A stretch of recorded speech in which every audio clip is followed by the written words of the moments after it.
Greetings, everybody. Keith here. Hoping everybody's having a good day, enjoying life, living life, loving life. Want to remind everybody, hit that like, share, and subscribe button. There's a PayPal link down there for anybody who wants to share some love. Always appreciated. And, of course, the StreamYard link is down there for anybody who wants to join the panel. As you can see, we're doing a pre-birthday marathon. Got a birthday coming up tomorrow, as they call it. And we're going to look at some modern test dummies.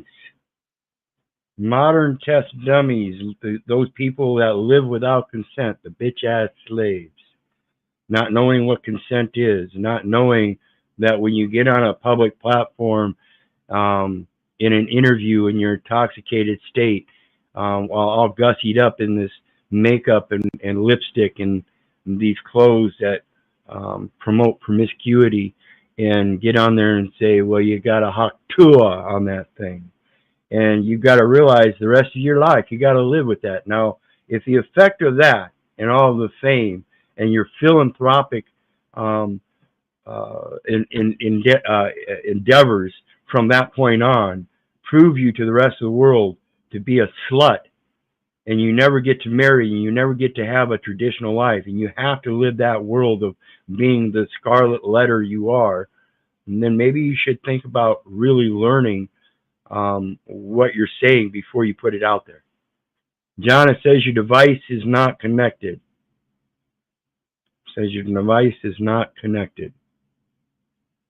Greetings, El Bruno, and we got Dean Phillips here with us.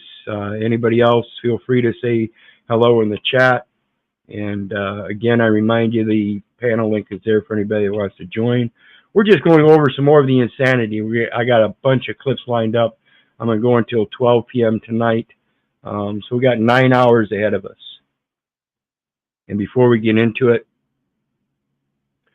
I wanted to explain the way I do things in my life and my outlook in everything I do now and how it developed. So first I'll start out, and I've told many people that since the time I was 5, I've been going around, fuck you, you ain't my daddy.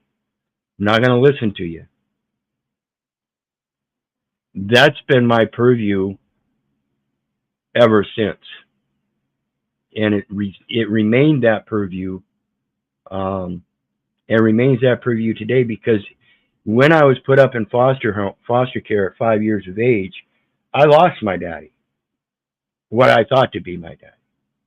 And then I spent the rest of my life, or the majority of it, looking to try to put that family back together.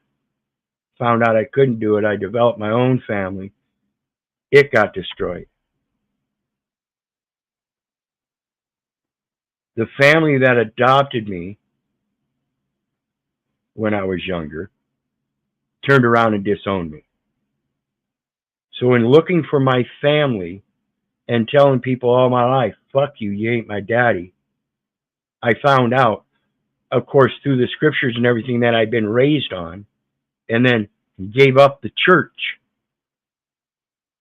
because I saw their blasphemy and their hypocrisy and everything, only to have my parents look at me and say, Keith, the police are your authority.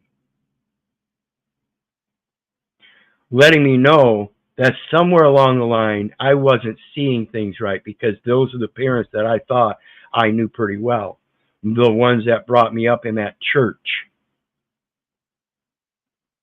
So in the last 8 years, I've spent a lot of internal looking. My favorite thing is the man in the glass.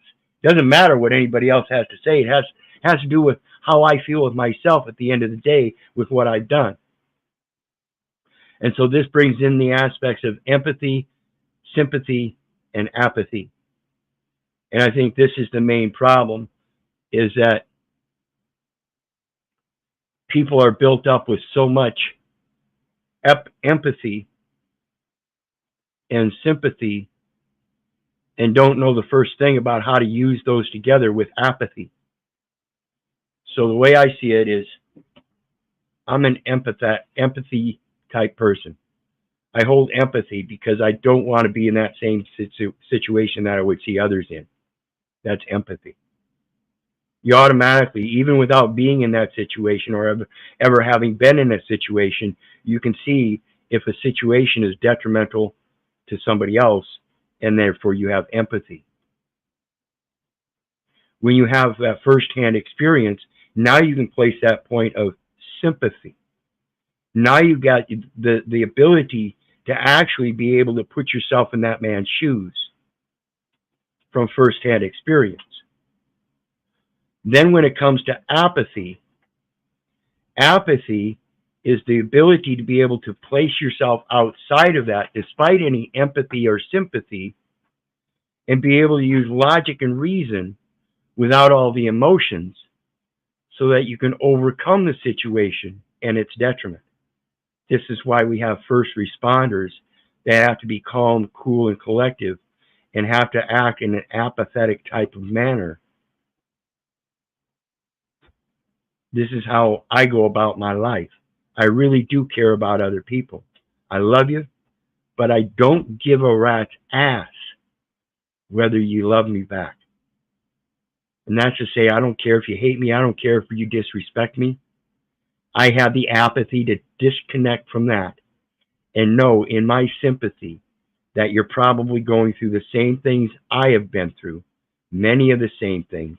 And obviously, not all of us have the same experiences. So maybe you've gone through things that I haven't, and therefore I have to place empathy in there. And that's the priority, is to be able to empathize with others and know that they might have situations that you're not familiar with.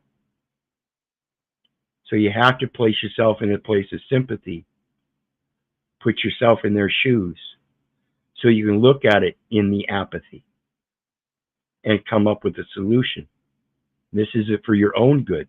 I can't help you without helping myself, and I can only help myself by helping others. It's a conundrum, but that's the way I see it, and that's the way I work my life. So let's look at some of this insanity and remember that all these clips that we're looking at throughout the day, I have to put myself in an empathetic situation or empathetic place in viewing them, because many of these I'd have never done. But I have to have sympathy because in my own experiences, I've gone through childhood things and adult things acting like a child in the same type of manner in other venues. It says devices not connected yet, John. I don't know if you need to go to another room or what, but be glad to have you up. And again, remind everybody there's a link down there if anybody wants to join. And let's get started with it then. Now that you know my view in this, because if you look at these types of videos all day long, it can put you in a place and cause animosities and depression and things like that. And that's why I warn people about this metaverse. It's a fictional platform. And if you place an accountability in there to a reality that's not there, you could make it your reality. You can manifest shit through this. So be careful what you're doing. And that's why I say, again, 9 hours here looking through these videos.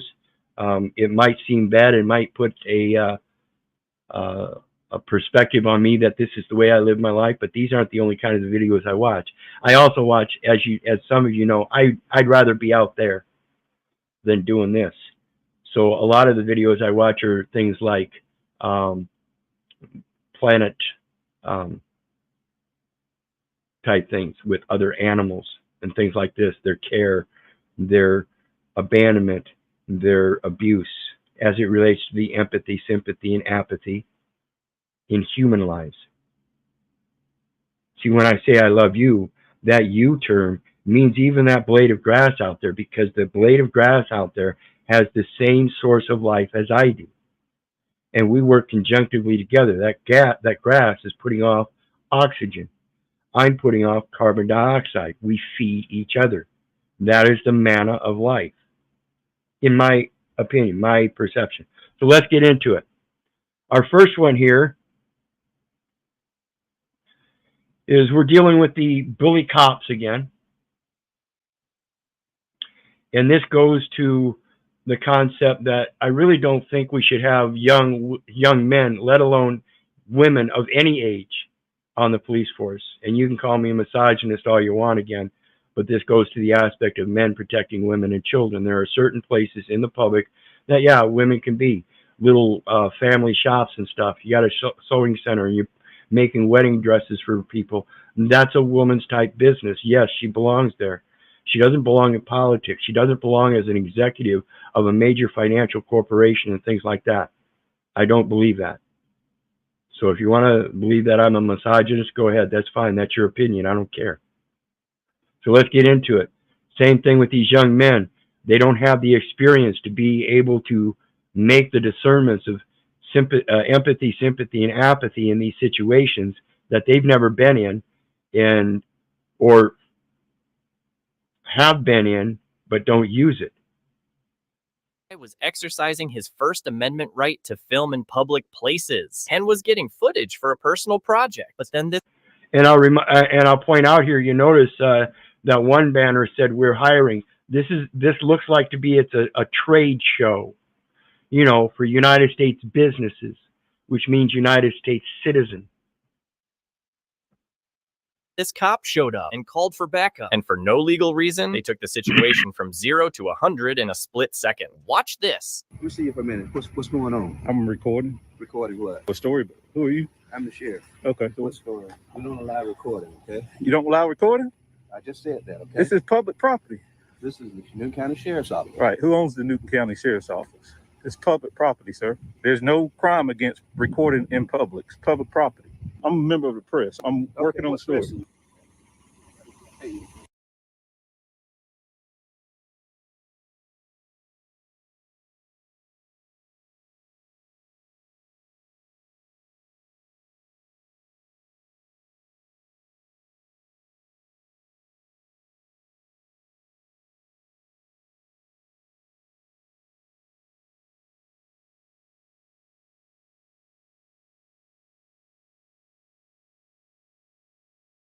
I'm done.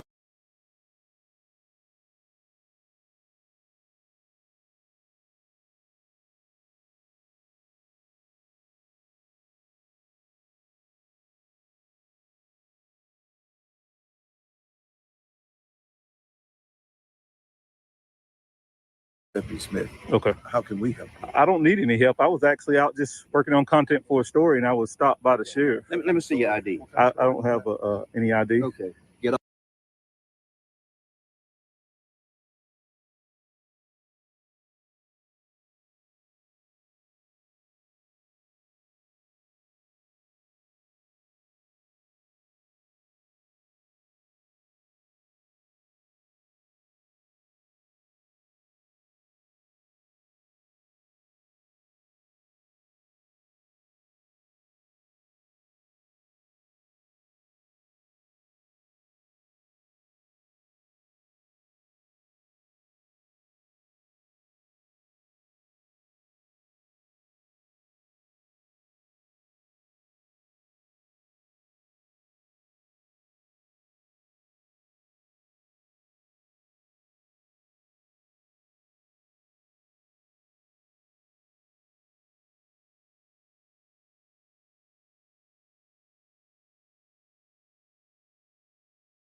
I'll be damned if I didn't say that whole thing without audio. My apologies, folks. I was talking about the young man on the side of the road asking for ID and the fallacy of requesting the ID because the guy responded perfectly. I don't have ID. I don't have and hold ID. See, the holder of the instrument is the one allowed to enforce it. And if he is asking for the ID, he is not holding it. And if he's asking me for ID and I'm not holding it, then what? So he's supposed to ask the one that's holding the ID for the ID. He can't request it of me if I'm not holding it. If I'm not holding it, if he requested of me and I tell him I don't have ID, I'm not holding ID, that should give him a clue. But it doesn't. So the one holding the ID is the individual's name and number identify the record. So the one holding the ID would be the one holding the record. If I'm not holding any part of the record as a participant, then you would have to go to the one that is participating by evidence of holding the record, and that is the Secretary of State under the governor, to the Bureau of Vital Statistics, who will issue a birth certificate. The name and number they're looking for is the name and date of birth. You'll have to contact the Secretary of State and ask them for a birth certificate. That's the individual you're looking for. That's the one you want the ID from. And that is the individual's name and number you asked for, which means the record. I'm not holding that record, and I'm not even holding part of the record. I'm not going to give you complacent consent or assent by offering up a part of a record that you can get certain information from, so you can embellish that record as if though you have authority over me. You don't. So let's get back to it. As soon as he says I don't have ID, he says get off. Off the property. Listen. Go ahead and Get off the property. See, if you don't have ID, you don't belong on the property. That is not a stipulation of public accommodation, folks.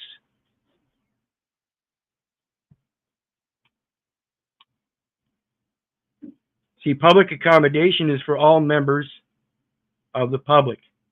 And this goes to that Trading with the Enemy Act and the program of economic sanctions domestically against the people themselves by demanding ID, which is a commercial instrument. Put your camera down. So, Sheriff is Put actually your camera down. okay, well, why y'all? Put your camera down. I asked you to put your camera. This guy was exercising his First Amendment right to film in public places. Filming in public places, First Amendment, long before any other amendment constituting any commercial concept. No commercial concepts were placated in the First Amendment, the Second Amendment, or Third Amendment. The Fourth Amendment is where those commercial concepts come in. The people shall have the right to be secure in their persons, houses, papers, and effects. Effects is the extension of one's right to observe and record for their own journaling purposes, so that the end effect might be that they would publish that journal. Freedom of the speech and freedom of the press shall not be infringed.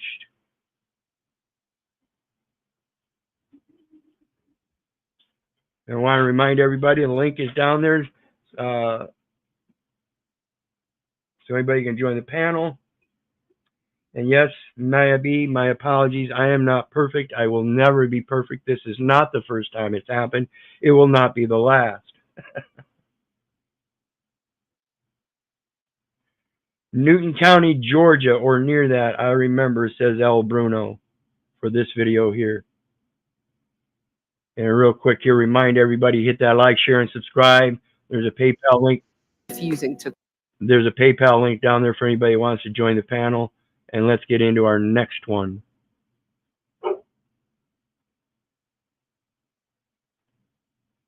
Oops, what happened here? Let's do a reset then. You got in trouble for refusing to call trans men and women by their preferred personal pronouns. Why should your right to freedom of speech trump a trans person's right not to be offended? Okay. Now, while I admit that the Ninth Amendment does express that there are certain rights that are not enumerated, and that you may very well think that you have a freedom of not being, or a right of not being offended. And while I may be your brother, and I stand up for my fellow brother's rights, at the same time that you feel offended, you turn around and in your supposed defense, you become the very offensive one in reality. When you take your feelers of feeling offended to a physical level, where you placate somebody else has to call you by what you wish they call you, you are saying the same thing as the slave driver that took Kunta Kinte and whooped his ass like a bitch-ass slave until he admitted he was Toby. How offensive is that? That is not a coherent right. So while you may feel offended and you believe you have the right not to be offended, the offense is only internal because of your own feelers and not because of some kind of any other sort of harm or anything. That is self-detrimental when a man bows down and cucks up and says that he's a woman. Vice versa, it is a lengthy goal for a woman to believe that she can be a man and enter into the men's arena and have any real defense, let alone offense. You are delusional, in my opinion.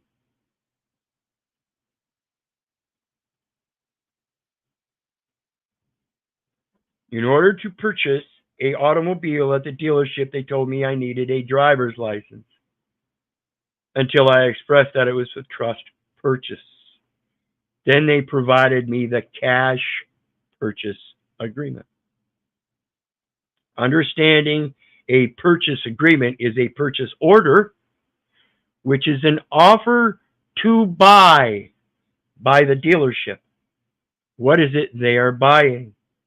They are buying the information. So now that you've expressed a trust agreement, they are buying the information of the trust. That is the contract terms and conditions, and has nothing to do with the identification. Has everything to do with the routing of the identification. Absolutely. So let's continue on with Mr. Jordan Peterson here in his position on transgenders feeling offended and their right not to be offended. Because in order to be able to think, you have to risk being offensive. I mean, look at the conversation we're having right now. You know, like you're certainly willing to risk offending me in the pursuit of truth. Why should you have the right to do that? It's been rather uncomfortable. Well, I'm very glad I put you on the spot. I'm just trying to work that out. I mean, yeah, I'm trying to work that out. See, reasonable people can't work that out. It's insane. Ha, gotcha. you have got me. You have got me. I'm trying to work that through in my head. You got in trouble. Absolutely. Absolutely. Anybody want to come up on panel and discuss this? Share this video, get it out there. I want some panel members so we can discuss this stuff. Like I said, you can call me a misogynist all you want. That's on you.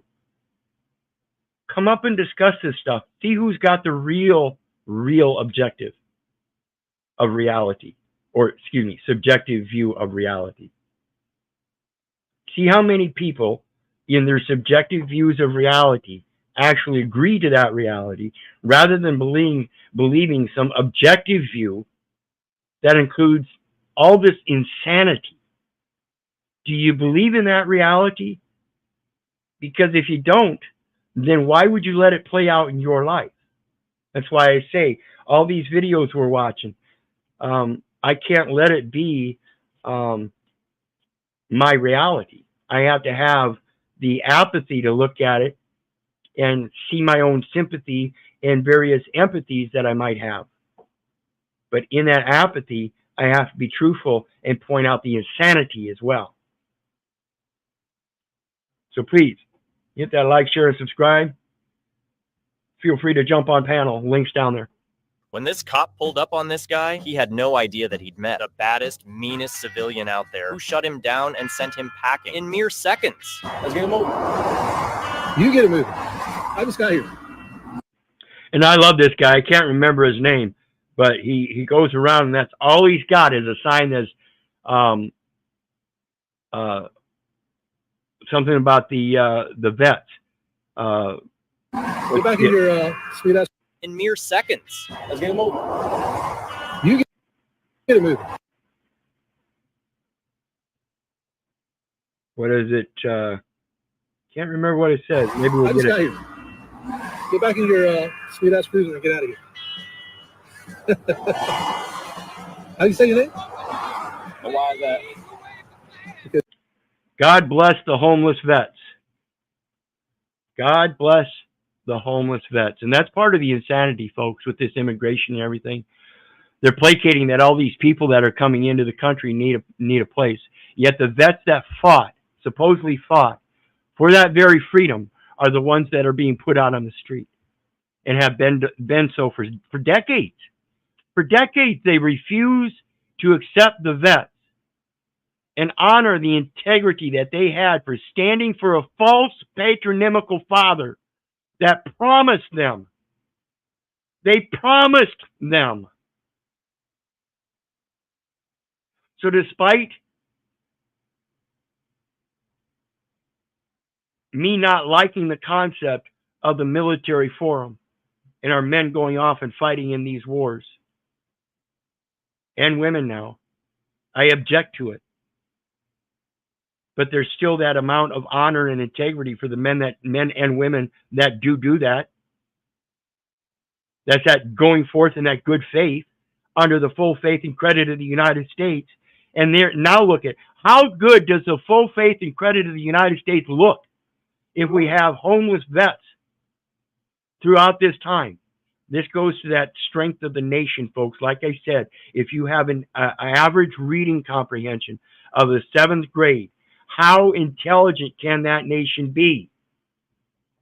How strong can the nation be if it doesn't even support its military men on home turf? How honorable can it be?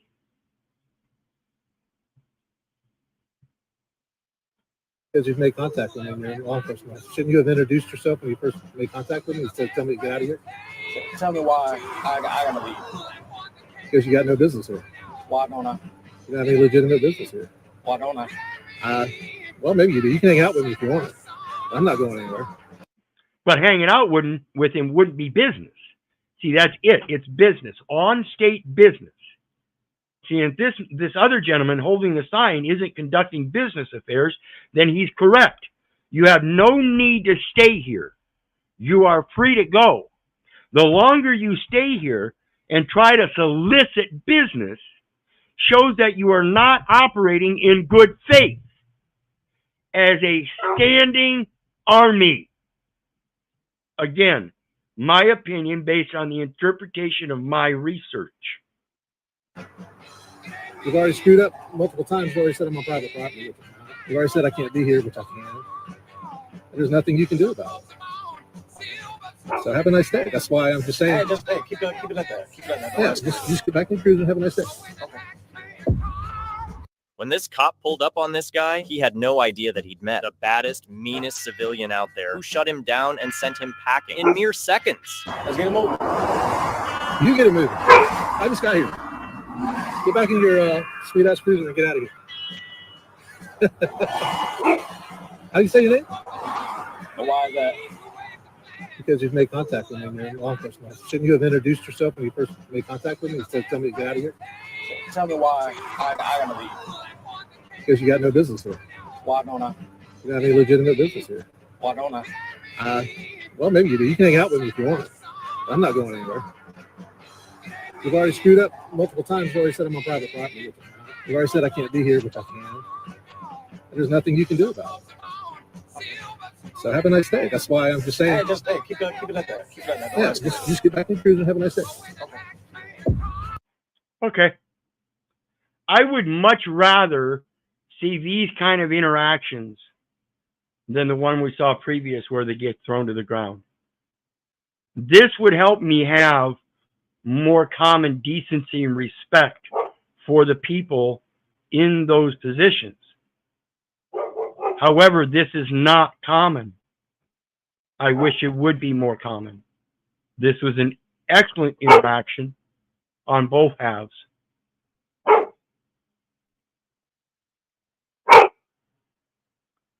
Now the next one These cops entered a is another incident where the cops don't know what the fuck they're doing.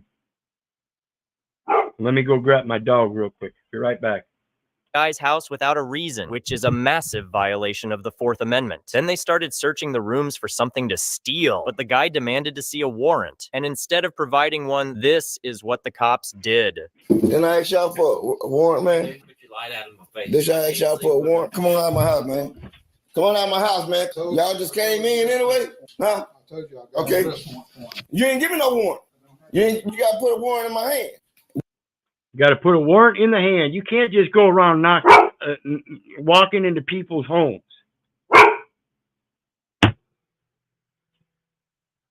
You can't go around walking into people's homes just because you're wearing a badge and an outfit. Okay? You better start learning to understand the law before you get involved in it. This is why I say, and this is evidence of older men doing this. Let alone, again, my opposition to having these young men on the police force. They don't have the experience. They can't possibly have the experience of knowing how to uphold the law. They've only been trained in military-style tactics, such as what we see here. Then y'all just looking for stuff. You on the camera, man. I don't care about you. Y'all got to go, man. I asked y'all for a warrant. Where the paper at? That means you broke in my house, man. Period. Show us your ID. I ain't got to show you my ID. Put that out of my face. I just camera. Get it out of my face now. Get it out of my face? You get the fuck out of my house. This wouldn't have happened in my house. They don't come walking in my house without a fight. This is my temple. How fucking dare you? See, this is the problem. You don't know how to treat things in a spiritual manner and get them to understand that. This is my motherfucking temple. And I mean it. I don't care whether you want to call it a house, a home, a residence, a tenant housing. I don't give a fucking rat's ass. I have the right to my privacy. In that privacy, I get to name that which is mine. This is my temple. Damn, this camera. Yeah, I know it's a camera. Okay, Get then. it out of my face. You want to go to jail? Get it down. Give me that warrant. This is like the one that gets aggressive and everything, gets involved in a fight, and says, hey, you can't punch me back. No, you don't come into my house and then tell me to get my camera out of your face. This is the insanity. I asked you for a warrant. Put the light down. I ain't got to put my light down. I asked y'all for the paper before you even hit this door. You're supposed to put that in my hand. Period. I don't care, man. Hell out of my house. Greetings, JG. How you doing today, brother? Good, yeah. They're fucking toxic masculinity right there in your face. Absolutely. That's why I say, you might want to call me a misogynist. I had many people say, Keith, you have this authority complex. Keith, you have this Napoleon complex. No, I don't. I'm a fucking full-grown man. I have what's called testosterone. No man has authority over me. How fucking dare you placate anything less in your own studious attempt to keep your own life in its semblance of your authority, saying that no man has authority over you, unless you honestly believe that Keith, the police, are your authority. You're one of those beta cucks? Tell me who your boss is, because that's who I want to talk to now. And, oh, yep, there's the supervisor, proving they're the beta cucks. Exactly, Laura. These people are fucking nuts. So let's take a look at the next one. This is a racial one from Jesse Peterson. I love Jesse Peterson. In the way he just destroys people with such simplicity. You go to the bathroom to pee. Do you sit or stand? Do you just pee on the floor? I'm not going to answer that. Do you pee? I do pee, yes. And do you pee sitting or standing? What do you do? I stand. So do you stand or sit? I'm just trying to figure out what a non-binary do when does when they go to the bathroom, when he or she go to the bathroom. That's none of your business.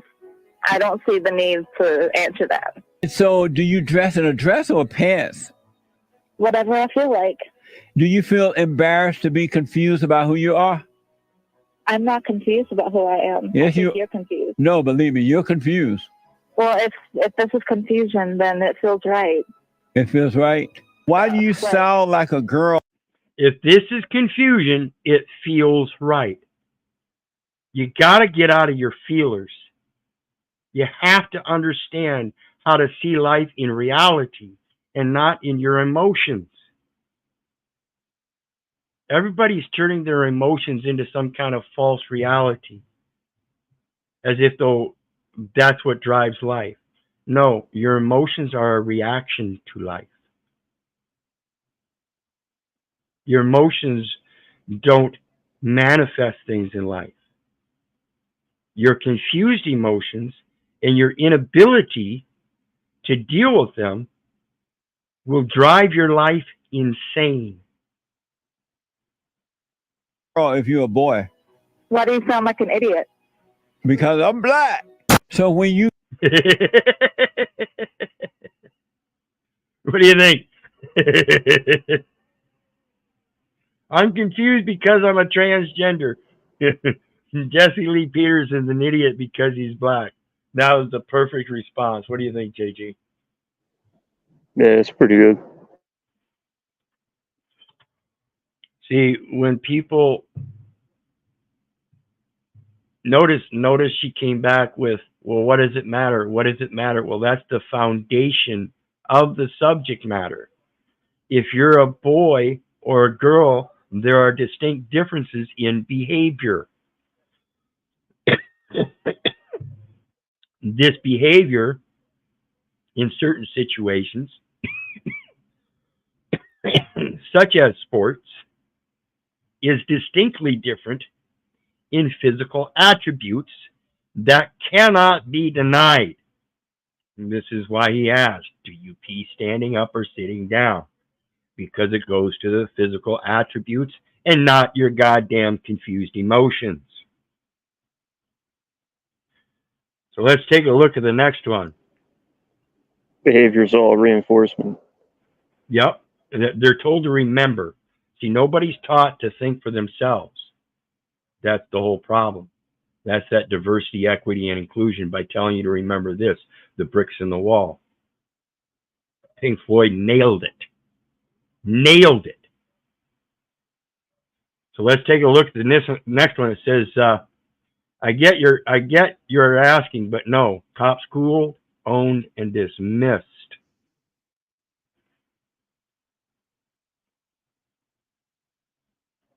Public place for a documentary, which is a legally protected First Amendment right, then this... Right, like I said earlier, I'm making a record of what I observed for my journal so I may publish it later. I'm doing a documentary. cop showed up. But instead of enforcing the law, check out how he bullies the man and violates his rights. Unluckily for him, he messed with the wrong guy. What's your name? What's up? What's your name? And I'll remind you, you don't need a press pass first before you can then go out and make a documentary. You don't need a press pass at all. The press pass is to be invited into private meetings like the ones Kamala Harris has been having. And then you can write your own perspective internally to those private things. That's what press passes are for. They don't let the general public in to those meetings to ask the press secretary questions. It is only the press. So we are talking about different venues. One is private, press pass. Public, no press pass. And just because it's a private company, it's still presented in public, and it's part of public accommodation, and therefore their onus of probandi of privacy is on them. I didn't get it. Okay. I'm asking what is your name. Oh, okay. I know. I get you. I understand. You're asking for my name. You're not going to provide it? No, sir. Okay. So let me explain to you. Okay. So what we can do is they're more than welcome to allow you to come back at 5 o'clock and you can continue to record. Let me finish explaining, okay? Okay. Until 5 o'clock, at the moment, they don't want you inside the building. Okay? I understand. Okay. Sir. At the moment, they don't want you inside the building. I don't care what their wants are. Okay? I don't give a fuck what you want. I'm here to make a documentary in real time. And by you placating, you don't want me here now, disallows me and is an infringement of my right to record in real time to make a proper documentary so that others have the ability to know that real-time experience. So come back at 5 o'clock. If you don't, we're all going to have to issue you a trespass. What's up, bro? How you doing? How you doing, man? Sergeant Gale. Galley 2402. What's going on, brother? How you doing? Not much. All right, so I looked over everything, spoke with our captain. We're going to explain everything to management, and you're not going to have to leave. Absolutely. See, this is what we're talking about. And we see more and more instances like this coming up, and this is the tide turning. It's like, JG, I know there's particular activities that you partake in, and that tide is not going to change in that aspect. But one of these days, the tide may change for you, and you'll find a different method. And in the meantime, I love them train videos. I wish you would do more. No response? I've done many. I wish you would post more. Are you still posting? I post all the time. Well, drop your link for me so I can pass that on to everybody. Stephen Harris. I got you. Steve Harris says, if they are on the clock, aren't they working for the people? Yes. That's a United States business, an American interest. And why is it an American interest? The 10th Amendment and the 9th Amendment. The 10th Amendment talks about the powers enumerated in the Constitution and not prohibited in the Constitution of the United States, therefore delegated respectively to the states or the people, which relates to the 9th Amendment. The powers not enumerated in the Constitution are there. People have to admit that you are the oversight to the 10th Amendment.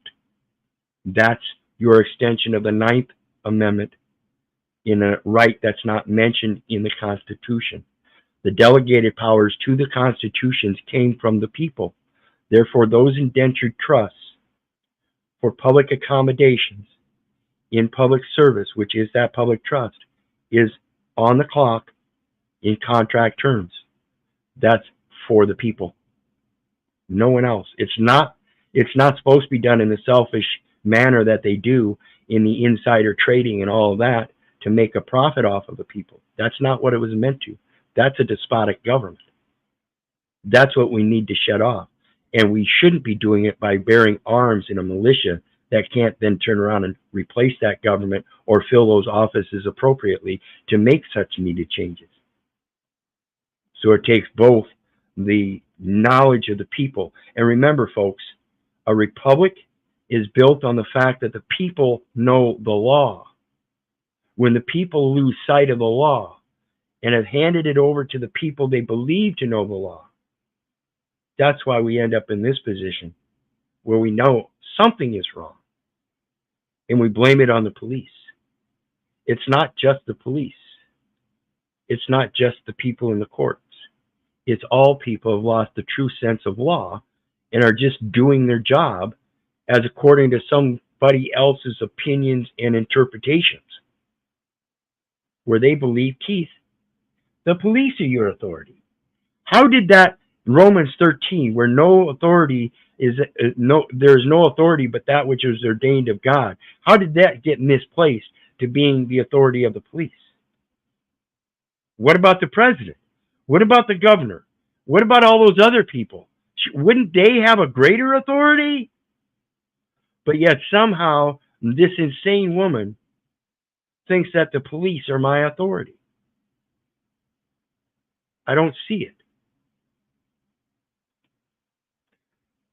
Let's take a look at the next one. And before we do, I want to remind everybody, hit that like, share, and subscribe. There's a PayPal link down there for anybody who wants to share some love. And we've got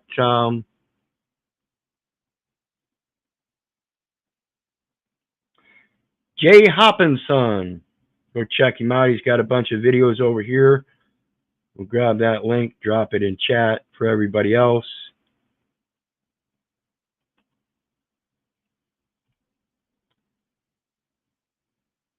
And get some good scenery along the rail tracks and along a true sojourner's life, daily life. Appreciate it, JG.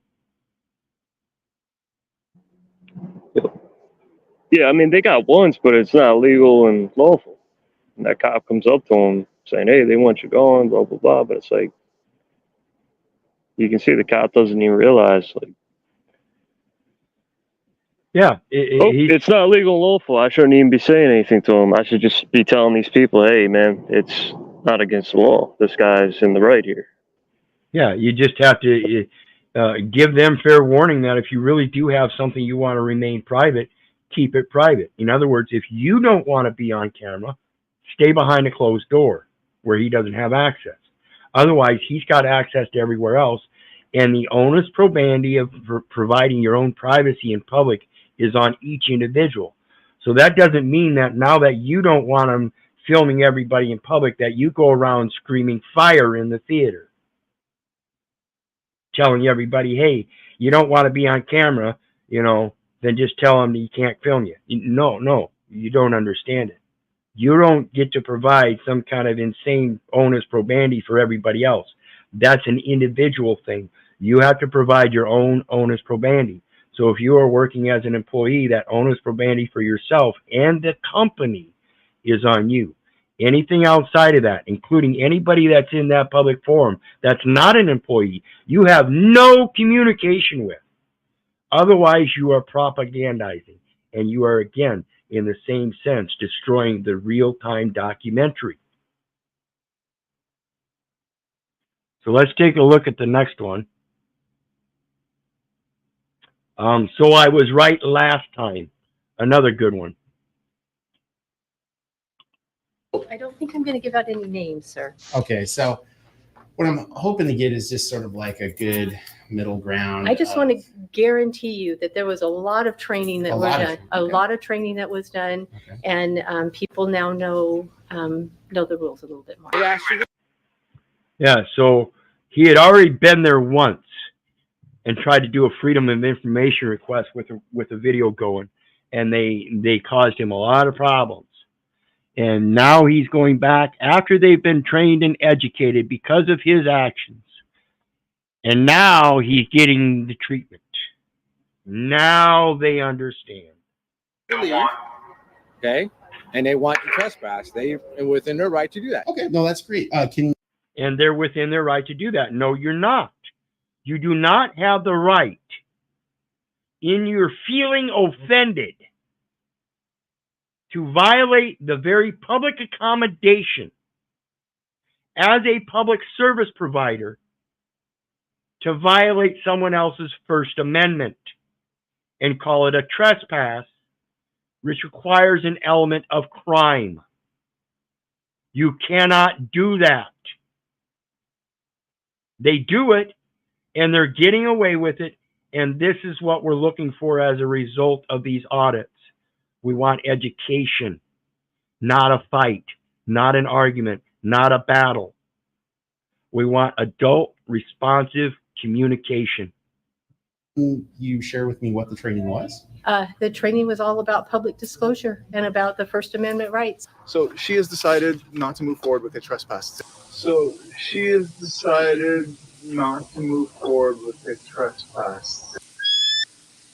Absolutely. She has decided not to move forward with the trespass because there is no foundation in the trespass now that she's been given supplemental knowledge.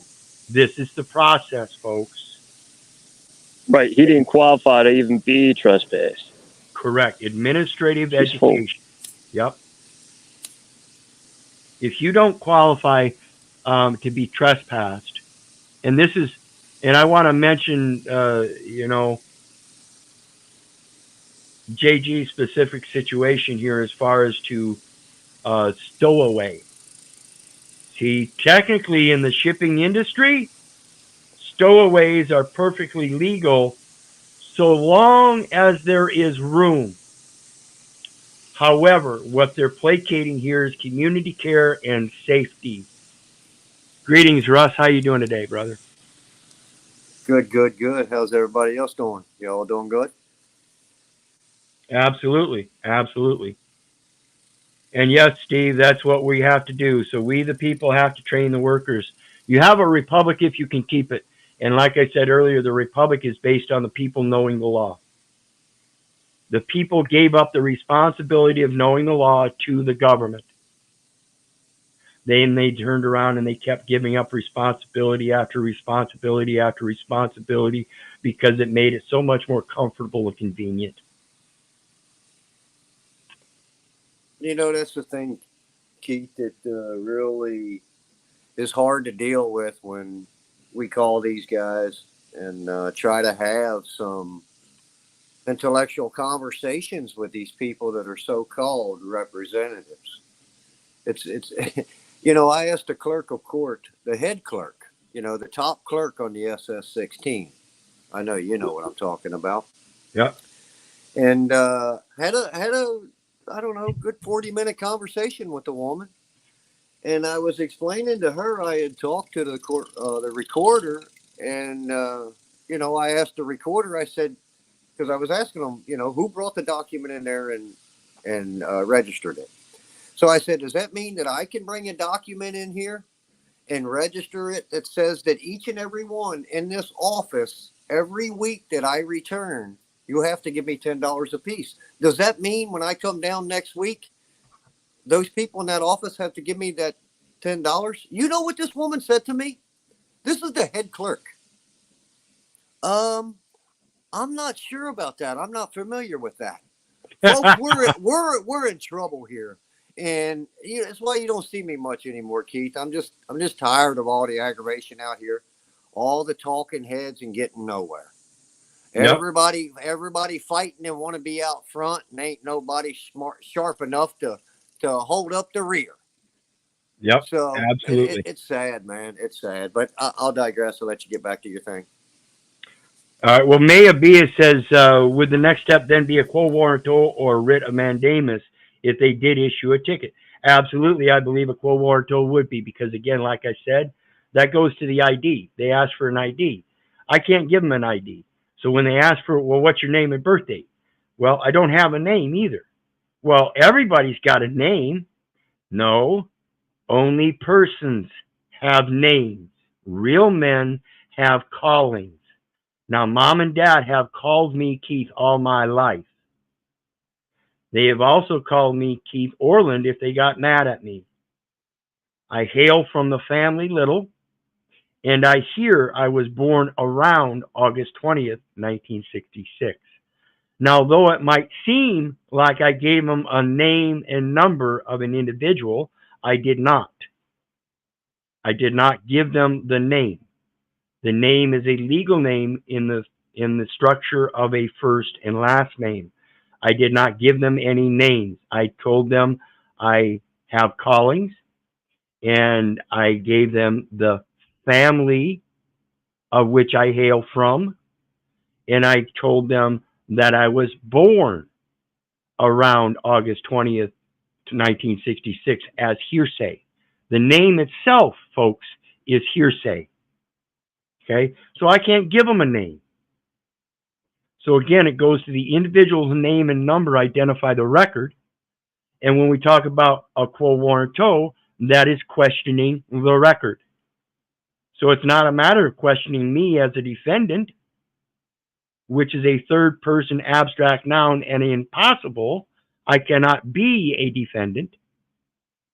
And therefore it goes to the record. You are looking for this record, and this record is being administered by the Social Security Administration under direction of Secretary of the State and Bureau of Vital Statistics upon enumeration at birth, which created the state's vital statistics jurisdiction, upon which then the Social Security Administration got all of the information to enumerate said individual. It's all about questioning the record and not the man as the living soul. So let's take. Couldn't you question the orchestration of the instructor directing the director to assign a creditor and a debtor? Absolutely, that's one of the malpractices. The assignment of a creditor upon your signature is the removal of you as a creditor and signing somebody else's creditor. It's a swap, known as a credit default swap. This is what they're working on. Remember the mortgage swaps that they had that big scandal on in the 80s? They went from a mortgage swap to a credit default swap, known as insurance, 90-day insurances. So wouldn't that application, in fact, shouldn't it have been reviewed by one of those public officials as per that SS16 certificate of election of coverage? It should have been known by the people. Again, the republic. You have a republic if you can keep it. If the people know this stuff, they don't sign that stuff. Absolutely. They let them know that they are the ones that are delegating them authority to do the paperwork with their name. With their name. See, the name is not them. It's their name. It's their person. And it will have a certain effect. That effect is not to be detrimental to the one that granted you the use of that name in this usufruct. Absolutely, Farrell. Yes. That's the chattel. That's the paper. That's the birth certificates. That's all the applications, the registrations, the licenses. That's all for them. Hate letters to me instead of love letters. Pure says, how about the overturn of Chevron? Yes, Chevron doctrine was overturned by the Supreme Court about 3 weeks ago, wherein this is where the administrative courts believe that they have delegated powers of interpretation. No, they do not. They must follow the letter of the law. And that through that Chevron doctrine about 4 decades ago, it was determined that these administrators could determine the law themselves according to their own interpretation. So let's take a look at the next one. Young black conservative absolutely demolishes a race activist. White people are not being hunted after. Y'all can come here and live a great. So right away, on her very first statement, She makes it sound like black men are being hunted. Now, granted, I do recognize a level of racism in these societies, and I'm not just going to say here on American soil. We have to look at North and South Africa as too. You know, we've got racism going on there against white people. So don't tell me only white people can be racist. I'm done with that argument. Okay? That's idiocy. It happens across the board. The problem is, it's you're the one placating to that idiocy and racism, and then you want to project these profound statements. Profound statements. Young black conservative absolutely demolishes a race activist. White people are not being hunted at. Profound statement is what she chooses to start with. How are you going to keep my attention or anybody else that wants to have a serious conversation with you if you start your conversation out like that? Not a very good look on a young black woman that people placate can't be racist. Well, she's not racist. She certainly is an extremist. After y'all can come here and live a great freaking life. So CJ, you're a black. No video. You know, I don't feel hunted.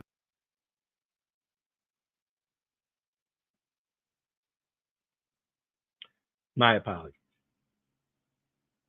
This university, but I guess the difference between me and some people here is that I don't choose to be a victim, Charlie, which I think is the biggest. And that's why she had that extremist point of view and made it look like black people were victims of being hunted. It makes it seem so much more atrocious. And granted, it is atrocious. Racism, I believe, is atrocious. It has atrocious effects. It has all different levels. But to placate that, the foundation that we see here is that young black men are being hunted is not the case. That would be an extreme view. And yes, I can see one or two young black men, maybe a few more, might have been hunted in recent times by certain individuals, but it certainly wasn't a class of people as a whole. And it certainly isn't happening to the class of people as a whole, young black men being hunted down regularly. It's not happening. That's an extremist view in victimhood. This problem we have here today are people who wake up every single day looking for a reason to be oppressed, looking for a reason to cry and make an excuse about why they're not in a position to go win. I don't see the color of my skin as a disability. I see it as simply an accessory that I couldn't control. I've been black all my life. I've been black today. I'm thriving here. That's a roll tide right there, right? And so CJ, CRT, racist? It's not just racist. It's the exact iteration of white supremacy, just in reverse. I think it's important that we start teaching young people not to hate other people because of the color of their skin. We can teach black people to be proud of who they are without telling white people they should be ashamed of who they are. Link to the full video is... Absolutely. Absolutely. Yep. Why do you need to placate that you have a superiority because of somebody else's downfall? That's not the way it should work. You should be able to point out in a positive criticism somebody else's downfall and work together to fix that and be analytical to their return criticisms of opposing opinions. Go ahead, JG. Nah, I just said, yep. He's not being over dramatic. He's just speaking knowledge. Yeah, and I think he's spot on when it comes to the aspect of that victimhood. People wake up and they want to be a victim, so they look for their next victimized situation. That's what they're manifesting in their life, and that's what they look for. Those with eyes to see will see, and those with ears to hear will hear. But those that don't want to hear and don't want to see it, they will see their own victimhood, and they will shout their own victimhood. So the next one is a Dalton super mayor. Dalton is more than $3.5 million in the hole. Mayor Tiffany Henyard is accused of misusing money, and today she's nowhere to be found. Remember, I told you, they know it is. I'm sure it is. Yeah, keep it going. Because at the end of the day, y'all looking for me? Y'all looking for me. I told y'all I'm outside. Oh, I stay outside. Y'all talk all that mess. Tiffany Hinyard response. Y'all are talking that mess, and she's out celebrating. That's what her platform is. It's identity politics and a popularity contest where everybody gets to have their hedonistic fun. And so while they're placating that she's in hiding, she's out in public purview. The news is not doing it because that's her platform. Popularity. So rather than the news play that she is in the spotlight, they're playing that she's not. And she's boldly and blatantly denying whatever's going on and just carrying on in her own insanity still, hoping to draw more people in through that popularity. And guess who she's placating to? The little ones, and the single mamas, and the torn up families. Playgrounds and circuses. Watch. You guys got anything on it before we get started? Any opinions on Dalton? I was just going to add to the sickness there of placating to the children and everything, because that's exactly what they've been doing for a very, very long damn time.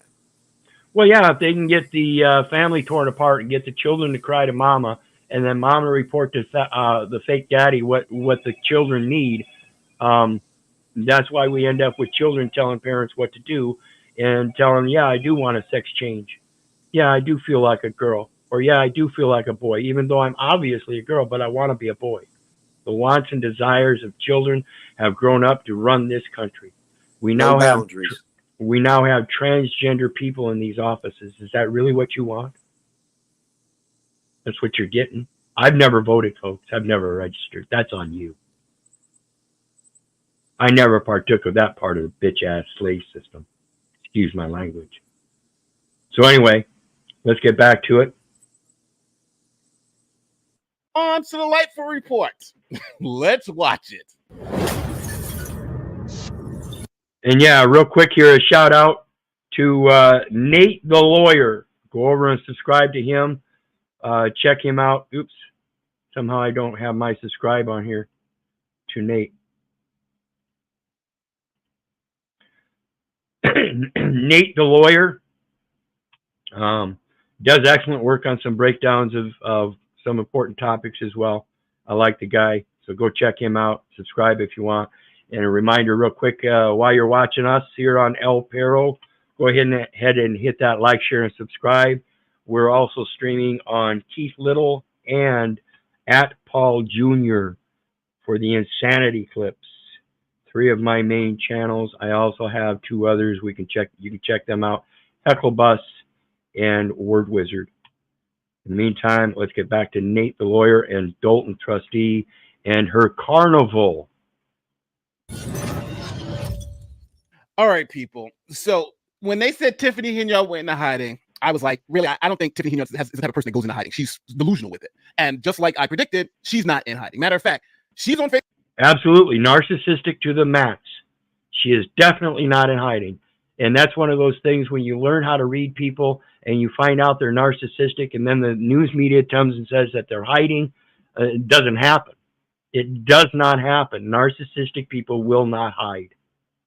Facebook Live showing people that she's still good and she's got no issues. So I'm going to show you Tiffany Hinyard's response to all of this madness in a second. Now, finding Tiffany Hinyard wasn't hard at all. Just go to her, here's her Instagram, where she said, I'm telling people, hey, on Saturday, I'm going to be at this event. Now, what Tiffany's trying to do is obviously buy votes. So she holds events, spends a whole bunch of money, and says, hey, look what I'm doing for the community. So this is her back to school fest where she gives out free back to school supplies, again, to try to bribe the residents to continue to support her. So, right, the lower income families that aren't able to buy them, things like that. And so she's going to use some of the city's money to go ahead and do that at this event, even though there are already programs that provide all that stuff. Okay, understand how she's trying to draw that to herself. Your cities are already funded through the public education funds to provide all of that.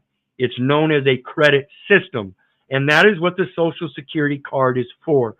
Credit card means any card plate, coupon book, or other credit device used to obtain money, property, which would be the school supplies, labor or services, which would be the public education teaching programs, and their supplies on credit.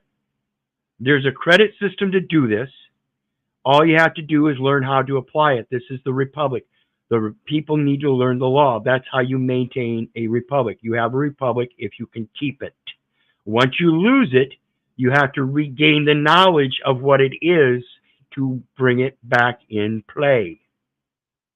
It was here on her Instagram, and it's actually here on Facebook. So it wasn't hard to find. And then, to make it even easier to find her, she did a live stream on it. So we'll look at that live stream. Okay, so here's a quick recap on what happened.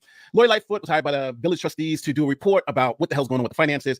She came out with her preliminary findings, which were damaging, like them spending $40,000 on the village credit card in one day on Amazon, and the police chief getting overtime when he's not supposed to be getting overtime, and police officers getting more in overtime than their regular salary. Matter of fact, they get to be paid more than the governor of the state of Illinois. So it was insane. And obviously, something that we already knew was that the village's finances are in a mess. Matter of fact, Trustee Belcher, she sums it up like this. As we've been saying, and I'm going to refer back to Trustee Norwood, anybody that has watched the meetings, I said the checks that's sitting on the desk, that ain't been cashed. Nobody has to come to a board meeting and tell a lie about anything. It's common sense. It's simple multiplication. When you have people emailing you every day about their invoices and payments. This goes as far back as June 9, 2022. That $6.8 million didn't never come. And it was spent before deposited. It's simple math. $6 million, $6.1 million in checks sitting somewhere. $40,000 at Amazon. What a slap in the face to everybody that. So $40,000 at Amazon. You suppose that was all the? Suppose that's all the carnival stuff that she's using to promote this Back to School Fest.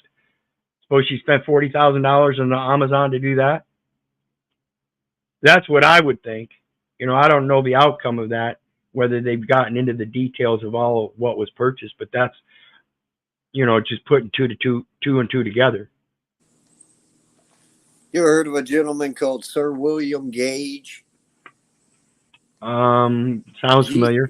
G-A-G-E. Yeah, he's the first one that started selling paper. Oh yeah, gauge. Gauge. Yeah, G-A-G-E. Okay, so you have a gauge of paper, the thickness of a paper. This is called all paper is bonded. All paper is commercial paper because you can write your negotiations on it, which is the very definition of money or even cash, because you can cash it in if you find someone willing to make the right exchange. That's called cash. Reside in 60419 zip code. Mayor Lightfoot, I'm so grateful for this information that you provided, because it takes somebody else to come in to show that we've been trying to stop this and we've been doing minimal damage. So could you have imagined if we just sat up there and approved everything that was going on? Because she's gonna ride off in her BMW and we'll still be here stuck. We have been financially raped. And when people rape people, they get anything they deserve. At U.S. Bank, when we say we're in it with you, we mean it. Not just for the good stuff. Now, before we get into the super mayor's first outing. Financially raped. And when people rape people, they get anything they deserve. Now, before we get into the super mayor's first outing after this bombshell report, I do want to say what?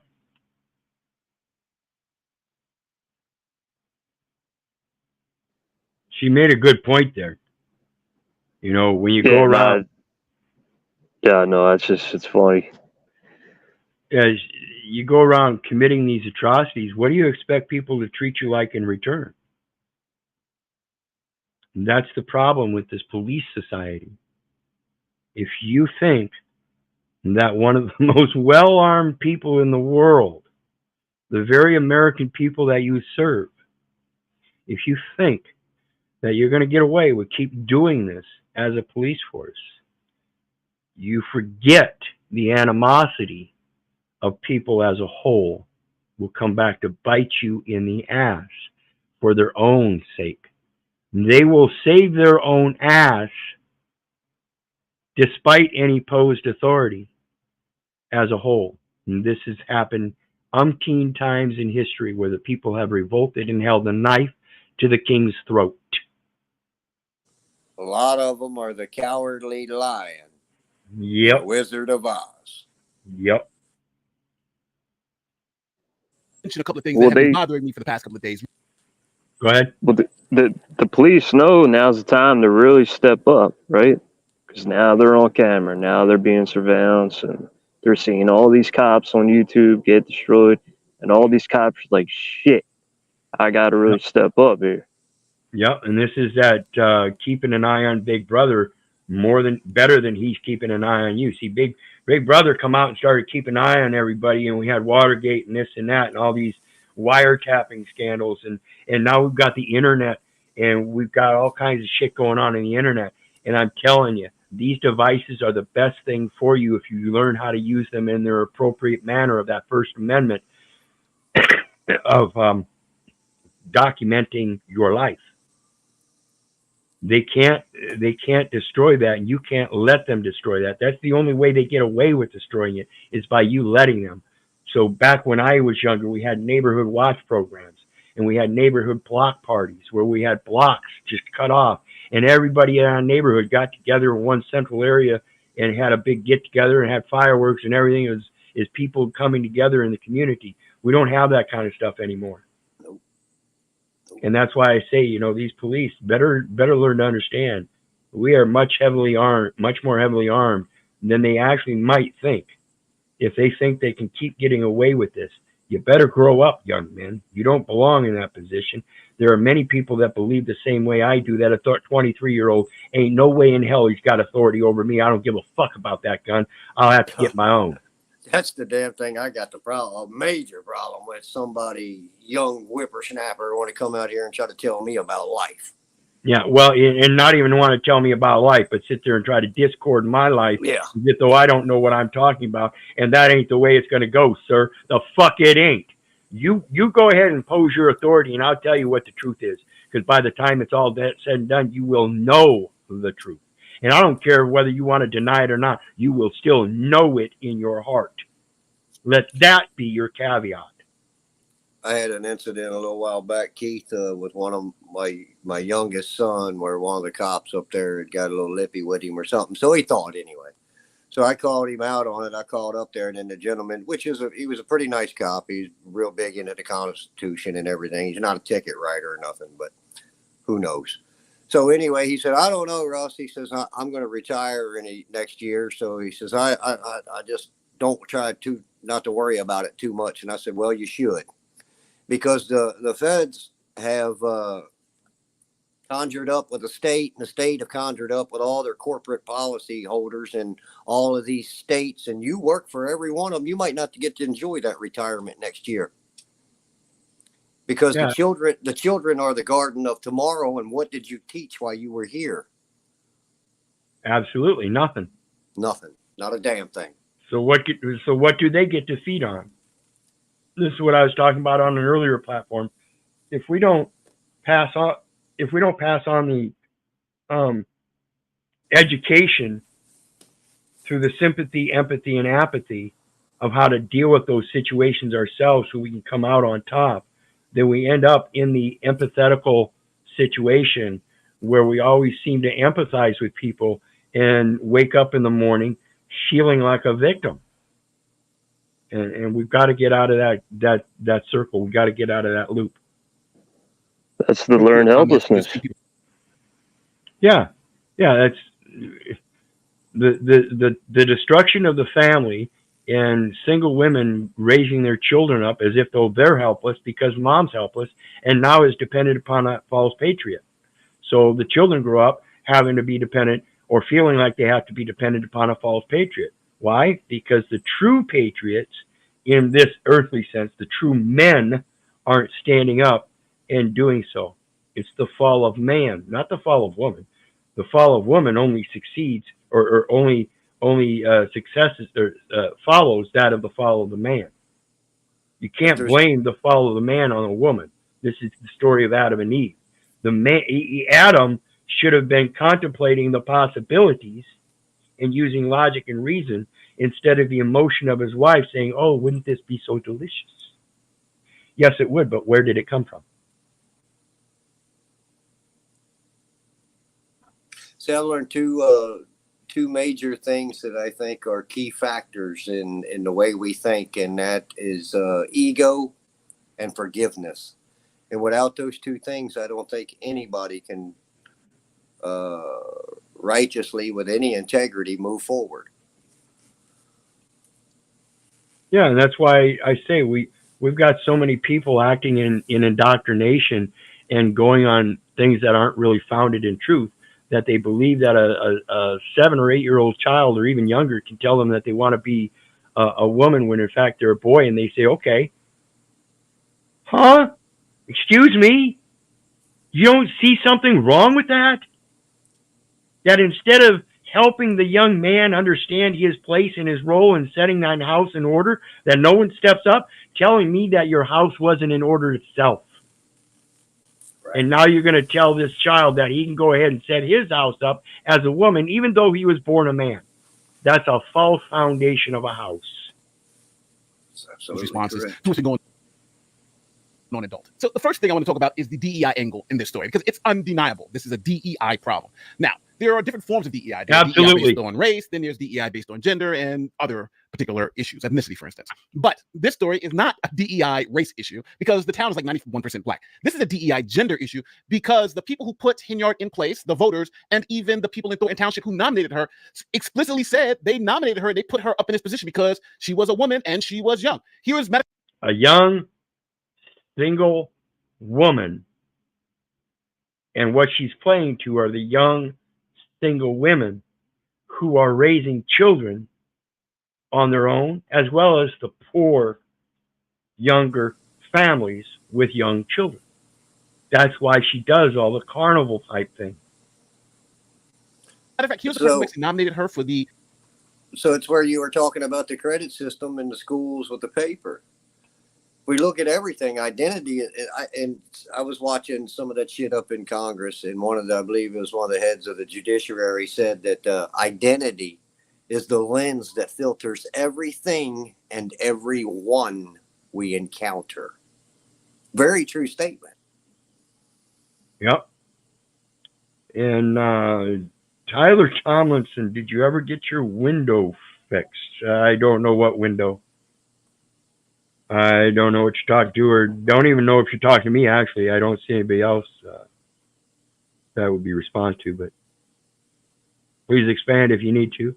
And then Maya B says, right on, 15 U.S.C. 4722, or excuse me, 24E1, United States business means United States citizen. Supervisor of Thornton Township saying exactly what I'm saying.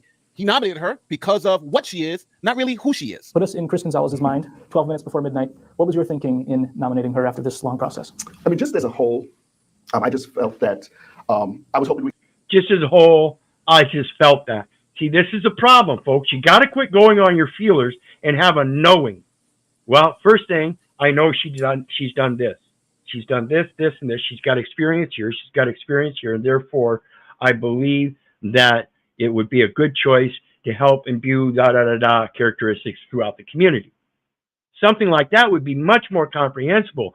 But when you start out, I just felt, that's limiting any power in your statement. we could get somebody that was a little bit younger for the role. To get somebody a little bit younger for the role. So now this is the diversity, equity, inclusion is somebody younger as opposed to somebody that's actually qualified. What they meant to say was someone weaker. Well, and that's where they're avoiding the qualifications. See, they don't want somebody that's actually qualified. They want somebody that they can put in there to appease the public's opinion as to including women as to their success in the feminist rights movement, as including gays in their success as to gay movement, as including the transgender as to the success of their transgender movement. See, it placates some kind of success when in fact all it's doing is embedding the insanity that you believe because of your emotions. I felt it was time to, maybe possibly, and I mean, I wasn't like honed in on that, but that a woman, I just thought that would be somebody, that was a little bit younger, a woman. So that's kind of where I was. I'll be honest, I really didn't know at that time. So he felt, and to be honest, he really didn't know at the time. This is why I say you got to know, folks. Quit putting these people in position without knowing, based on your beliefs and feelers and emotions of thinking, well, gosh, she's a woman, she's young, we need somebody like that. No, you need qualified people. A whole lot of the, that there was already some controversy and things like that, a little bit that was going on in Dalton, say. Sure. So I didn't really know about that. And that was also something that, I mean, obviously there, just on the surface, there was a little bit of experience there. She'd been a trustee, just became mayor, kind of a town that you might have had as a base as far as just like, once again, coming from that there might be some experience and things like that there. Yeah. She went straight to Frank's office and, sat in the chair and she just kept basically yelling, what are they going to think now? What are they going to say now? Speaking of the Dalton trustees, because I guess, like I said, there was already a rip and I didn't know that. So I'm thinking I'm like, oh my God, what did I do? And then so I went to Keith on the side and I said, what is she talking about? I said, is the board against her in Dalton? And he said, yeah. And I said, who? He's like, everybody. And he was like, see how dense he is? He went on feelers and honed in on it, as he said. And his perspective was nothing other than that. So he had no peripheral views. No peripheral views outside of what he honed in on, a young woman.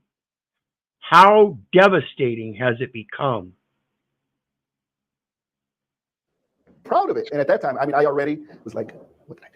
You know what he did? He put somebody who was absolutely unqualified into a position who he knew nothing about. As he says, he knew nothing about. I thought I might have known some stuff. And the thing that drove him, the two things he knew was that she was a woman and she was young, and maybe that might work. Well, obviously, that was a disaster, and he knows that was a disaster. But this is what I'm talking about. So the people at Thornton Township were horribly fooled, and the people at Dalton were fooled. But this brings me to the second piece, is that people saying, well, these townspeople didn't do anything until now, they deserve it. No.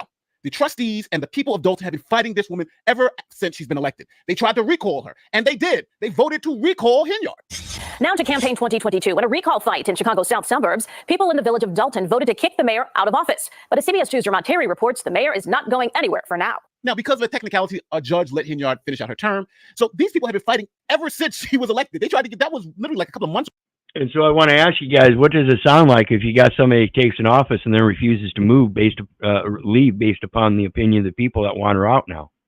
Does that sound like communism? So maybe a year after she conquered that territory. Yeah. I mean, she's even saying that she's ousting Lori Lightfoot, the one trying to go forth with the indictment. And she's denying all charges, saying that she doesn't even have any authority.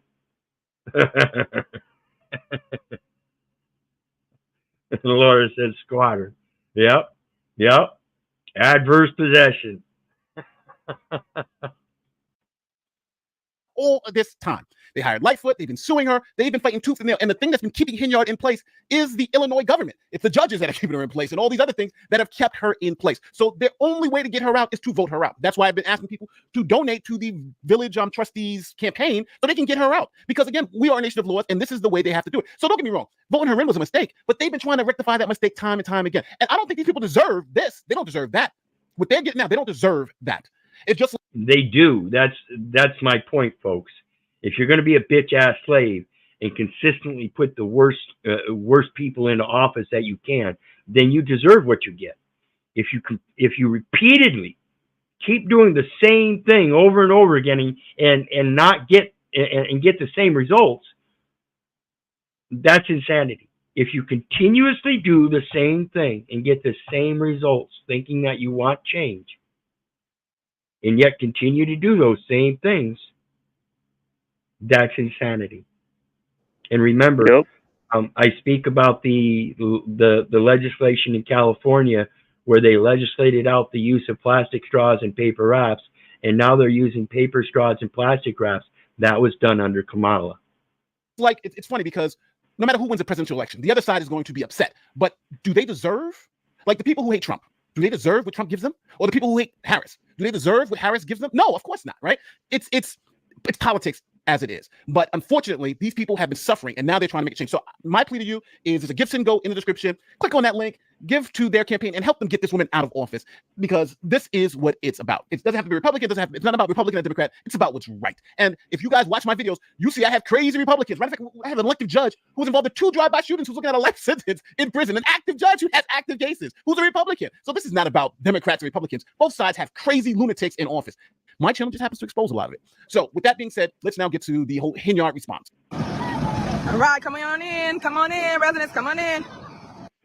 Okay, all right, come on in, come on in, residents, come on in. Okay, residents. And then we see all the balloon stuff for a little go-kart bumper cart track here. And this is what I'm talking about with Amazon. Did she spend that $40,000 on this stuff to provide this little carnival as a promotion get up to keep her in office somehow by helping to promote herself in this upcoming election to the younger generation, younger woman that the young gentleman just placated, he honed in on? Is this what she's honing in on? It's like a Dave Chappelle skit. You know the thing too, though, and JG, these people don't realize, and I honestly, I don't think a lot of people realize that all of our consequences has actions. And, you know, with these people trying to get rid of all of the good people and put all of these, I don't know what you want to call them, but whatever, in place. Well, when all of this falls, because it's only, you know, the alchemists are only going to alchemize so long, and then what is there going to be to feed on? Well, again, that comes down to that thing about the militia, that when it gets down that far and they have nothing to feed on, they're going to rise up to create change, no matter what it is, and they will do so drastically. This is why we have things like civil wars. Yeah. Well, that was a pretty drastic move in 2020 by shutting down the bottom class of people there, so-called middle class, saying that they were non-essential for 9 months and they wasn't allowed to provide for their families. Their families didn't matter no more. Their children didn't matter no more. Their lives didn't matter no more. But corporate America, state and federal, all their lives matter. But they're the ones to keep feeding the welfare recipients that are taking the handouts. They're all going to fall because the real alchemists are going to quit alchemizing. Well, and that's why I say, you know, you have a republic if you can keep it, and that republic means the people have to know the law. The people that don't know the law are the ones that are falling victim to it. Hey y'all, it's your soup from my lab. Tiffany A. Henyard, the People's Mayor and the People's Supervisor. Today is our back to school event here in the village of Dalton for Thornton Township. So Thornton Township residents, if you're watching this, pull up. Everything's free. We got a whole festivities, things for your kids to do. Now, Tiffany Henyard thinks the people of Dalton and Thornton Township are dummies. She just gives stuff away for free, and they'll forget that the town is like in $9 million in debt and all this other craziness, right? That she spent $40,000 in Amazon in one day. We're supposed to forget all that because she's giving out free book bags and backpacks. That's what she's hoping for. She's hoping that the residents are so dumb that they forget everything else. Don't believe your life. Well, and remember, too, that the position we're looking at here is that she's going for the younger ladies with children and younger families with children that don't have money. So all of this promotion and everything that's being provided by money, they have faith that she's going to do what she says that she's going to do and bring them out of poverty, because she's able to spend all the city's money on this big gathering, and the money's obviously there then. So by her actions, she's saying there's plenty of money, while people are screaming that she's abusing the budget, and yet it's not affecting the budget of those that are already in poverty that she's trying to draw in to vote for her. So those that are in poverty don't really care she's abusing the budget, as long as when in that abusing the budget, she's giving it to them. That allows them to stay in their victimhood and say, hey, I'm still a bottom part of the class. It's ironic. Vicious cycle. Insane cycle. Very much, very much. This is why the false patriarch is structured to destroy the family, that enumeration at birth, playing that you're a nationalist the day you're born without any choice, without consent. Live without consent, bitch-ass slaves. Guarantee you she's an alcoholic. Oh, I'm sure. I'm sure. She's got a criminal history, too. Not such a pretty one. And in front of the go-kart riding right now, as you can see. Yet they still voted her in because they didn't look at her record. They believed her on what she said, on how she felt. It's all about feelers, just like that man that put her in position in Thornton Township. He felt that the Thornton Township needed a younger woman. Didn't matter if she was qualified. He felt that they needed a younger woman. Had he done his research and known, he could have followed along with a younger woman, so long as she was qualified. But what he did instead of expanding in a peripheral view and doing the research so he would know, he stuck with his honed-in view and just chose a woman that was younger, despite any qualifications. And he probably had sex with her. It could have been. And that's the insanity, is that people that are adult and believe that we need good people that are quality people don't give a fuck about the quality. They want equality. And equality is not what you think it is, folks. Right here in Dalton, we right here at the old Melly Fitness / the new Dalton Police Station. Bouncy houses, let me go. I'm gonna show y'all everything that your kid can do. This is going on today. I gotta get it out because you know everybody keep running up to me. So I gotta try to get it all out to y'all. So they can come. Shit. Again, this is here in the village of Dalton. Hey, got all the bouncy houses for the babies. Remember, I told you, they know this. That's another thing, the expansion of the police department and private security. Now they've got a new police department. She put it all on her own security. That's communistic. Again, folks, she's of a communist mindset. I don't care what anybody else thinks about my opinion. It is what it is. I'm sure it is. Yeah, keep it going. Because at the end of the day, y'all looking for me? Y'all looking for me? I told y'all I'm outside. Oh, I stay outside. Y'all talk all that mess. Buddy, I'm always outside. And I'm going to be with food at because I told you everything free. When you come to any of Tiffany Henry's productions, it's free. You don't need anything. The concept of the woman that thinks, or anybody that thinks, well, I can't be broke. I can't have no money in the bank account because I've still got checks. Hi guys, we out here again. Village of Dalton, 14900 Greenwood, Dalton. This is what we do. And they get their blue bags over here and turn it around. That's where we at. Because I always want our kids to always remember, never, never, ever give up. You're going to always have people that's against you. You're going to always have people hating on you. You're going to always have people that got something to say, but ain't willing to stand in the fire. So all I can tell And I'll say she's got a good message there. But the thing is that if you're not doing things right with the right intent, then maybe that criticism should be taken heed of. See, and that's what she's missing here, is if you've got so much criticism showing that you have ill intent, and you're trying to throw it off as if there's no ill intent. You're obviously delusional when you think as a leader you don't have to put forth to the public, which has already been standardized, that if the public has oversight of you, then you have to give them records. If you refuse to give them records, then you are again in a communistic mode saying, no, you don't have that right. I get to spend what I want based on what I think you want, and as residents, you owe me. And these are the concepts that she's put forth in that venue, and people just are not clicking. That's communist. Well, I mean, hey, go ahead, Keith. Go ahead. No, go ahead. Go ahead. Well, no, I mean, I just don't really get how. I mean, I guess my focus right now when I hear this stuff, and I mean, I hear it so clear. I hear it just about probably as clear as you do in what these people are saying and the twisted bullshit. But it seems to me as a God-fearing man, right, to put all of my faith in God, that the act of the individual decides whether it's a liability or an asset, my friend. I don't understand how people are not able to identify and pick up on this. I mean, I have a hard time trying to figure that part of this whole journey out. How does people not see this in the simplistic ways?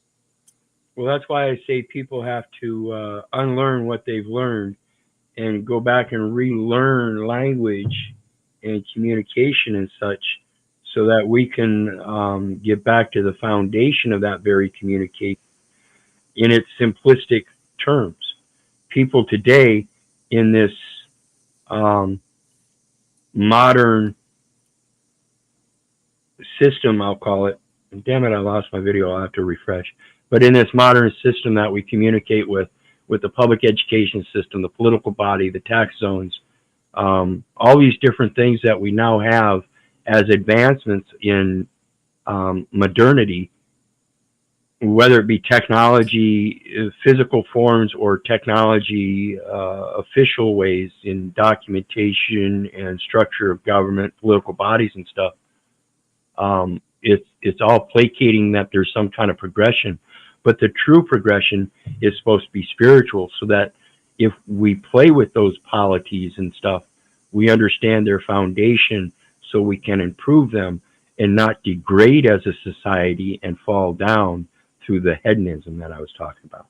We keep that republic form of government, which is where the people know the law, and therefore they can enforce it themselves and keep that structured government going for eternity.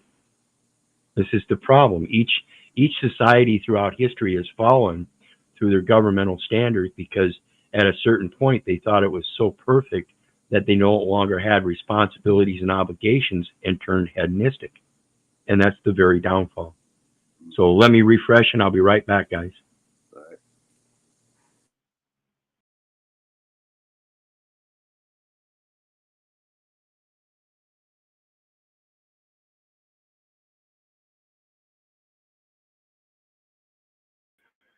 Okay, let me find my links here again.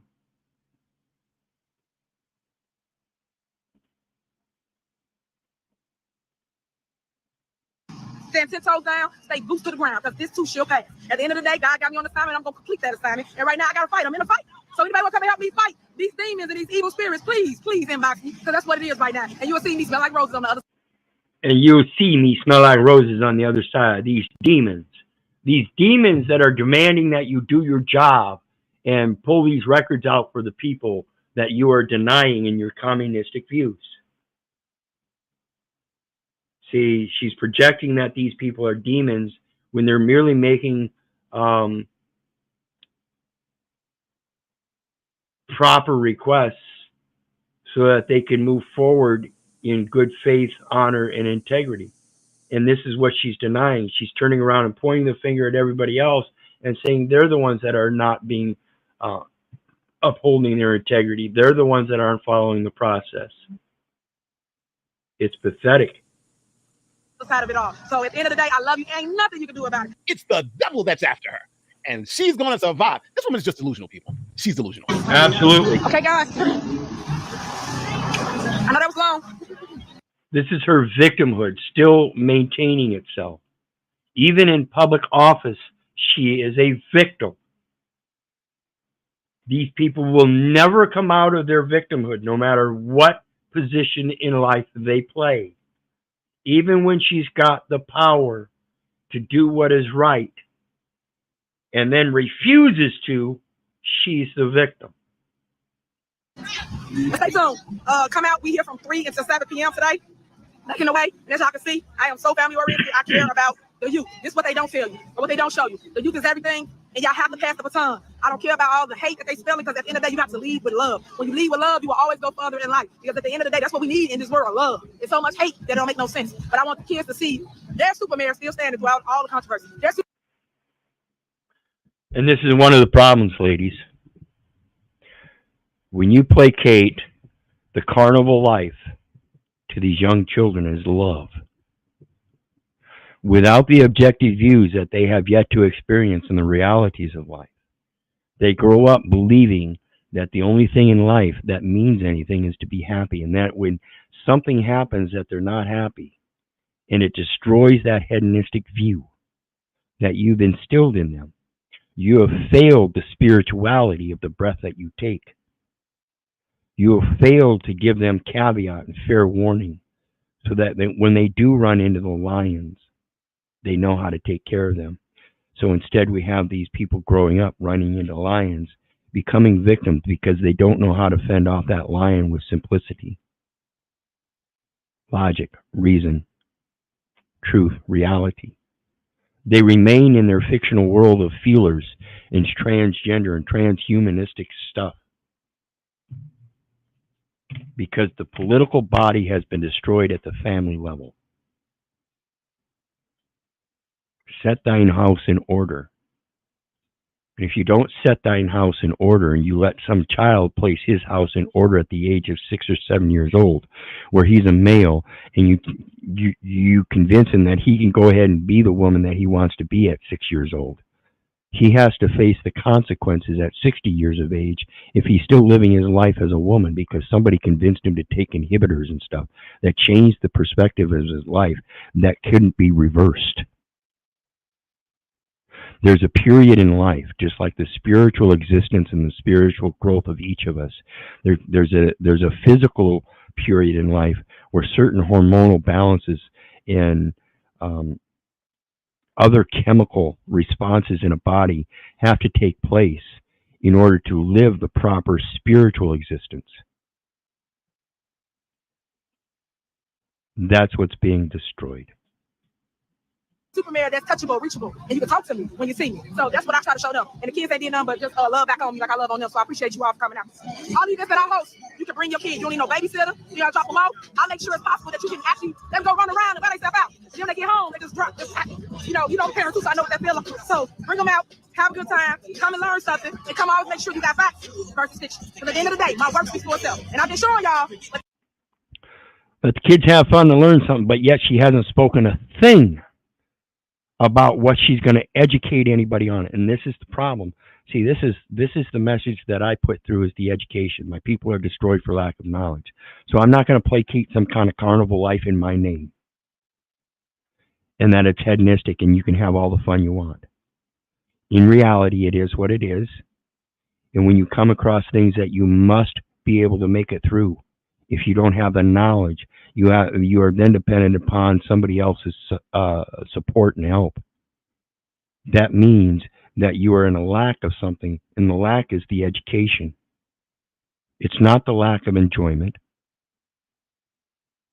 It's not the lack of love.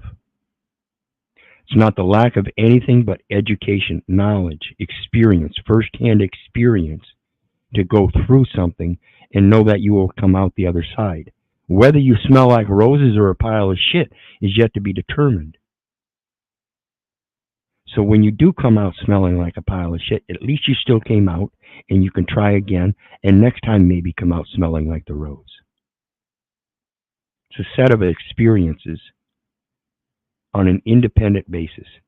And when you keep putting people in these positions, like I said earlier in the stream, empathy, sympathy, and apathy, and they go in and they placate that they have all of those, but they have none. They're in their own self-centered, hedonistic selfishness. And they don't care about you. They don't care about your children. They don't care about what you qualify in position of an office or a job or anything else. Everything is about them. They're narcissistic. And in this case, we have a communist. Again, in my opinion. At the end of the day, you gotta want to see what it is that I truly do. It's just love on the community. And remember this, because you know election time coming up. Remember this.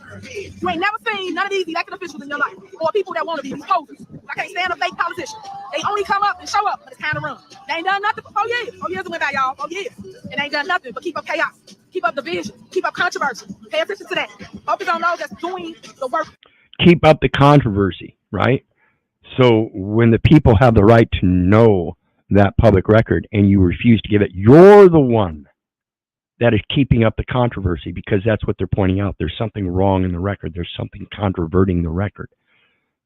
We need its exposure, and you refuse to expose it because then it implicates you. And that's why we see her playing the victim game. She's saying that she's a victim. No, you're not the victim. The people are the victim. You're the one creating the controversy, and now refuting to say that it's controversial, except for the perspective that others are pointing the finger at you. That's what's controversial. You don't like the finger being pointed at you. It's making you a victim of your own doing. You're not a victim of the people. You're not a victim of the board of trustees. You're a victim of your own delusion, woman, Tiffany. For you. That's it. All right, see y'all in a minute. I love y'all. Woo! Superman. Remember they said that I'm hiding. I'm outside. I'm always outside. I'm always reachable. Love you. Share the video. Let people know to come out. Everything's free. Going on from 3 to 7 p.m. here in the village of Dalton. Let me end this video. All right, y'all. Love y'all. Always stay woke. Stay woke. Pay attention. Remember. I think that was a perfect ending to the video. Always stay woke. So that's Tiffany Henyard's response to the madness that we saw on Thursday with Lori Lightfoot. The police corruption, the millions and millions of dollars in debt, the town essentially being bankrupt, the $40,000 in Amazon. They're like, all of that, that's her response. That's what she believes is enough to say, vote for me again. And I'm doing the right thing. And all these other people, the Jason House and all the work, this woman obviously has to go. Obviously, people have been trying to get her out for 3 years. Please go to the description, give whatever you can to the Jason House Clean House 2025 campaign. We can actually do something. So this is something to do. And these people, they don't deserve this. They voted in someone who they believe, she was a trustee for a whole bunch of years. They believe that she understood what was going on. And right from the get-go, they said, no, this woman is crazy, and tried to do everything legal to get her out. But it was the judges and politicians that did not let them do it. And now it's on them, and they're trying to do everything, and they need our help. So if you can, please don't forget to. Absolutely right. They need our help. We the people, we are the ones that are supposed to be delegating the authority. And when we stop delegating that authority, it's because we stop knowing we are the authority. We stop knowing the law. You are the law. You can only carry that law in its truth, though. That's why we have the society we have today. Nobody knows the law. That means nobody knows the truth. How can they live in its truth if they don't know the law? You guys got anything on that? No, I'm good. I mean, it seems the same regurgitation all the time. I mean, you know what I'm saying out here.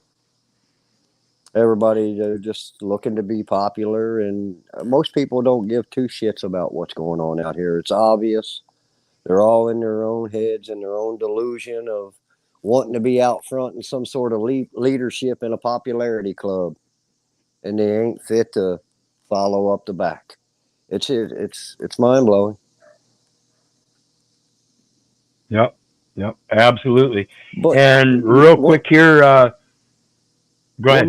One more thing before you get off of here. At some point, if you don't, if you got the time, I've done a lot of deep research in my lineage and everything, and I'd like to have somewhat of a back and forth, a spiritual back and forth on some of these things that we were all talking about out here. Yeah, feel free anytime. I'm going to be on till midnight tonight, brother. This is my birthday marathon. My birthday's coming up tomorrow, so I want to get all this insanity out so I can enjoy my day tomorrow. And so, yeah, anytime you want to bring it up, feel free. And in the meantime, I'm going to go take a potty break, but we're going to switch over to my brother, Based Oracle. So let's go check him out real quick. Thirsty Male Syndrome. He is live streaming now. So let's go ahead and pull him up. Fucking conversation. This whole thirst fest is real or not, 30 years ago or not. It's very strange. Why pull this up? The reason why is Schwarzenegger, right? Spotting him, crossing paths with Michael Jackson. And he was referred to as Rambo. That's just a fact, 90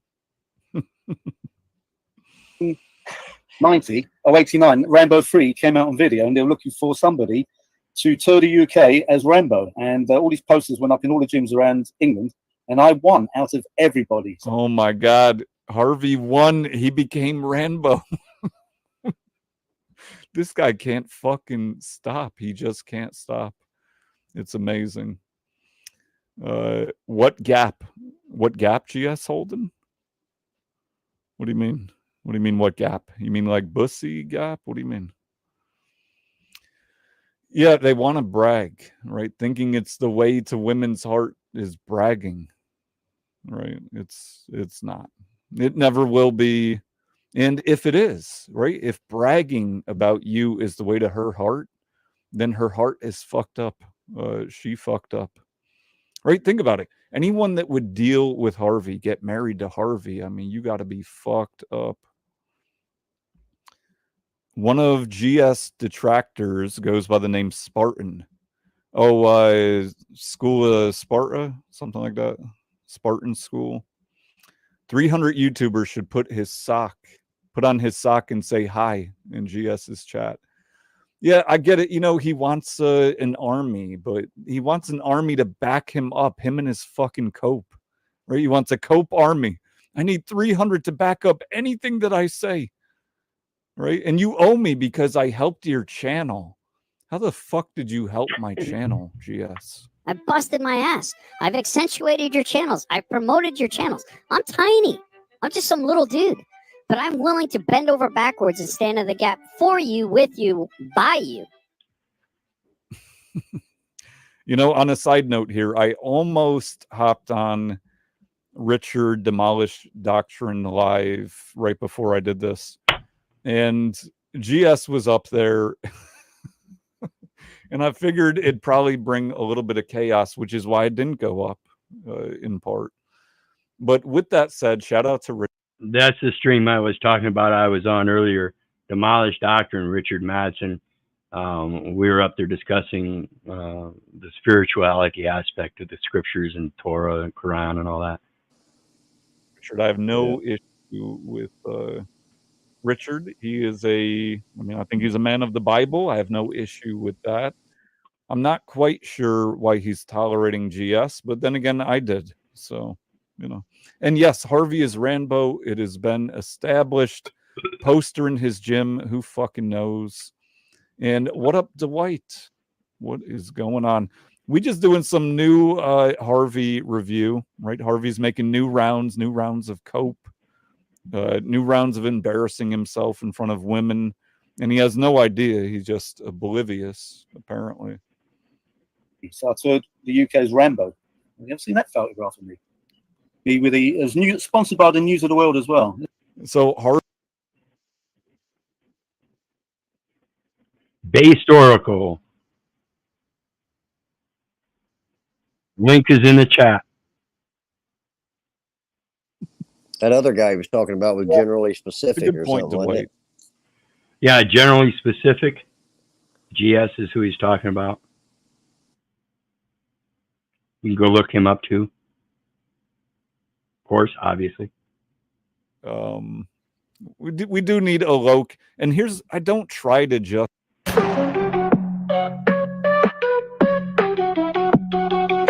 Oh, you got somebody coming up on panel. And it wouldn't be fair unless I also dropped the StreamYard, so I dropped it. But yeah, we might work on a locale tier list as well. That's a good suggestion, right? Just to yeah, like I said, a lot of things have levels to them. So when we talk about the feminist movement, you have people that are in the feminist movement, but they're at different levels. Some are extreme feminists. Some are just, certain things, and they really no care about it. So we have to think about the different levels of the things that we get involved in. Which is funny because I've been told this many times that I'm rough around the edges. I mean, I guess it's true. I don't know. I don't care. If that's how I come off, that's cool. But then, and I know GS was probably steaming because he always is, right? He probably just triggered by my name. as if I'm cutting out clips of UGS. You know I didn't fucking do that. You know, the whole Based Oracle, he's got people pointing guns at him from all directions. Based, you fucking wish you were me, dude. According to your own fucking iconography. You wish you were me. I don't want to be that guy. Guess what I am? You know why I am? Because I speak the fucking truth. That's why I am. And I accept that. See, and everybody thinks they speak the truth. Everybody really thinks they speak the truth, including Tiffany Henyard. This is the problem. So let's get back to our clips, because our next one is another officer that doesn't know the law. And I just wanted to bring up Based Oracle because he happened to be streaming. I go over and I've been going over to his panel here lately and having some time up there. But getting back to the shorts, we're getting back to officers not knowing the law and various other insanities. Like I said, if you take an oath to the Constitution, you should know that oath and the Constitution and be able to uphold it. Yet that's the last thing they know. So let's take a look at it and get back to that. But go check out Based Oracle. I think he's got a well put together platform and demeanor as well as outlook on life.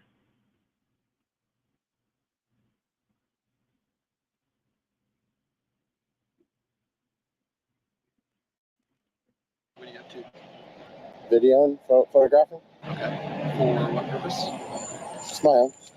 Your own personal purpose? Yeah. Okay. Anything I can help you with? No. Just checking it out.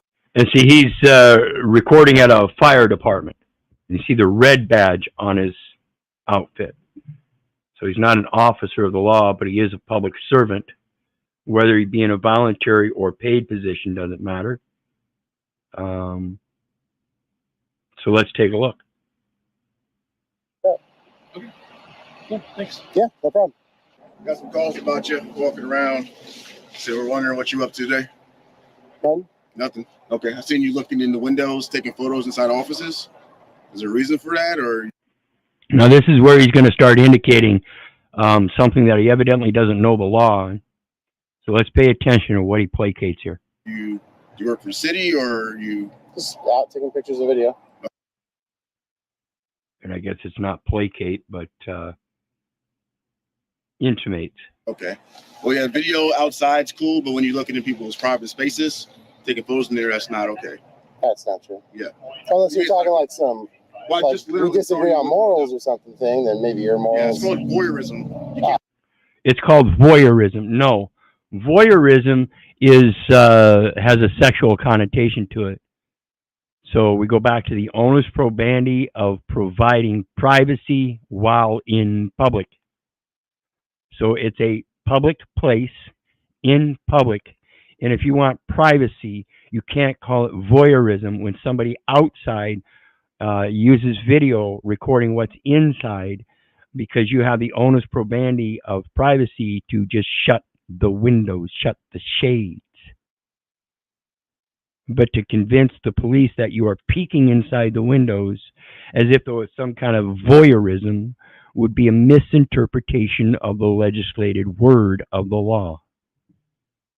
look into any place that's not open to the public, okay? This is absolutely open No, to the dude, public. not an office. Not like that. If you want to go inside the building and talk to a firefighter, you're more than welcome to do This that. is a public building. I can take pictures from public. So you can go inside the building, but you can't do it from outside the building? Excuse me? Again, that's the onus probandi of providing privacy. Spaces. What are you up to? Now the next one, and before I go on, I want to remind everybody, please hit that like, share, and subscribe button. We're having a wonderful birthday marathon here, getting the insanity out of my system so I can enjoy my birthday tomorrow. There's a PayPal link down there for anybody who wants to hit the share some love there. Always appreciated. And of course, the StreamYard link is there for anybody who wants to join the panel. Please help out with the panel commentary. You got anything on that, Russ, before we go on to the next one? No, I'm good, buddy. All right, let's get on to Elon Musk, blast lying reporter who forgot to do his homework.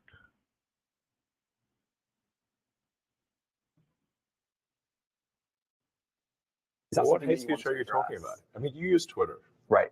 Do you see a rise in hate speech? I mean, But just a personal anecdote, like what do you? I don't. Personally, for you, I would see I get more of that kind of content. Yeah, personally. Content you don't like or hateful? What do you mean to describe a hateful thing? Can you name one example? I honestly don't use.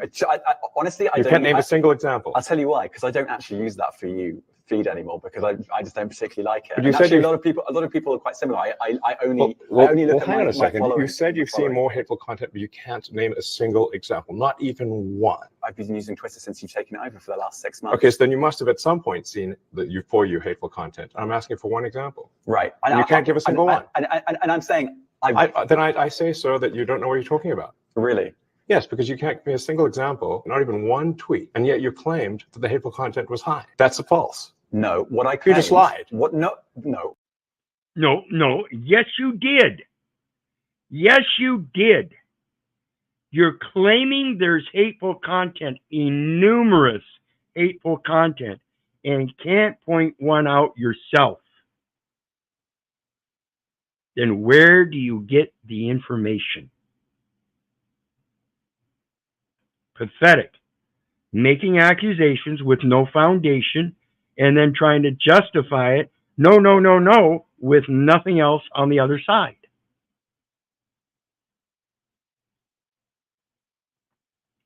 So let's look at Jesse Lee Peterson again, making somebody angry. And this again goes to the insanity of your feelers. No, a drag queen is like an adult entertainer, Jesse. And this is funny. This is funny because we've done a review on this guy before. We've had this guy in Insanity Shorts clips before. And again, it was with Jesse. But you'll notice there's a difference. I'm not an adult entertainer. I'm a proper lady. I'm just an average. I'm a proper lady. I'm just an average woman. Now, this is a man that was on the show before. And he has a problem with men. And his problem with men is because he was raised with his mama. And being raised by his mama told him all kinds of things about his daddy, hateful things about his daddy. And so the guy grew up never knowing his daddy except what his mother told him about his daddy, and has no real foundation about what his daddy is, and hates his daddy and men so much that now he's a woman. Average woman. Insane. See what, Russ? Yeah, it's insane. It's insane. Yeah. The link for my PayPal is in the details section. You just go right below this video that you're watching. There's a bunch of links down there, and there's one, I believe it's the first link is the PayPal link. Appreciate it, brother, sister. So yeah, this guy here is a male, has posed himself as a male previously, and now he says he is a woman. He is a lady. Let's listen this out. Let's hear him out. What is funny?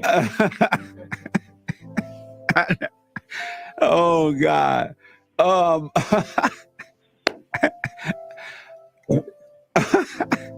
What are you laughing at, Jesse? I'm laughing at you. The last time you were here, you came in as a man, a male, but you were homosexual or something, right? No, I was not homosexual. I was straight at the time. You said I seemed feminine. That's what we had the argument. Oh yeah, right. He's turned you into a woman. This guy right here. This is the same guy. And he was talking to Jesse about his mom and how he grew up with his mom and hates his dad because of what his mom said, and has no experience whatsoever with his dad. So he takes everything that his mom says true to heart, so true to heart that he hates all men, and has now determined himself to be a woman. I am not a woman, Jesse. I am not a woman, Jesse. Said he sounded feminine. Jesse told me he seemed feminine. And he right away, yeah, I'm not a woman. Now, months later, just months later, he's professing to be a woman. Who is confused, folks? Beta, Michael. No, Beta. you are a beta. Beta. I am a normal man. You're a beta man. No. I am a normal man. You're a beta man. A normal man does not all of a sudden decide he's not a man. He sticks with the normal man, and he maintains his testosterone. Oh, you're not normal. I could think of many words to call you. Normal is not one. No, a drag queen is like an adult entertainer, Jesse. I'm not an adult entertainer. I'm a proper lady. I'm just an average woman. A normal man or an average woman. Ladies, do you feel this is an average woman? Ladies and gentlemen, do you feel this is an average woman? Is this average woman going to one day be a normal woman? As she has professed, he is a normal man. You see the insanity? This is just ridiculous. We have to stop putting up with this. And I don't care if you feel offended, woman.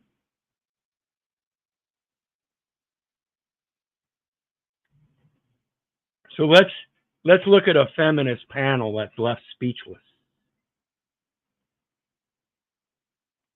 In all of my misogyny, You need to watch how this man destroys these feminists with one single question. Now, if they make it to the final, the girls will get $5,500 each. The blokes will get $69,000 each. Oh! How can anyone justify this item? how can anyone justify this? How can anyone justify this? They can't. No. They can't. Really? The gender, I beg your pardon? I can justify this. Why? Well, I tell you what, stars don't get paid more money because, a sport doesn't become interesting because the stars are paid more money. Stars get paid more money because the sport is interesting. Let me ask you this. How many of you guys on the panel know who our Australian Matildas are playing in the quarterfinals? Don't. No, because you don't care about it. The Australian women's football team is one of the best in the world, but they lost 7-0 in an exhibition match to a bunch of 15-year-old boys. What the hell is even that? 15-year-old boys. And so when they're talking about the salary disparagement, it's not because they're women. Because if there was a salary disparagement, it would be because of both talent, or, well, more precisely, it would cover reasons of talent, marketing, and interest, as he mentioned there. How many of them know who the Australian Matildas are? None of them. They don't have any interest. Therefore, no matter how much advertising and marketing you put into it, you're going to have a smaller crowd. Therefore, the income that comes into that arena, that venue, is going to be much less. So while you're placating that the man gets paid $69,000 for this event, that pulls in innumerous amounts more than what the woman's same venue does. How can you then say that the woman deserves to be paid that same $69,000? It doesn't go by an amount, it goes by a percentage of what the market says the value is. So if you got an arena that is capable of holding 70,000 people and you have a man sport and it's packed full, the people are going to be satisfied. They show a greater interest. The marketing shows that it's more valuable and drew in a larger crowd, so therefore it's going to bring in greater amounts and there's going to be greater profit. Whereas if you in that same arena hold a women's event of the same type and it only puts 10,000 people in those seats, you don't make near as much. There is no disparity. You get paid what's brought in, not by your talent. If you want to get paid by your talent, You do it individually, not as a team sport that's based on marketing as a competition, as a team. You want to talk about the same salary rates, we go to talking about qualifications then. Like your white collar offices. This is where most women take their job and employments in the public market, and where they cry for equality is in the cush jobs where they can sit down and do paperwork. They're not out there on the oil rigs being roughnecks. They're not down there in the mines. They're not down there in the submarines. They're not up there in the space capsules. Not in the preponderance position that men are, because they don't want those jobs. They want equality their way, and that's not equality. You want equality? Get your ass out there and do the same jobs. But that's the problem. You can't. Again, in the same sports arenas, go try to put a women's league on that same platform as a men's league in that same arena. See how much it draws. A women's league playing against a men's league. It's not going to draw as much because they know it's going to be an overpouring of physical attributes over the women, that there is no competition. And therefore, the only reason they would really go to such a sporting event would be for the comedic venue. Go ahead. Nah, I'm good. I think I'll just let it go. No, go ahead. Say what's on your mind, brother. I just feel, going back to that spiritual side now, that I think that we've kind of got off and got, instead of, the business dealings being of that image and likeness, to being some sort of popularity and some false prophecy. I mean, well, you know what? Maybe I will go ahead and say it. I was going to do it. I wanted to do it privately, but it don't matter. I've been digging into some research in my family lineage and everything, and kind of goes back to a lot of things that I think we've all obviously been lied to, and I think a lot of people are onto it. I don't believe any of this started in the Middle East. I believe it all started right here in our home soil, and it's just my belief right now. And a lot of things are leading me to that. And this Combs genealogy that I was actually looking at is pretty depth. And a lot of things in our history in the War of 1812 and George Washington and Brown and Napoleon and all of these names that we've heard all of our lives. But if it all did really start in the beginning of those 13 tribes, that would mean there's 13 families running this shit show. Who's the head of these 13 families? That's my question where I'm at right now. So, I mean, I see things from a different standpoint. I don't worry about what everybody else is doing. I try to figure out how I can be better tomorrow than I am today. Get me closer to that divine connection that a lot of people talk about, that they have this Christ-like presence to them, and I don't see it. I'm sorry, I just don't see it in all these talking heads out here. You can't even have a conversation. They say where God is, there's an abundance. Where's the abundance of conversation? Real conversation. Where is that abundance out here? Everybody wanting to lead. Yeah, and that's why I say we have to get back to understanding ourselves, and that means shedding off what we've been educated in and relearning. And that allows us to put forth our own interpretations. And I think most people have a good heart, so their interpretations will show positive and negative aspects. They will see the conflicts, the controversies, things that contradict each other, and use their own discernment to determine what it means in their life so they can use it for good.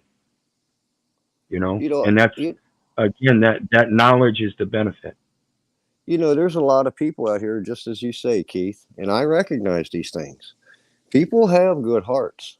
Well, people is going to have to realize at some point when they become settled in themselves, right? Then the ego no longer controls you. You're thinking reason and logic. You're trying to be the best version that you can be. That you know, there's folks out here, we get it. There's people that don't know the difference between a flathead and a fill-up. We need each other. And there's that are out there that, you know, that can alchemize just about anything as long as there's those resources.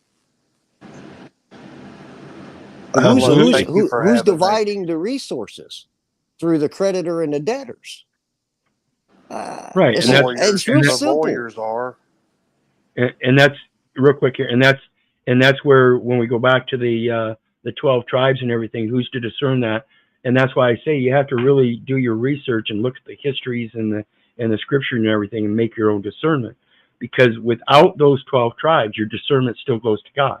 Without Jesus, your discernment still goes to God. Everything still goes to that supposed source. Because if you're missing a link, there's still something in there that leads you to something else prior. So this goes to the right, and this goes to the concept that I tell people about all the time. Moses brought the law, Jesus taught the law, and now we're supposed to embed the law independently each, as if though we were gods, as if though we did come from the 12 tribes, as if though we are walking the way, the light, and the life of Jesus, even though we may not be that exact thing. And greetings, McNemesis.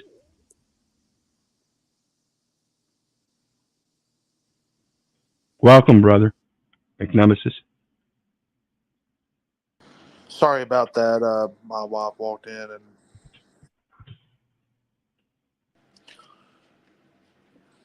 so how are you guys doing? Like, for real? We are well. We are well.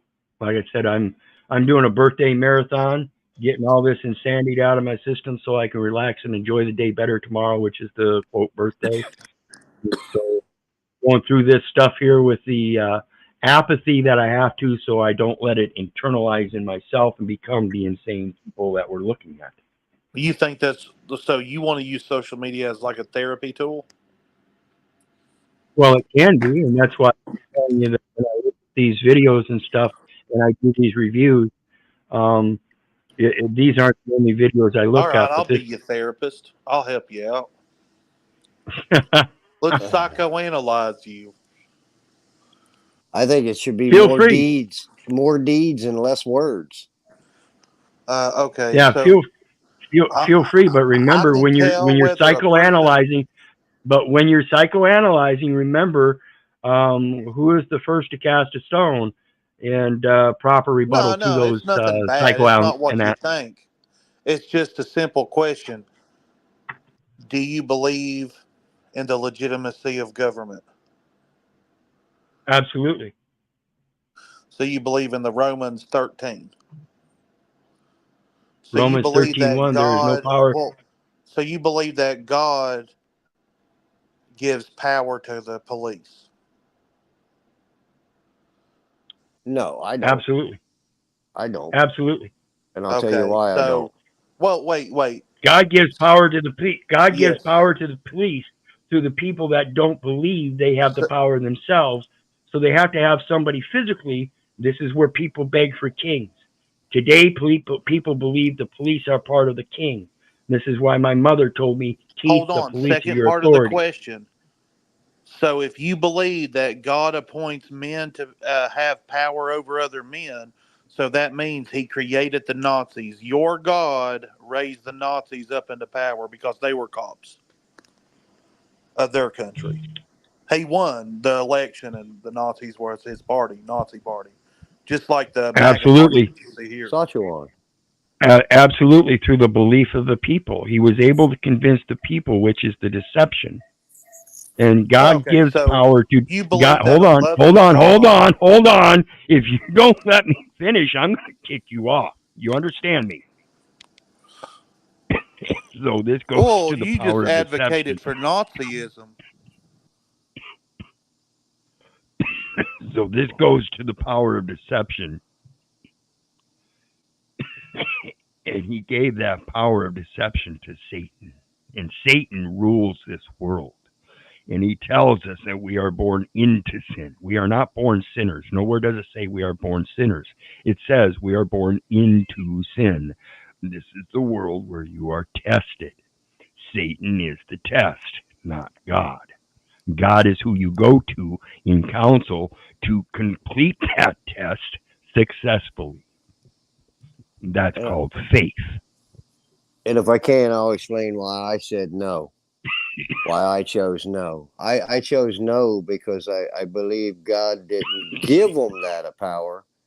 He gives them that option to have that power when he calls upon God, when they call upon God as they take that oath. But if they use that in vain, he didn't give no power. They called upon power in his name, and it was in vain. That's just my take. Correct. I don't know if I'm anywhere. Correct. And the So same we way said goes two for this separate things, but mean the same damn thing, basically. Yes, and so when it comes to this comment, advocate Nazi advocates. No, I am not advocating Nazi. I am admitting that it existed and that it still may exist. That's it. That's all I'm advocating. And that is because the people believed in it. Again, the true benefit is not belief, it is knowledge.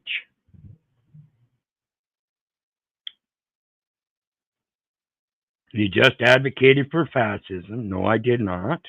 That is your opinion. How do you feel being a Nazi? That is your feeling, not mine. Again, great projection. And again, the great competence of a man that knows how to project his own fears as if though they belong to me. You're an idiot, Nick Nemesis. Do not come back.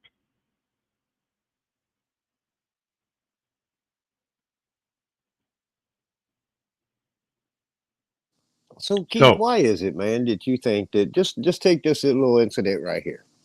Why is it that you think these guys are paid actors or what? I mean, how can No, I think they're nobody in the confused. I shape? think they're confused. That's Yeah, it. They're confused. in the shape of the world, though, to continue to disconnect instead of connecting makes no damn sense to me. You know what I'm saying? and all of these people, it's the same shit. Yep. Keep trying, McNemesis.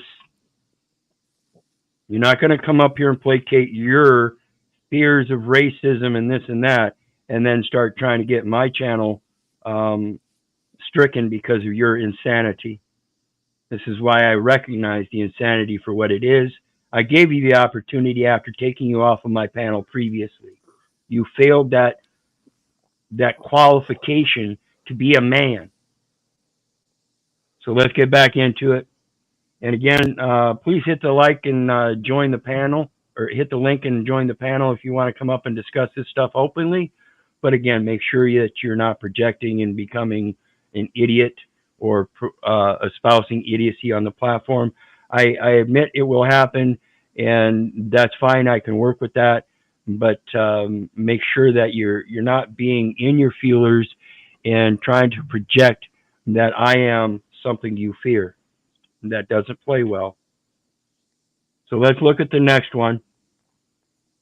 Another insane reaction, escalation by the police. And again, I'm not saying the people are perfect, but the problem is the police are supposed to be knowing the law. And when the people know that there's something wrong and they get escalated by that illicit act, it is up again to that public servant who is a public trustee to stand up to their studious supposed integrity and honor to do what is right and not just what they feel.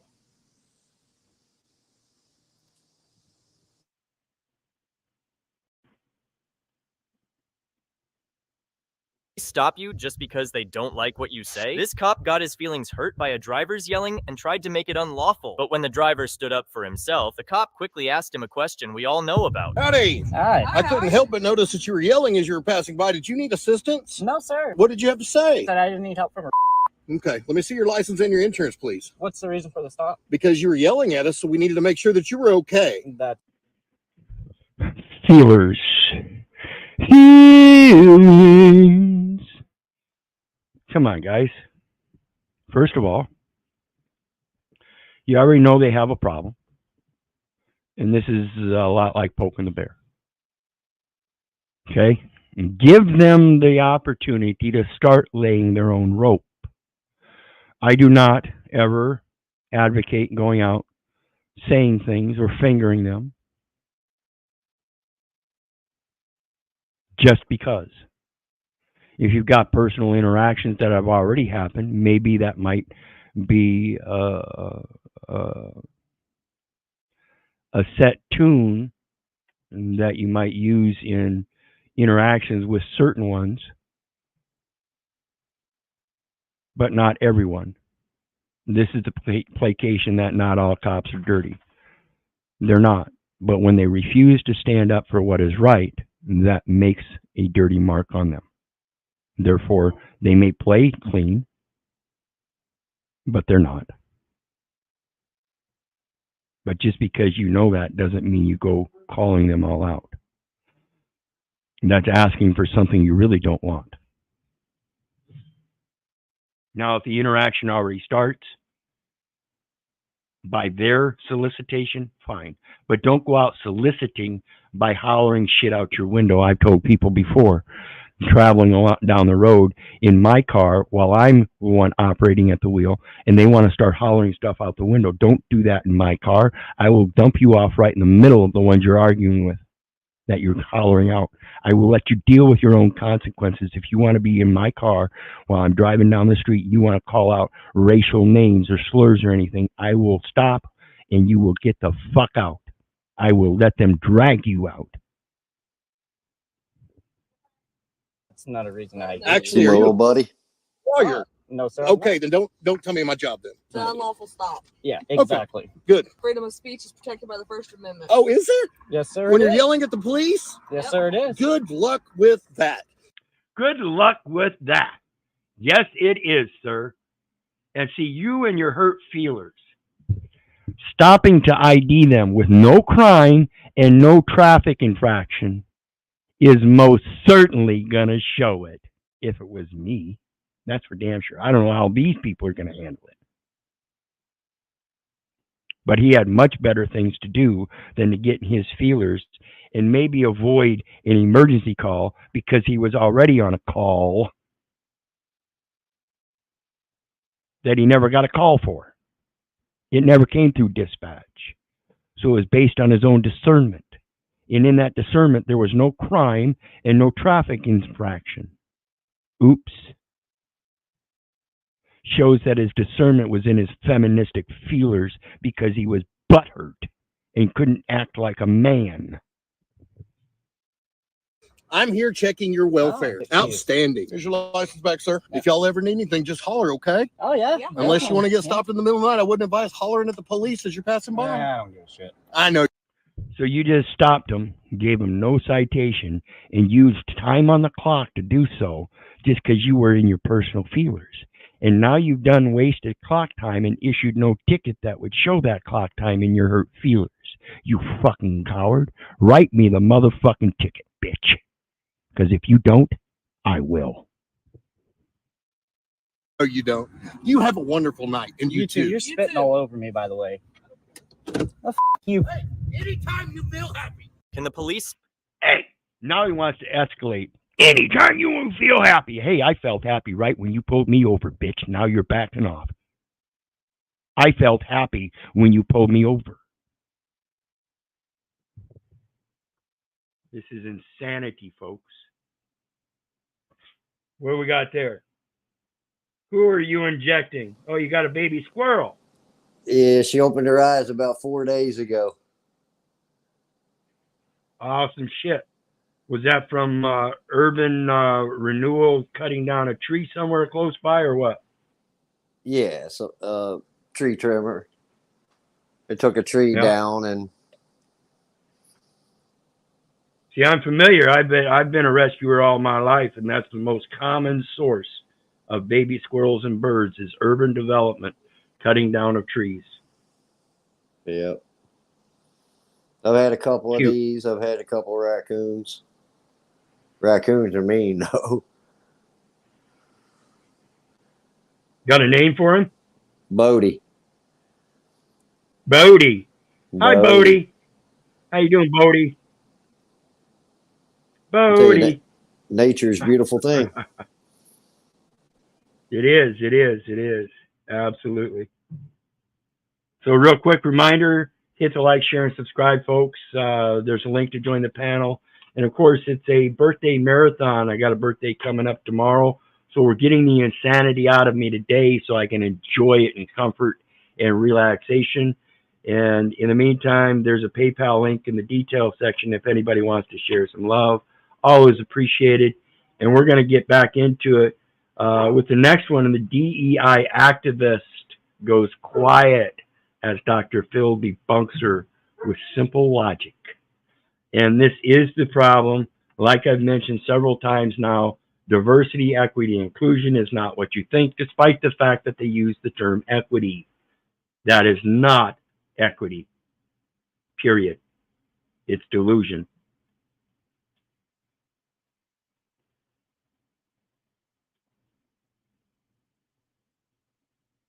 To the table and have to overcome racism, unconscious bias, misogyny. And so how do we help level the playing field for everyone? That means you're trying to create.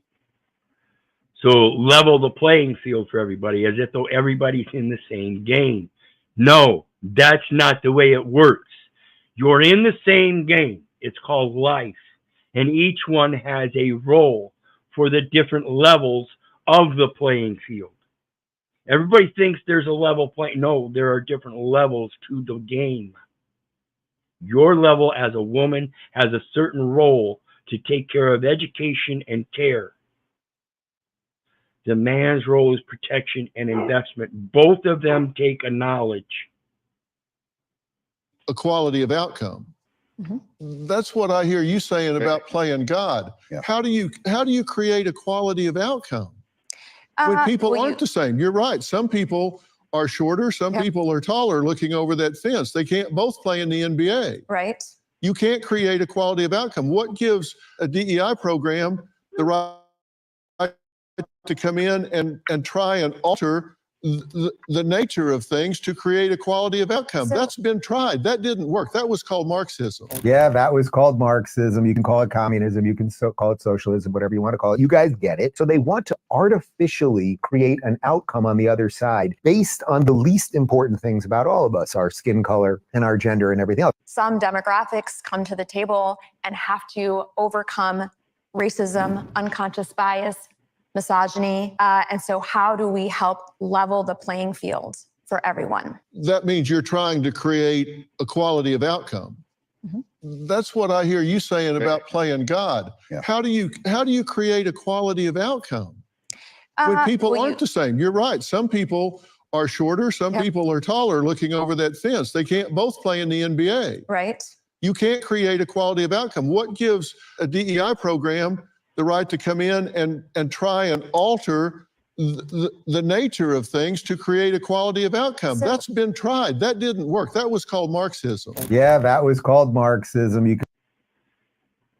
Absolutely. So I'll tell you the story about when I was a kid.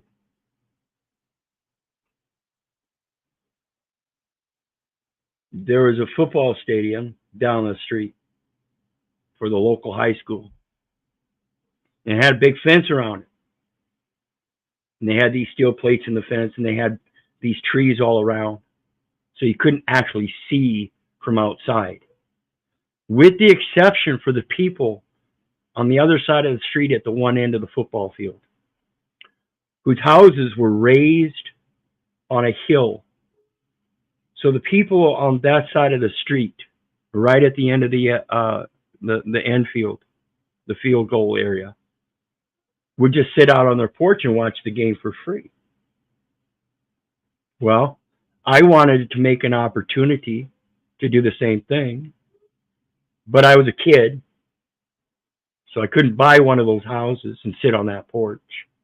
I could have been kind enough and introduced myself so I could go up and sit on that porch with them, but being a kid and not comfortable hanging out with adults, rather hanging out with kids my own age.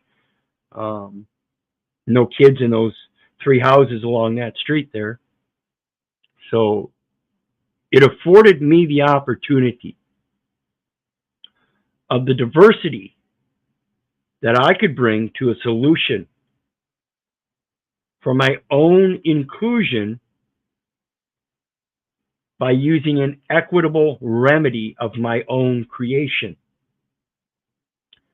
So what I did was I built me a pair of stilts, and I simply walked the 3 blocks from home down to the stadium and watched the game on stilts by being able to go above the fence as we see here. That's equity. That's knowing that you can come with a diverse solution so that then you can include yourself. This is the true form of diversity, equity, and inclusion. And this is why I say you can't have somebody else bring remedy for you. It's based on their perception of equality and not your perception of what is actually needed to include you in that. As again, we see, providing everybody with a box is not equity. It is only equality, because you give them all the equal solution. But the effect is not there. That is equity. Equity is having an effect so that you can be fairly included. And that is the equal consideration, equal benefit without the detriment. See, if you have a government that provides you with equality, but some of that which is they posed as equality is not effective for remedy of fairness to include everybody, then that government doesn't work for everybody.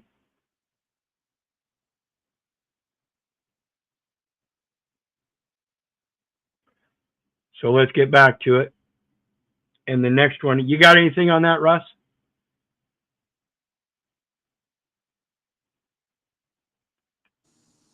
No, sorry, I was sitting here messing with a squirrel. Yep, that's fine. That's fine. So let's get on to the next one then. The insanity of what they try to pose as violation of the law is getting discriminately larger and larger as we progress more and more in modern times with technology. Everything new that comes out, they try to place something that would be violative on the record as it relates to that technology. That's their purpose, is to find violations. In doing so, they find the violations that the people are willing to put up with. People are willing to put up with traffic violations because they believe they are subject to the traffic code. Therefore, they apply for the driver's license and make themselves subject to that code. Become part of the statistics of that code. You are doing it yourself. So let's take a look at this one.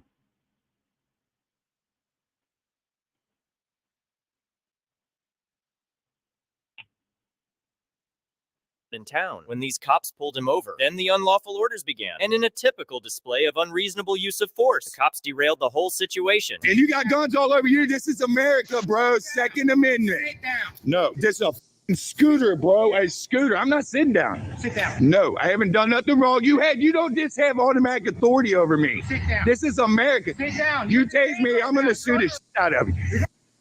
And he's making a very good point here. See, again, they're assuming they automatically have authority to stop you and try to have some kind of communication with you to outline a violation. That's their intent in every situation, is to outline a violation. And so long as you are willing to put up with them posing that automatic authority first and then have that conversation with them, you've already granted them authority. Quit having these insane conversations. Go ahead, brother. I've met that guy. He's a pretty decent cat too. That day I did that video when all them cops down there in Covington. You see the cruiser back there. That one night I did a video down there and asked them if they were doing God's work. That's where I'd come from. I'd down there meeting him. This officer here? No, that gentleman shooting this video. Guy on the scooter? Okay. Yeah, his name's Scott. Ah, got it. Yeah, it's a goddamn scooter. You're gonna be under arrest. For what? For not listening to me. I haven't done nothing wrong. Please tell this guy. Sit down. Look at him. Look at him. Hands on top of your head. Look at him, bro. Hands on top of your head. He's gonna lose his immunity, bro. Settle it. Top of your head. No, he's not going to lose his immunity. He already has. He's already violated his authority by assuming he automatically has authority over anybody he looks at. And then demands documentation to prove it. You're an idiot. You lose immunity as soon as you communicate with me, assuming that I am a documented person. I hold no identification. Ask me again. This guy too, Keith, is, for the last 3 years, I believe it is, he's been sleeping down on the riverbank in tents and shit. He said F the system 3 years ago and been, you see what he's doing. Absolutely, and it can be done. Mm-hmm. Yep. Hey, de-escalate. Listening. He doesn't just have authority over me. I haven't done nothing wrong. I'm riding a scooter, bro. You don't have authority unless I break a law. What law have I broke? You're failing to follow civil instructions. You're trying to talk. You don't just have authority over me. I have to break a law, commit a crime. I'm riding an electric scooter. We're gonna put you in cuffs. Why? The way you're acting, dude. He wants me to sit down, bro. Look, wait. This guy. Yep. Yeah, you're not going to lose immunity. You already lost it. Your intent says you lost it. See, if you don't have actual judicial, legislated, administrative intent by statute, you cannot just go around creating it.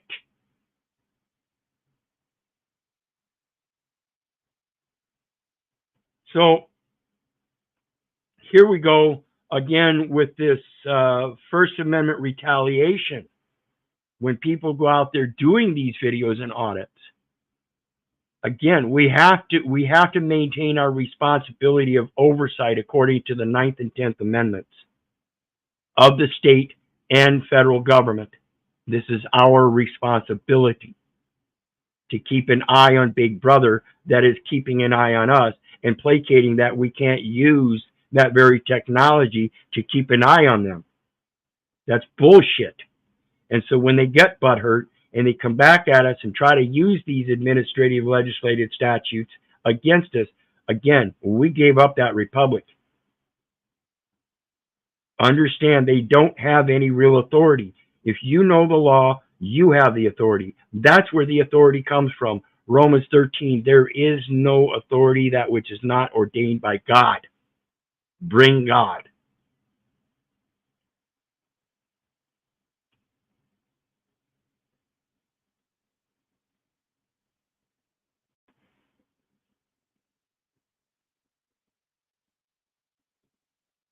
Cops, you dumbass. No, excuse me.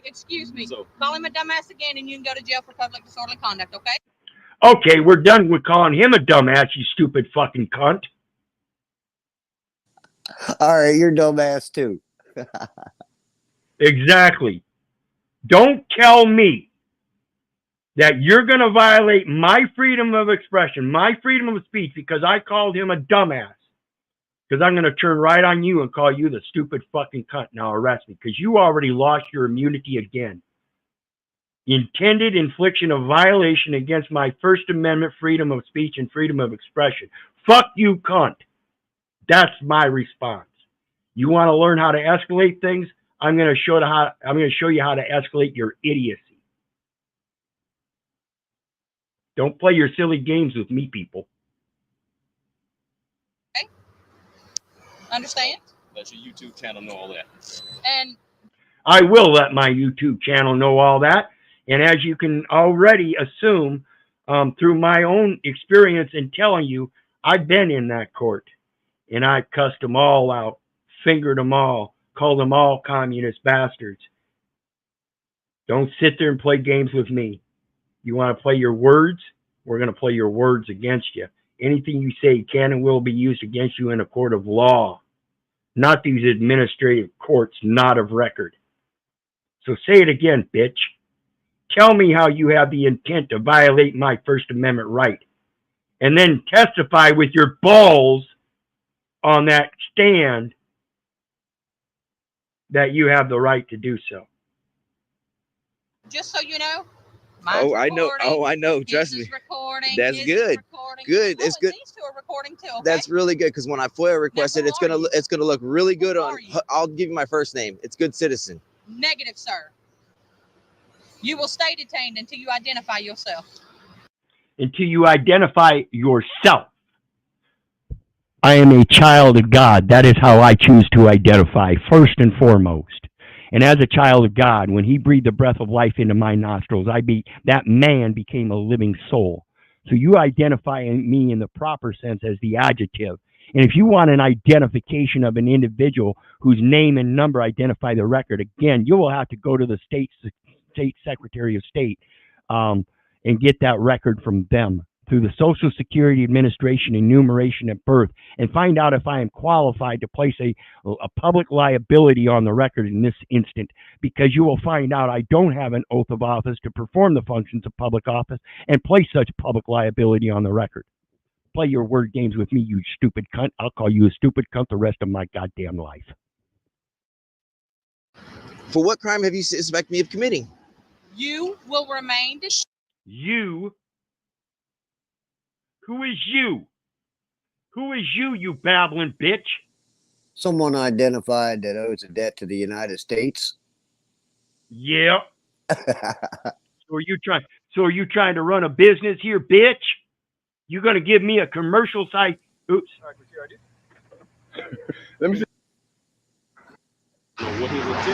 You gonna give me one of them their state commercial citations under the UCC, and then tell me I can't restrict my endorsement, that I can't sign it the way that I am required to sign it in order to pay the debt appropriately? You're going to tell me I can't sign it the right way? I think you are the one that doesn't know the law. Go ahead, brother. I mean, it's just insane, these people and their egos. I mean, just look at the whole stature of that woman. Oh yeah, yeah. That's another thing I'm talking about. You know, these women don't belong in this service to begin with. Let alone, let's take a look at this. And I want to ask you folks: do you think she would pass a physical test?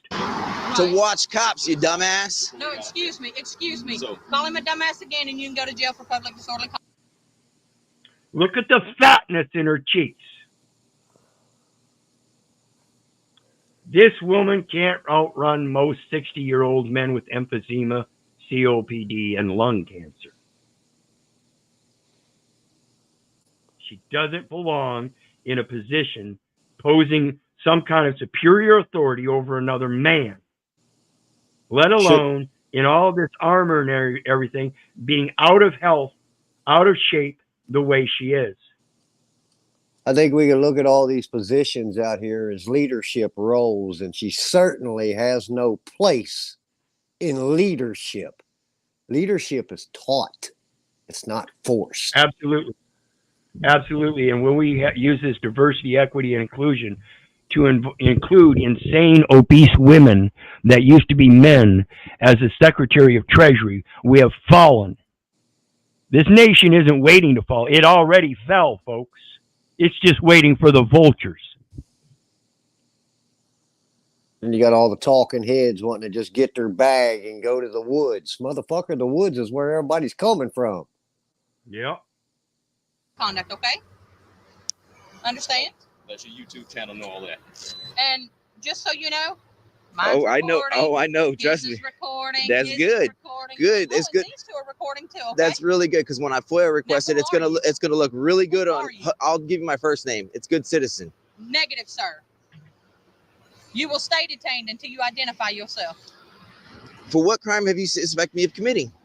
You will remain detained. Show me the law, ma'am, that you have the right to detain. Right now, you are a suspicious person walking on the roadway. A felony or a misdemeanor? Oh, by the way, you were walking on this side? Yes. Oh, he's walking in the same direction of traffic. That's a South Carolina violation. That's a South Carolina violation. You can't walk in the same direction. You gotta walk against it. Excuse me? Again, as a stranger and sojourner with our Father which art in heaven, who the fuck is you to tell me which way to go when I've already sought counsel in him and he told me go this way? Do you not know the way, the light, and the life, sir? Ma'am? It's insane. So let's look at this other one. This is talking about change the culture. And again, dang it, I don't know why it's silencing my videos. Do you have ID on you? So what crime do you suspect me of committing? I don't. They ask for the ID. They need that ID. Why? Because they want to prove as a piece of evidence that you are a record holder. A holder that has the right to enforce.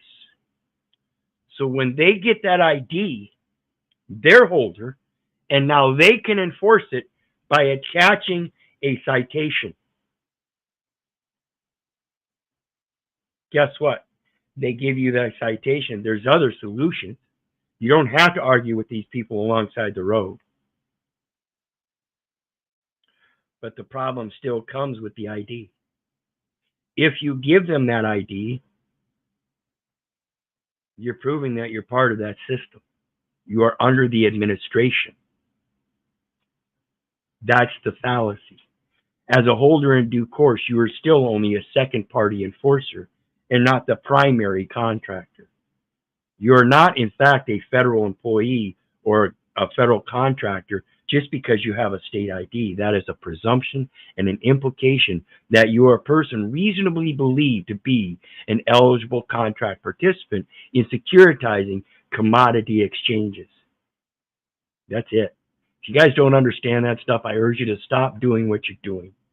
Unlearn everything that you've been taught, to remember this and remember that, and go back and seriously start to relearn what the truth is. So the mysterious detention and ID expedition. See, they're on an expedition. They're seeking out a piece of inventory, the ID, proving that evidence that you are holding it, that you are part of their administration, and therefore they do have authority. So as soon as you whip it out, you prove them correct in having authority. Oops. I don't know. We'll find out. Just a crime? We'll find out. You can't just go. You can't just. See, even if you were committing a crime, the preponderance of evidence still lies on them on being able to identify you as the perpetrator of that crime. Simply by them asking you for identification, you are playing this game with the Fifth Amendment of incriminating yourself.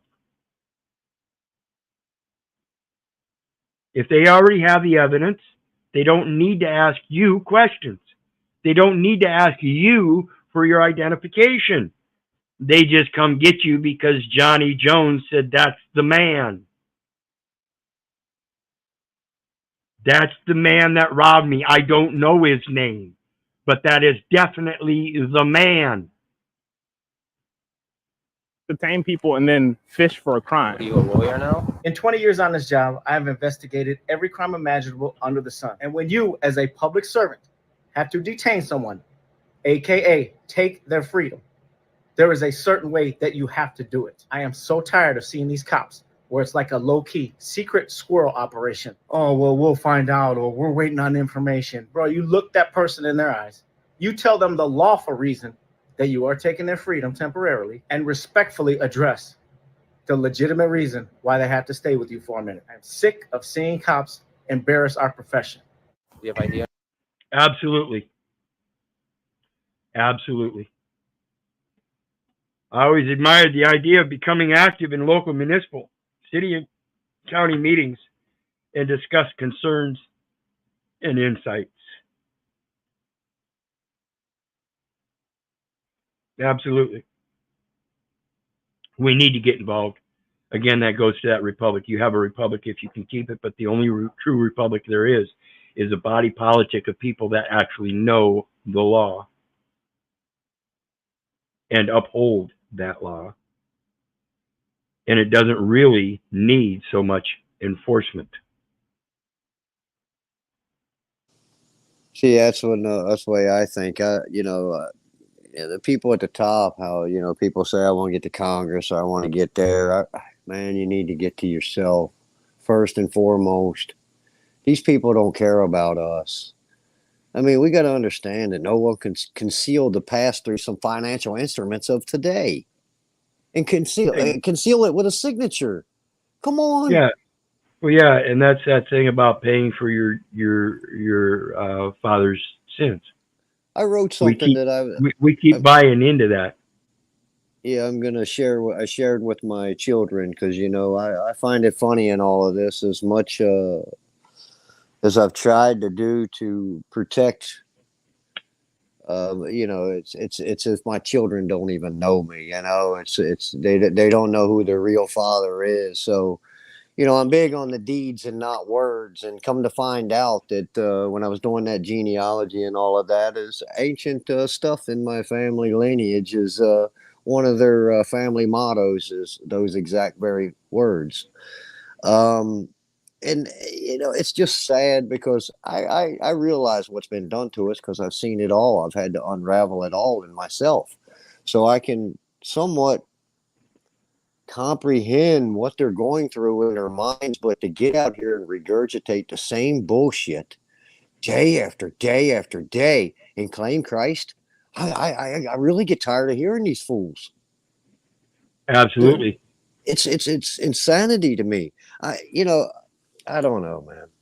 I just it seems so simple to me, but yet no, it's as if the world doesn't even see it. Well, yeah, that's because everybody's so involved in their own introspective, selfish, self-centered ways and everything. And we have to remember that in order to placate that you have an objective view, you have to be able to have a comprehension of including those objective views into your perspective. And many people refuse to do that. Right, and I think that's pretty much what I done here, what I sent my children, and I think I'm going to be sending it to a lot of local government and municipalities as well throughout all the counties as well. It's time to somebody call out the insaneness and hopefully touch the hearts of some of these people in these administrations and something moves them in a way to do is and start to do what's right. And if you don't care, Keith, I'll share this little letter. All right, go ahead. Go ahead. I'm gonna go run and grab a water. I'll be right back. All right. It says, I hope this letter finds you in good spirits and health today. I wish to share a profound perspective on leadership that encompasses not only the practical aspects of contracts and relationships, but also the deeper philosophical and spiritual dimensions that guide our interactions in both personal and professional realms. At the core of this message is the understanding that integrity, character, and alignment with divine will play pivotal roles in our business dealings. We must strive to cultivate environments grounded in love, mutual respect, and a shared commitment to higher values.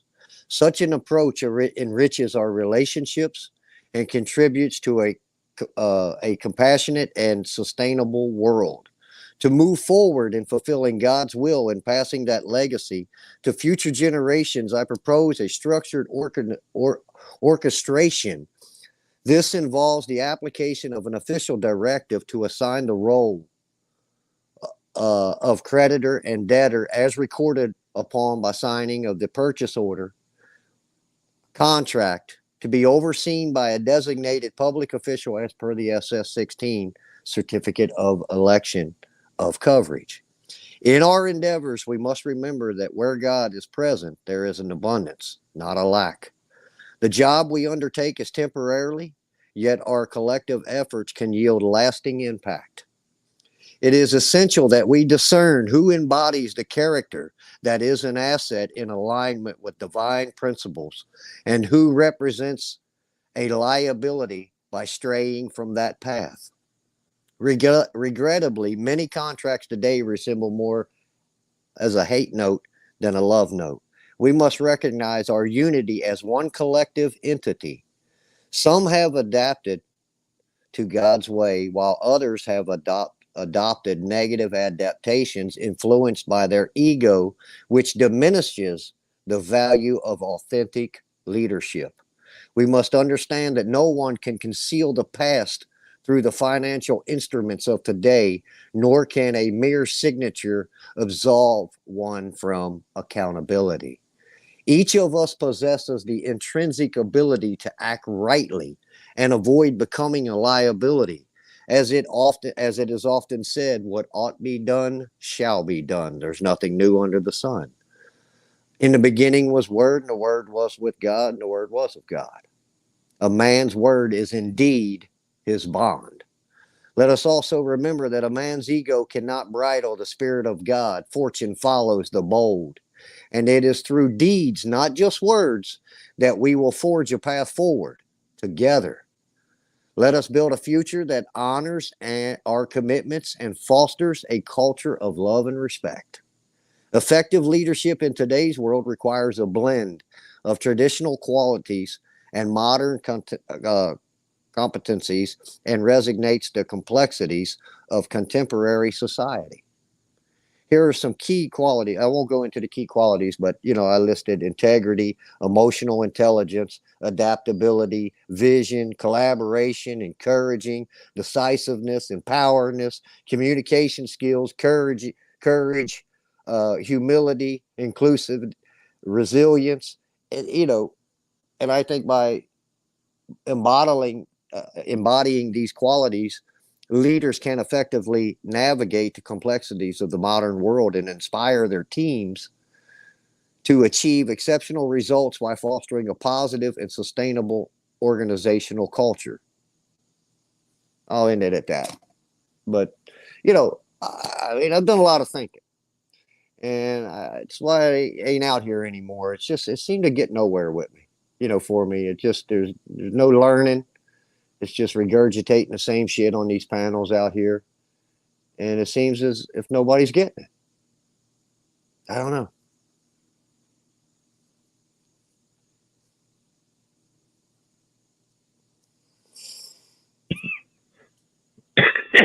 I can certainly see where you get that from.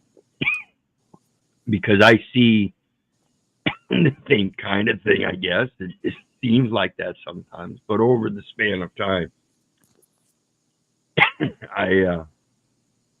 the channel itself is self-evident. We're going on 3,500 subscribers here. I appreciate all of it. I am blessed. It's been a growth over 5 years here on YouTube, and then of course Facebook prior to that. So it's just a matter to me that the most prevalent virtue that man can have in their hurry to die is patience to live. So I do what I can to let it build. I'm never deterred. And in that, the best I can do is change myself so that next time those interactions, incidents, events occur, that I have a better ability to respond and hopefully get a better effect. That's all I can do. I can't say things are certain. I know you quoted that what is done is what ought be done. There is nothing new under the sun. And yeah, that certainly goes for the objective view that trees will be trees, dogs will be dogs, birds will be birds. There are asexual creatures. There are dual sexual creatures, and in that we have this insanity of all this feminist and civil rights and transgender and gay rights, and now we're going to be looking at transhumanist rights. And we've already got people facing this with their tongues slit and their teeth chiseled and all kinds of piercings and tattoos all over their body in types of scales and stuff with implants of horns and knobs and all kinds of stuff. So we have to think about what we're actually observing and understand the past brings about the future in the same way. What is done is what ought to be done. There is nothing new under the sun. Means we've seen it all before, and every time we see it effacing itself in a new venue, we have to know what's right to do about it. And if we really want to say that new venue, this confusion about the 14th Amendment and the emancipation of the slaves, and we want to placate now that we have to stand up for our civil rights, when those civil rights are already there, they've been equalized across the board, and you just have to learn how to contract them, then you would understand that your civil rights movement was a false movement. Same thing with the feminists, same thing with the gays, same with the transgenders, same with the transhumanists that's going to come. We have to understand that what is done is what ought to be done. There is nothing new under the sun. There are already those roles that we play on the field of life, and that field of life is not even.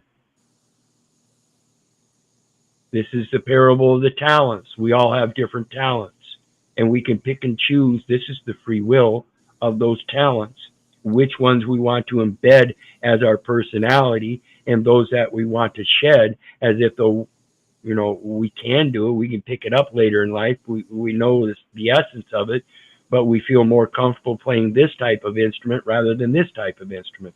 So we may be multi-talented, but not use all of the talents. Situational. And they all change. So let's get into the next one. Go ahead. No, I mean, you're absolutely right. Another one where the guy refuses to ID.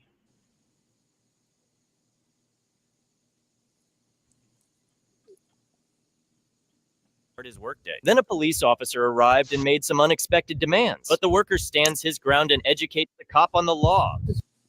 Now this is a maintenance worker at an apartment complex with multiple buildings and multiple apartments per building, and he's going in and out of these buildings doing his maintenance checks. He has a contract to do so. And yet this cop wants to be insane. And again, this is why we don't need these kind of people on these forces. And ladies, I don't care what kind of degree you have, you don't belong on the police force, even if you do make sense. Where you belong is on the side of the officer who's your husband, if you want to have involvement with the police force in that manner, and you keep him in his proper role. Let him know from the proper perspective. And again, when it comes to his job, he's in contract. Just like this maintenance worker, he's in contract already. Now she's going to say, I want your ID for a different contract. That is interference with contract because he is on the clock and you're trying to tell him he has to perform on the clock for you now. This isn't a crime. We're in full uniform. Again, that ID is showing that you are operating on state business. So we're not a franchise of a United States business as a representative capacity. Authorized as such even. Can I get a supervisor? Sure, you can get your supervisor. Okay, no, I want your supervisor. Oh, I don't have one on duty. What are you right now? Be blasted. I want you to identify yourself because you're going in and out of all these buildings. I want you to identify yourself because you're going in and out of all these buildings. So again, I have to ask, where is the crime? He just told you he's working. That's his job, is to go in and out of those buildings. How fucking stupid are you?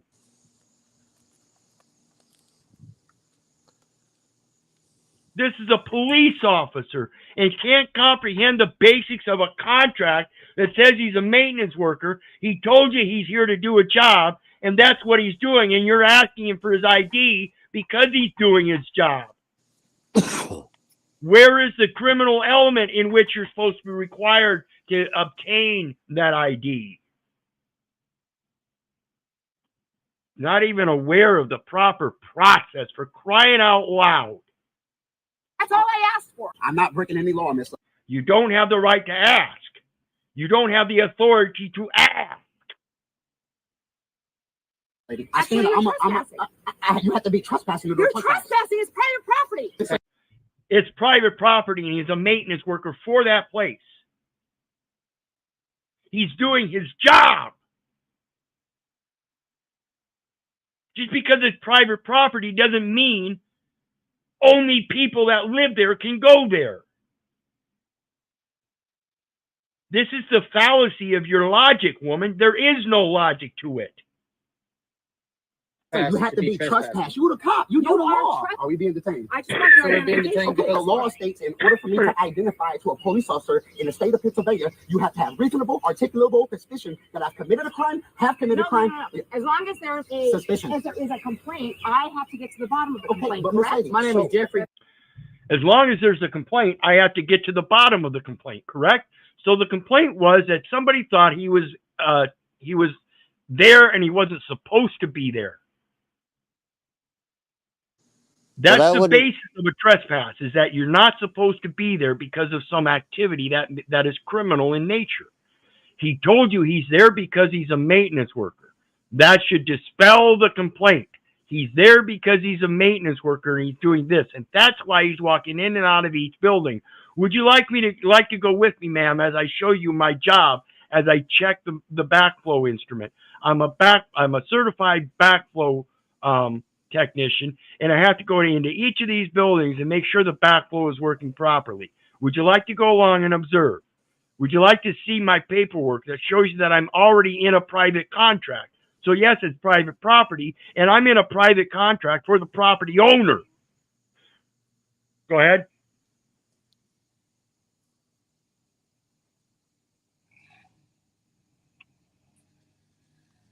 Russ? Yeah. I had to step away real quick. I'm sorry. Oh, okay. So what were you going to say? Well, I think first she said she had something about the complaint. Well, first she'd have to make sure it was a legitimate complaint, wouldn't she? Be the first deal before she'd have any authority whatsoever. Right, and that was that. And the complaint was that it's private property. Somebody called in and said that somebody's here that doesn't belong here. So if he doesn't belong here, that's what they have to dispel. So she came out, asked him what he was doing here. He told her. End of story. Oh, he's just here as a maintenance worker. I don't need to ID him. He's here on private contract. I can't interfere with that private contract, because not only does the private complaint, the private complainant that called and complained, have a contract with the property owner, this guy also has a contract with the property owner, and that is to oversee the safety and integrity of the very shelter that is being contracted by the private complainant, who has the superior claim. Why is the complainant in his private capacity complaining of somebody taking care of their maintenance for their building? Why would somebody create such insane complaint? That's my premise. If I was an officer of competency and I saw somebody complaining because somebody in a maintenance outfit was walking in and out of each building and said somehow they believed that they didn't belong here, and I approached that maintenance guy in his maintenance uniform, and he said he was a maintenance guy and he was doing maintenance on the buildings, and that's why he was going in and out, I would assume, in my reason and logic, that makes sense. No complaint. I would go back and explain it to the complainant that he's works for the property management. He's doing what he needs to make sure they have available and proper shelter. He's doing it for your own good. He's supposed to be here, man. Instead of doing that such logical thing, they do anything but. and do everything they can to escalate it to get that ID. That is their only purpose in every situation, to get that ID. I don't have ID. The perfect response. I don't have ID. That's what they got to get for that call to service, isn't it? Yep. Call for service. That's the purchase order. Absolutely. So now they just want you to sign it. Purchase order is public office too. Yep. Post office as well. Well, that's why I say the post office is the venue. Yep. Everything that they post on all accounts of events is false if you put it there and didn't comprehend what you were putting in there. So how many people know what they were doing when they signed that enumeration at birth at the hospital and created that birth certificate, and didn't understand that they were creating a United States business as a legal entity and never did anything with it because they didn't know? I would say probably. Equity abhors a forfeiture. I would say probably not many of them, because they were sold a pipe dream on a false reality. On an impossibility, again, folks. Yeah. If you indicate that that birth certificate is valid, then show me where the United States is, so I can find the birth registry in the United States that they clearly say does not exist anyway. It fails the standard. The minimum standard for birth registration is that it is a United States citizen born in the United States and registered in the United States as such. It's not there. There's no such record. They admit this. It's an impossibility. Speaking to you. I'm talking to you. Speaking to you. Why were you looking at you? Why are you so hostile, Miss Lady? My face. I don't care if you're speaking to me or not. I don't give one fuck. You either speak to me in the Word of God, or you can fuck off. Speak to me like that, bitch. And it's not just because it's a woman. Again, I remind you, I speak that way to everybody. I'm sorry you have to go like this. As well. But for a man that's protecting his rights, I only answer when I commit a crime, Miss Lady. This man was about to start. So don't dismiss it just because you think you have authority. Ladies, you don't have any real authority over any real man. That's the roles we play in the game of life. And if you pose that you have any real authority over any man, it would only be your son. No one else. I remember, Keith, when I told the prosecutor in Carroll County, Kentucky, for anybody listening, her name is Leanne Roberts. She called me on my cell phone one day, and she tried to talk over me, and I said, "Don't you fucking disrespect me." And she said, "Excuse me?" I said, "You heard me, MFer. I ain't going to repeat it." I said, "But that's your problem. You just ain't had a real man stand up to you yet." Now, this is corrupt Carroll County that, a lot of people, they say it's one of the toughest places around. I don't know. But, I told my son down there, I said, "Why do you think, if you guys all talked about how corrupt this place was and everything else, but yet a man like me comes down here in your communities speaking truth, but none of these corrupt officials want to throw a set of handcuffs on me? Why is that? But yet none of you believe a damn thing that I say and share with you. Why don't you guys? I don't understand people. Well, that's because it's just they're breaking these people's will. Well, that's, again, I think it's the people taking upon the conveniences of handing responsibilities over to others. And that's that governmental body. Again, you have a republic if you can keep it. And in that republic, it's the people that know the law. In knowing that law, it's them allowing others as trustees to set forth the trust. This is trust law. Once the grantor grants, he has nothing to do with the trust. However, he still has beneficiaries in play, and equity deems the beneficiary to be the true owner because they're the ones that are intended to receive the asset. Equity abhors a forfeiture. So therefore, the trustee in between cannot allow the benefit not to be received. That's the main principle. This is what people don't understand. They think that they automatically have to receive that gift as beneficiaries, but never want to step into the trustee responsibility and make sure that if they are going to grant something to their children, that they do it properly. Well, when we look back, when I was looking back in that genealogy and everything, and I was, reading their wills and everything, it's pretty wild how all that shit's written. But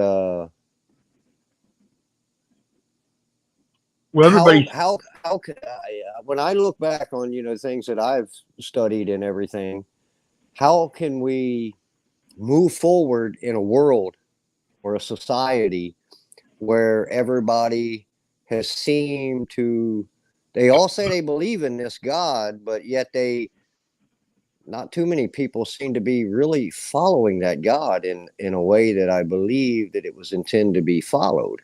So with that being said, which leads to the ganging up on the people that do speak some truth through God's words, that is leading this persecution. Well, yeah, that's why I say, when people start standing up for other people's rights, because that's what they it's going think, to take. because, well, that's part of the problem.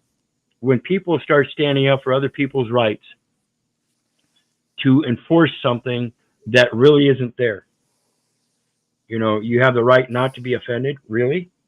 There's no such right.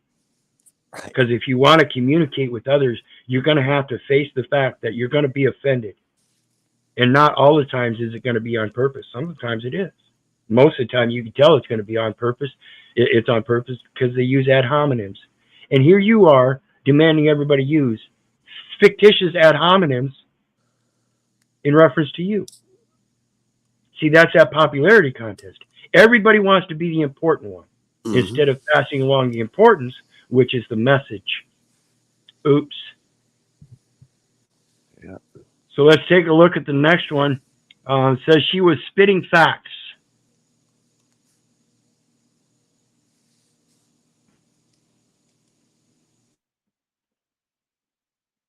When Transformers win at female sporting events. I think the fact that the crowd is saying, hey, this is unacceptable, that's a big moment. But we just have to stop denying this, peers. Listen, I think we need to stop talking about biological men competing against biological women in women's sports. Stop dismissing women by calling us biological women. We are just women. No, we're not dismissing you as biological women by calling you biological women. We're not dismissing you as women by calling you biological women. We're dismissing the fact that your idiocy, or excuse me, we're evidencing the fact that your stupidity in fighting for feminism has allowed the masculinity of men to placate that they're women to enter your sports arena, and now you're being beat. Is that what you really wanted out of your feminism? Is to prove that you're not as good as a man? No, you wanted equality. There's no such thing as equality. You can't have equality, women. That's false. So I want to put that out there first. Yeah, I agree. Why are we constantly, and when I say we, why is popular culture constantly asserting that trans people, their feelings, their emotions, their inclusion is more important than the majority of women who just want to have fairness, want to compete, want to have achievements, accomplishments, and opportunities? Why do their feelings matter more than the feelings of the women they're competing against? And so the same argument goes, ladies, when you fought for your feminist rights, why is it you thought your feelers meant more than those of the men? Again, you have no equality. Argue it all you want. Call me a misogynist all you want. I don't give a rat's ass. I love you, and I don't care if you don't love me back. Let's just say I don't care if you hate me. I don't care if you don't respect me. What I care about is that you have a delusional view. And I hope you correct it one day. It's ridiculous. We keep coddling and kowtowing to this madness. I hope we're seeing the end of it, and I think within the next couple of years we will. Look what. And I think it's maddening that we keep kowtowing to the feminist bullshit. I think it's maddening that we keep kowtowing to the civil bullshit, the racial bullshit, the cultural bullshit. Again, if we really had that free choice, not free will, but free choice, and the knowledge that goes with it, we could take in all the knowledge of the cultural differences, the racial differences, the civic differences, the gender differences, and make choices for ourselves in our own lives as to what we want to make ourselves happy. And this means that if you as a man truly feel like you want to go out and play your part in this drag queen setup as entertainment, that's fine. If you want to do it as a transgender or gay in your sexual environment, that's fine. That's your private life. You don't try to push it on everybody else in your public purview and try to say that's the way you think they should live. And that if they don't agree with that, that it's offensive to you. You can't do that. You can be offended in all your feelers all you want. I don't give a rat's ass. Those are emotional. It's time to stop in the emotions, take a look at the logic and reason behind things. Ladies, you wouldn't have a motherfucking thing today that you have in your conveniences. You wouldn't have this laptop. You wouldn't have the nice houses we have today if it weren't for the first men that built those little stick huts.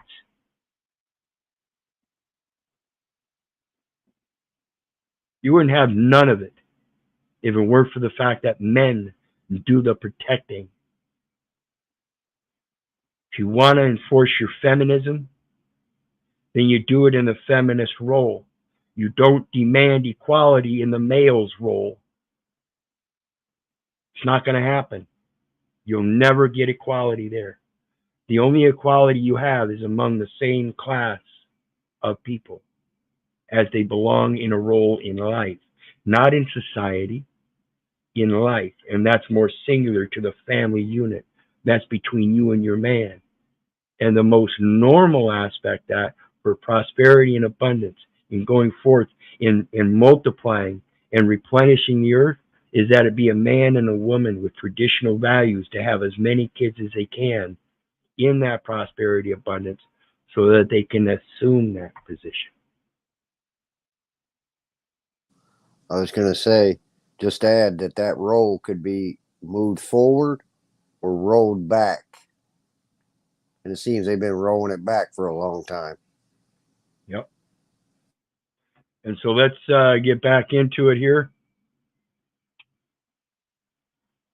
So it's kind of weird how the wheel and the role that they play in the wheel is what invented really everything, right? Yeah. The wheel and the roll, they can either roll us forward or they can roll us back, just if we follow them. Well, the old man. And remember, you have different types of wheels. This is the way I put it. You have different types of wheels. You have types of wheels that are made for off-road. You have types of wheels that are made for the pavement. You have types of wheels that are made for other types of vehicles on pavement. Same thing as off-road and stuff. You have off-road bikes. You have off-road four-wheelers. You have off-road Suburbans and Jeeps and things that also play on paved roads and stuff. You know, all kinds of wheels. And the cogs in the wheel determine what kind of path you travel. So let's take a look at the next one. It's about another one with the ID situation. And again, it's a lady cop. You don't belong there, folks. Ladies. Not my opinion. Again, call me a misogynist all you want.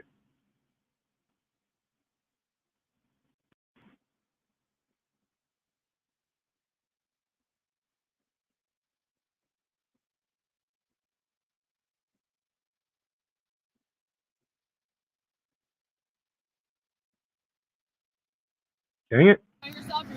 What crime have I committed? So at the end of the day, If law It's not the end. It's the beginning. Wait for a sec. So if law enforcement requests your identification, right? Your name, your date of birth, your ID card, your driver's license number, you are obligated to give that to law enforcement. No. Nope. No, you are not. Again, if you don't have one, you're not obligated to give them one. And if they think they can draw out intellectual property from you and say that it's in their form, you better learn how to express that intellectual property so they can't convert it to a legal name, a first and last name. So I was not a person, and I do not have a name. The person has a name. Real men are called by a name. My mom and dad have called me Keith all my life. If they got real mad at me, they might call me Keith Orland. Now I hail from the family Little, which is a title, not a name. And of course, I hear I was born around August 20th, 1966, and that is not a birth date. I did not give them a birth date. I gave them the day I think I was born on, and that it's the fact that it's hearsay. So they cannot put down a legal name because that too would be hearsay because I never gave them that legal name. So they have no identification that they can apply to myself. So her thinking that anybody that's being asked of ID by a police officer has to give it is false, first and foremost, in the construct. Second of all, again, as this man's going to point out, reasonable articulable suspicion of a probable cause of a crime. Oh, you're not. Unless you can articulate a crime. So I can articulate that this Walking around is not suspicious. Isn't a crime. Okay, but it is something we have to investigate. It's not a. No, it is not something you have to investigate. There still has to be a complaint. The complaint has to note a crime of which he is being suspicioned of. Reasonably articulated to point out the specifics of the crime, not a complaint. Crime, so I don't have to comply with anything. I don't have to help you in your investigation. Right. Well, I'm asking you to identify yourself. You are refusing. I haven't committed a crime. It doesn't matter. It does matter. No, I do not. Okay. You are incorrect. Okay. Well, you're about to learn. I hope this is your supervisor. He's about to school you if it's your actual supervisor. Hello, sir. Name and badge number, please. My name's Corporal Tim Bureau. My officer number is 674. Thank you. Notice how he gave it right away. Notice how he's not in uniform. Okay? Thank you. You live around here? I'm not answering any questions. Okay. Well, you have a nice day then, okay? Thank you. Am I free to go? Yeah, you've been free to go this whole time. Yeah, you've been free to go this whole time. No, she was holding him. She detained him and demanded ID. Okay? So again, more evidence that what they are doing is wrong. They don't know the law. And they just impose authority as if though they automatically have it. Well, why would you say that, officer? How can I be refusing something unless you're enforcing something? Correct. And again, in enforcing that, holder in due course has the right of enforcement. I am not holding the ID. The ID has the individual's name and number, which identifies the record. You might want to get a hold of the one holding the record. They are the ones that have the right to enforce it as it relates to laying a public liability on the record. I can't do that. I don't have the discernment to do so. Not qualified. Oops. I'm not educated. Right. Exactly. I'm not educated in the legal writings in your ways. So now we have another one. Go to law school and figure it out. No. You don't need law school to figure it out. That would be forced labor. Right and wrong is simple, folks. Right and wrong is simple.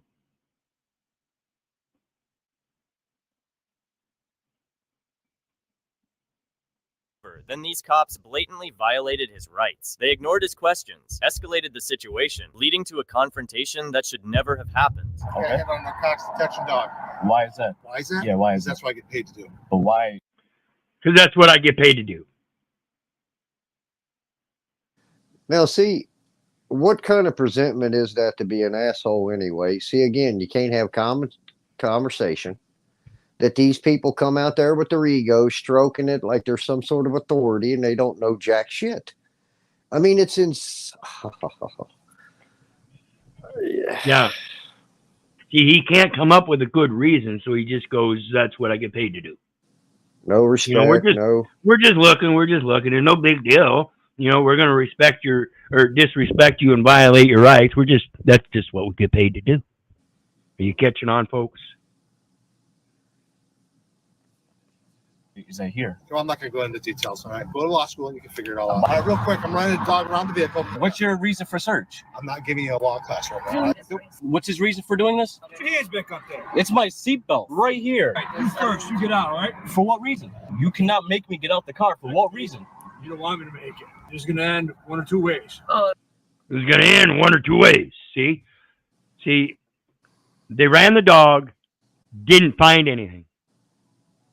Now they're trying to tell him to get out.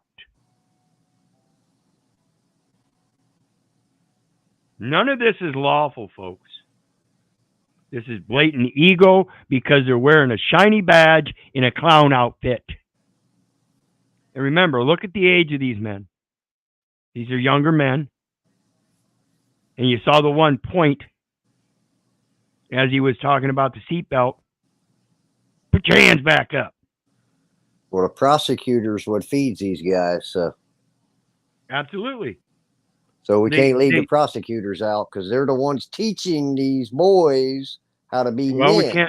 We can't leave ourselves out. That prevents it. Well, true. I mean, that's what we're hoping will build the prevention of getting to the prosecutor is by getting through these cops. The more we can get through these cops, but they all claim to be doing good deeds. Those are not good deeds. The more we get through these cops, the more we can work on the prosecutors and get them out. Yep. You got a car on your own? I'm going to get you out of the car. Yes. Step out of it. Lock your door. Why? You cannot do that, sir. You can. Fourth Amendment violation right there. People have the right to be secure in their persons, houses, papers, and effects. And just because you have feelers doesn't mean that you get to violate the Constitution in order to do your investigation. That's the same as a Fifth Amendment violation for curing a witness against oneself. Cannot reach in my car. Now you're under arrest. Why am I under arrest? What do you? Hey, what are you that's doing? illegal. That's illegal. That's illegal. You're just not resisting. Don't hit him. He's making this bigger than it had to be. No, okay, We did that. Yes. All right. Making this bigger than it had to be. No, you escalated it by looking for something that wasn't there. You brought a dog. There was no hit. So you demanded him out of the vehicle for some other reason. You've never once stated any reason for any kind of criminal, reasonable, articulable suspicion anywhere. These people are nothing but bullies. And they have been most have probably been bullied themselves. And the minute justice comes for them, they will cowtail. They will curl up in a ball because the lawyers won't be able to save them. You know how many cops I've seen getting interviews, investigative interviews, internal interviews, where it was obviously they violated somebody's rights and stuff. And they're in these interviews and they realize they've been caught and they act just like a 13-year-old boy, start crying. Yep. Fucking cowards. Yep. Time to pay the piper, though. Well, yeah, now the whole situation is different. Wait it till ain't they funny go no more. Yeah, wait till they go to prison. You're gonna wear that badge in prison? You think them prison guards are gonna protect you? The only way you're gonna be protected in prison is in PC. You ain't gonna walk that yard. And even in PC, the fucking punks in PC that you put in there in PC ain't gonna like you neither. You ain't gonna get shit in there. Just think of all the people that has actually been put in jail and their lives have been ruined by actors just like this. Wasn't funny for those folks. Their lives being destroyed. Their kids don't know them. Or it's like you were saying earlier, that the mothers are destroying the characters of the fathers to destroy that whole foundation. I mean, it's really a sad reality we're really in. Absolutely. Been that way a long time.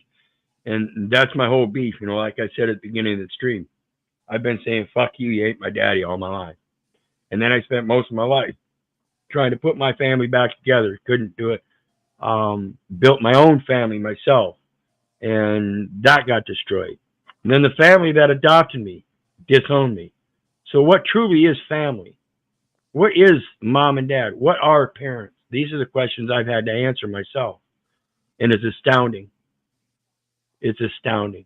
Well, they say You wouldn't believe how much of all that I've been taught is nothing but bullshit and fiction.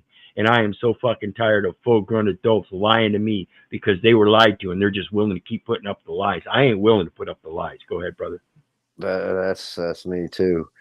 You know, it's funny. The family's supposed to be bonded. You know how the old saying, you know, blood's thicker than water. No, it seems that paper's thicker than anything to these folks, and that popularity club and that bank account in their self-righteous ways, the way I see it.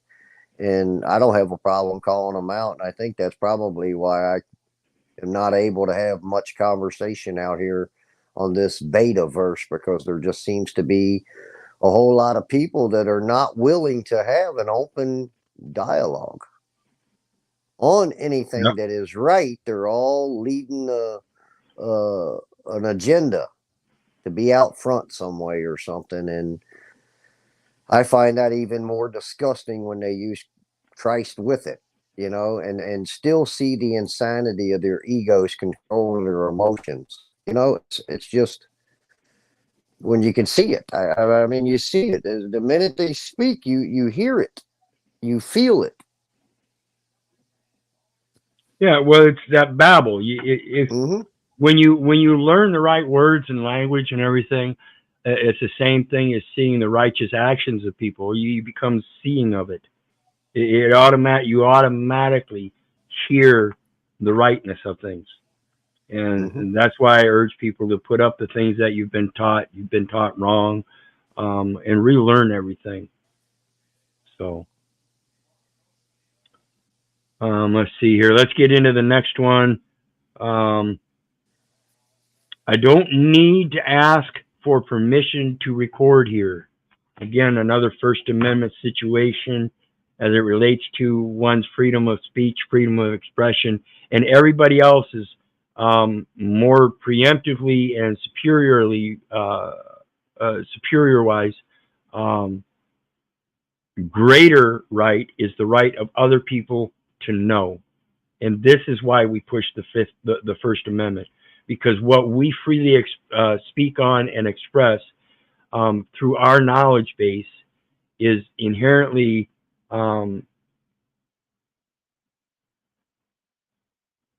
improved upon by expressing it to others, so they can associate it with other things in their life to either agree or disagree, so we can come to a better perspective or perception. So let's look at it.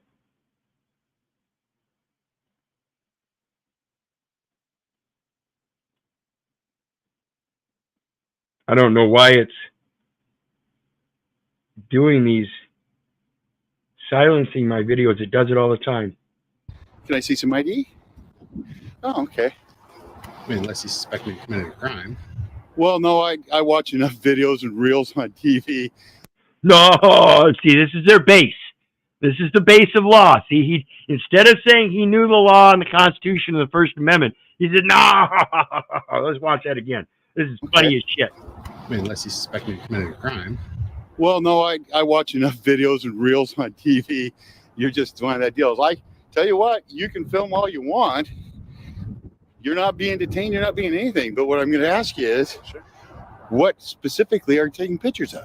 Oh, just the whole county complex here. Sheriff's office, detention center, courthouse, all that kind of stuff. See, and this is where I don't get it. If you really want to assert that First Amendment and you are there to oversee your government, then tell them that. Don't beat around the bush. Speak boldly as you ought to, and let them know that according to that Constitution, 9th and 10th Amendment, blah, blah, blah, blah, blah, blah.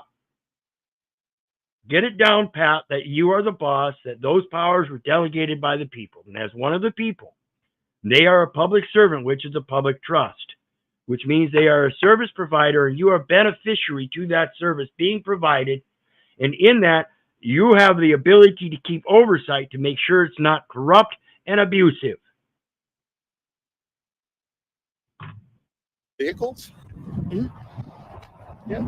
Did you think maybe if you would go to the county to do that stuff ahead of time, they maybe would let you? And that is one thing I agree with, because even in equity, it says the gentleman announces his presence. So instead of just going on spot and doing it, you give them notice. Send them a nice notice. Hey, I'm doing a documentary on the local community here, and I'm going to be stopping down on this day to do a local public audit and just maybe even interview some people if the opportunity comes about. But I just want to do a documentary and express my views and opinions of what I'm living in regards to this society. And on this day, I'm going to be doing another documentary view over here at this place. And if you all want to advance notice so you can prepare, that's great. I would love to much better present a good, honorable video of my public servants doing good, honorable job and knowing their job, and then in that very experience, the public servants know that they do have oversight and that there are times that they should be doing their job properly. So let's make sure we do some quick review to make sure we're doing it right. Oh yeah, he's got a First Amendment right, so we can't deny that. You think the children would get by with that when they're teenagers and they tell mom and dad they got to call them before they pop back up at the house? These people forgot who their bosses were. Yeah. And the bosses forgot that they were bosses. Right. And to play that same game, I see where you're going there, but at the same time, it's just a matter of professionalism, honest integrity, being able to know how contracts work, and let them know that you're not here to create any kind of disturbance. And by the evidence of the record, folks, we see that First Amendment audits, no matter the intent, do create disturbances. So if we can put that in our communications as not part of our intent, while understanding that it might cause such a disturbance, and therefore, if we are in that venue, and these public servants are aware of that First Amendment right, if one of the bitch-ass slaves in the audience in the post office standing in line wants to placate that I can't do a First Amendment and then wants to go crying to that postmaster, the postmaster will stand there and say, no, ma'am, he has a right to do that. That's what we're looking at. That's what we're attempting to do. So again, it's just education. It's not distraction. It's not discord. It's not chaos. We understand that those kind of things happen because many people have a miscomprehension of what their First Amendment right really is. And when they get caught up in their feelers as those bitch-ass slaves in line, we have to educate them too, but we do so by making sure the public servants are educated. Go ahead, brother. I got a visual of that postmaster down there in Carrollton when he kind of hustled out of there, went behind the door, locked door. They do that a lot. It was funny as shit because I caught him going out the back door. He kept dodging me, and there was a side door. I don't know if he went out to smoke or what he went out to do, but I saw him go out that side door. Well, he couldn't get to that locked door quick enough. Yep. And real quick here, I want to take a second to remind everybody, hit that like, share, and subscribe. There's a panel link down there for anybody that wants to join the panel. Appreciate everybody. Come on up. Enjoy the communication and company. And then, of course, there's a PayPal link down there for anybody that wants to share some love. Enjoy the birthday marathon as we go around checking out all the modern test dummies, those that live without consent, the bitch-ass slaves. That's what we're talking about. People that have no cognitive reality of knowledge, but rather the cognitive dissonance based on remember this, remember that, and don't live for yourself. Remember, you have an authority and a false patronymical father you have to bow down to and raise your hand to praise the flag. It's all false, folks. So let's get on to the next one. Another bad police. Well, let's finish this one first, I guess. Without drawing suspicion, maybe they'd let you do it without having people being, bothered by it, I guess. I'm not, but let's see. And there you go. Are you a journalist? See, and this is where he's bothered by it. Well, I don't know that he's so much bothered by it, except for the fact that I can see what I just explained is the same thing he said. If you just give him notice, he understands, so he's not bothered by it. But at the same time, if he's not bothered by it, and that notice wasn't given on the one side, then he should be the one not being bothered by it, and obviously one of the leaders of this particular institution, being in a suit and everything, and having that badge. He's probably one of the executive parts, right? So he would be the one that would be like a head of agency that would be best to quell such miscomprehension in the public with the bitch-ass slaves. See, mainly it's the bitch-ass slaves that think they have a right to privacy out in public that are crying about being on film. Mainly. And when we go around to these institutions, they too will complain about it, obviously, because you're filming them as public servants. But again, that brings in that controversy of whether they're supposed to be in public and how much privacy can they maintain when they drive a private automobile to the parking lot. That plate on there gives certain information, and it might dox them in other parts of their life. You can get public records according to that number and that plate and all that. And we really have to understand what we're identifying ourselves as it relates to those titles and capacities. And if we're going to be titling ourselves in those capacities, we have to understand that that's a detriment to our true nature.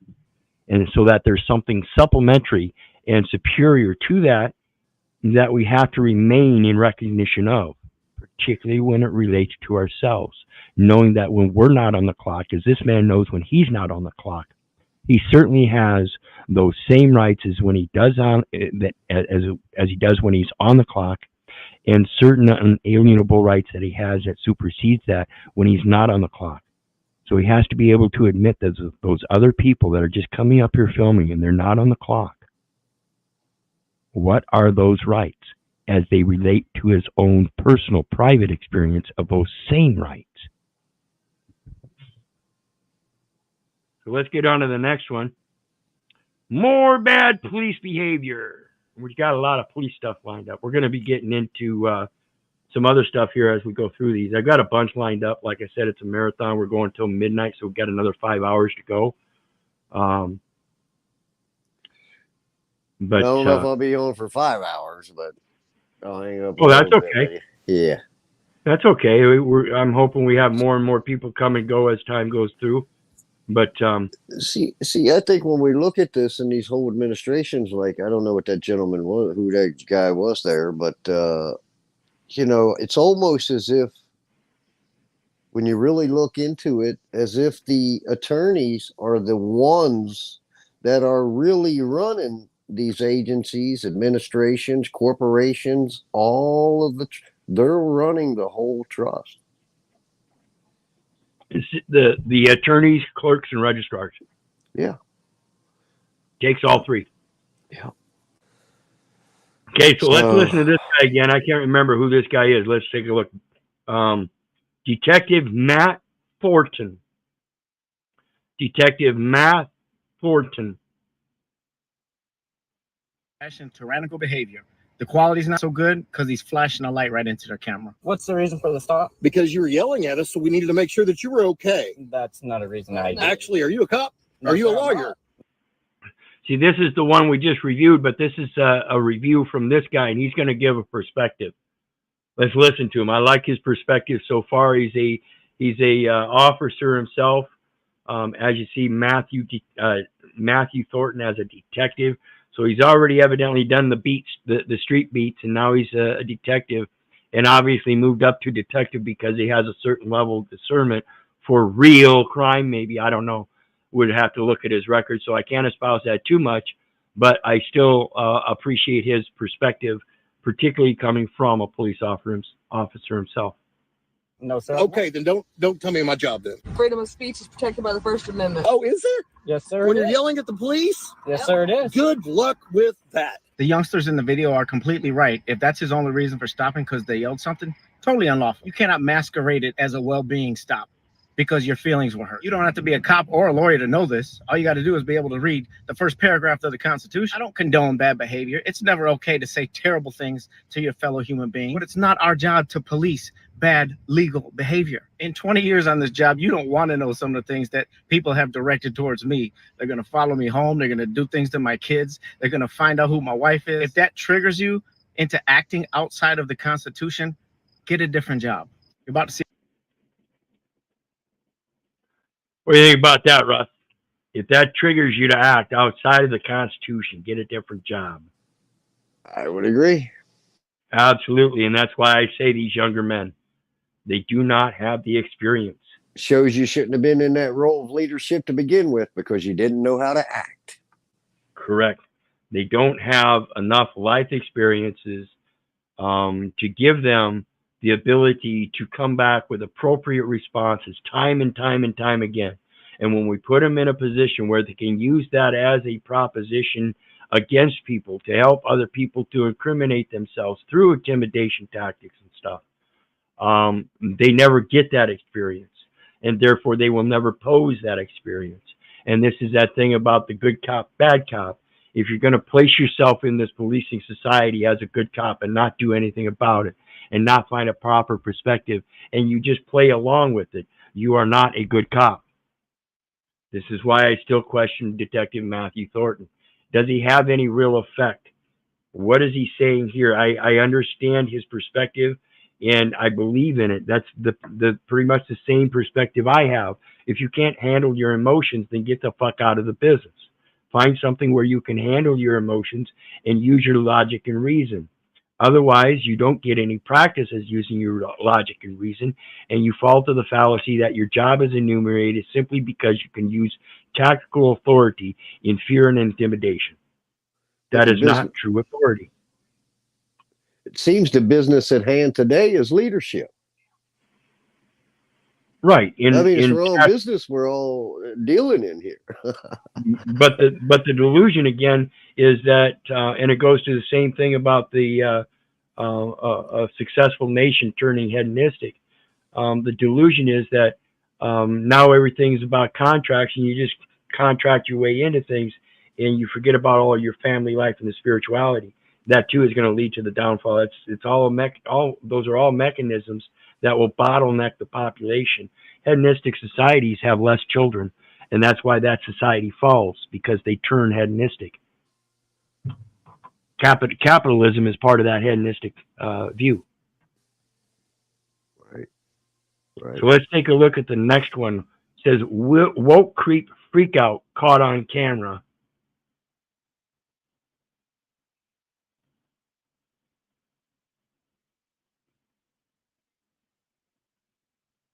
Yeah, these people are totally mentally stable, and we should all make excuses for their behavior. Ran into me because you're a transphobe and you're having a bad life. I have trans friends. So why did you walk into me like that? You're looking for problems and you're purposely antagonizing me. Am I? So I'm going to give you a minute and then I'm going to call the cops. Because you was going in that direction and now you're following me to this location and I'm going to stand here for 1 minute. You antagonized me. Okay. A few moments later. It's not honey anymore, bitch. It's not. Toothless, bald, kitty man. This is the insanity, okay? This is the insanity, folks. Do you see what we're looking at?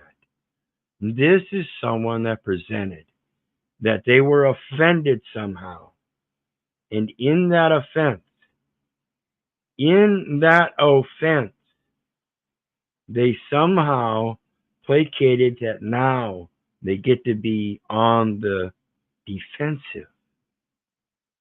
And that somehow the other person is being antagonistic. And that's why they're now following them.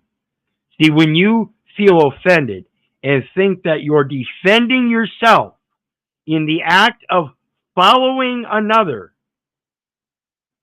you are no longer in a defensive position. You are now placating the offending position. This is where they placate that they have a right not to be offended. And in that right to not be offended, when they feel offended, they no longer defend their transgender. They become offensive themselves. That is not a solution to feeling offended. You do not kill a fire with fire. Not honey. Okay. It's not honey. We're just gonna patiently wait for the cops. Yes, we are. This is getting. You're a hypocrite. It's You're getting a a liberal little bit hypocrite. more aggressive. And yeah, I am aggressive. I have PTSD. Okay. You wrong tranny today. So we got a lot of difficulties in this one. Remember I said earlier, sometimes you have multiple talents, and sometimes you don't practice all of them. You pick and choose the talents you practice. See, this guy has imbalances, and he's evidently choosing to practice multiple imbalances. I wonder if he's a gay, transgender, PTSD black man. You know what I mean? It's getting ridiculous. The insanity is almost unbearable, folks. I apologize. I'm sorry. That's what you should be doing. You should be deleting that f***ing video. Make sure you leave a like on this video. If you haven't yet, subscribe or follow. And you should be deleting that fucking video because I don't want to look bad. You look bad with or without the video, dude. You are a blight upon mankind.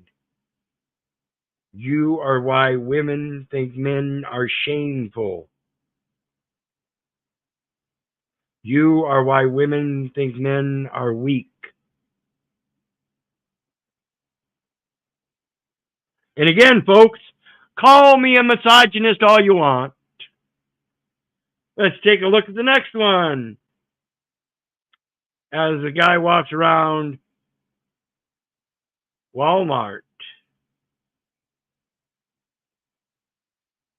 asking about Trump.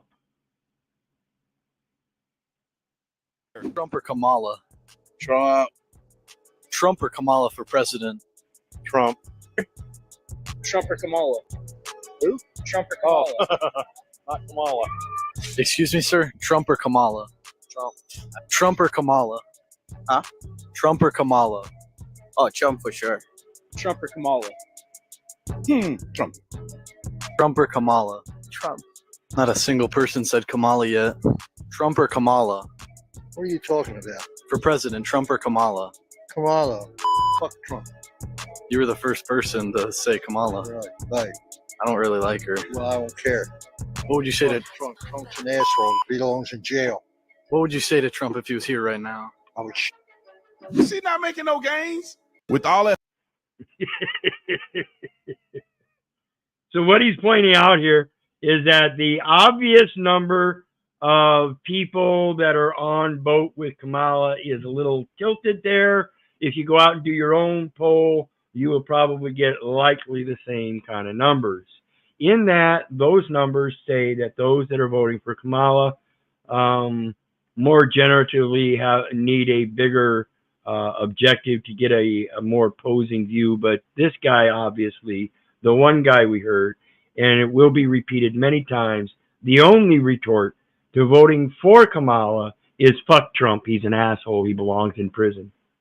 But they can't state anything other as a foundation, because what they're determining as he's an asshole and he belongs in prison is the courts and the administration personnel going after him, trying to get him, preventing him from being able to even be voted in by putting a false light on his name. So when we look at the end of the story, after those court cases are all done and over with, it's not done yet, folks. So while this man says that he belongs in prison, that's his own opinion based on certain rulings that are far off base again, a lot out of kilter, like I said earlier. And once they are balanced out in the end, we'll see a big difference in the story. Let's look at why Jesse don't like Barack Obama. Barack Obama. This brings back certain memories that I reflect on as I remember that institution of Barack Obama coming into office. And this is about the time we heard about Pedogate and stuff. So let's pay attention.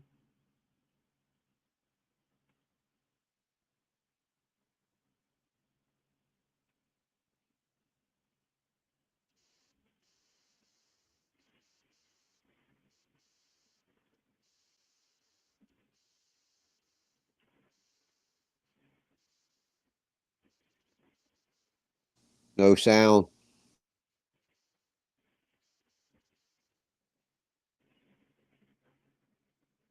I'm going to refresh. Let me know if there's sound.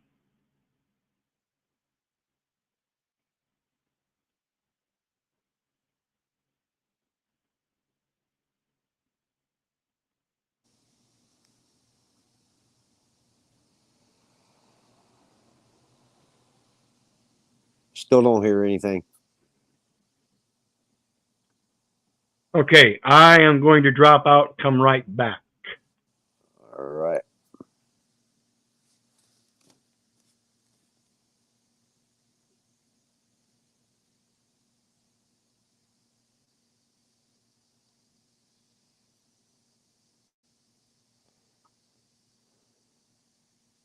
Okay, let's put my screen back up.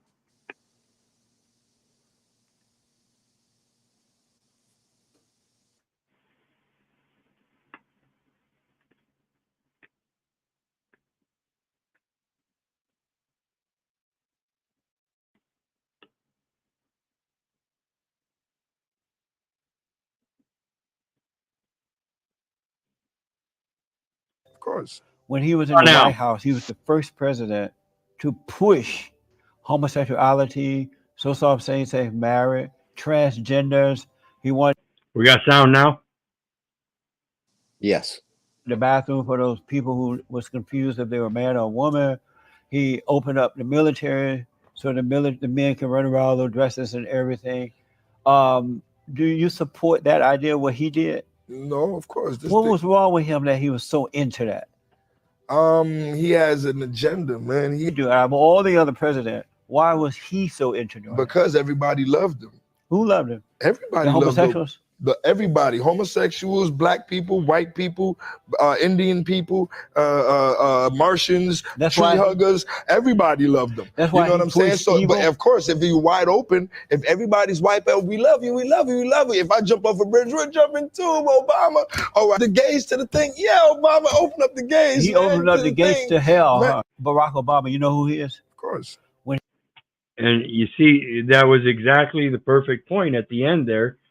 He could open up the gates of hell, and just because people liked him, they would jump off with him. This is that identity politics. And I think that's when it first started playing into it more so. And that's why we had the investigation into the birth certificate, went to the identity, and the fact that he was playing across the board multiple talents, as we say, to different faculties of people. That's why those different, all those different groups liked him. And again, it was all, it's all a game, folks. Every last bit of it. So let's get into that.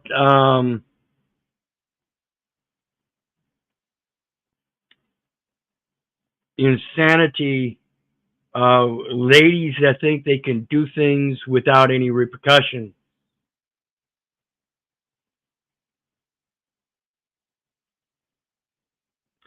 She asked for it. Let me know if you think this woman asked for it, Russ.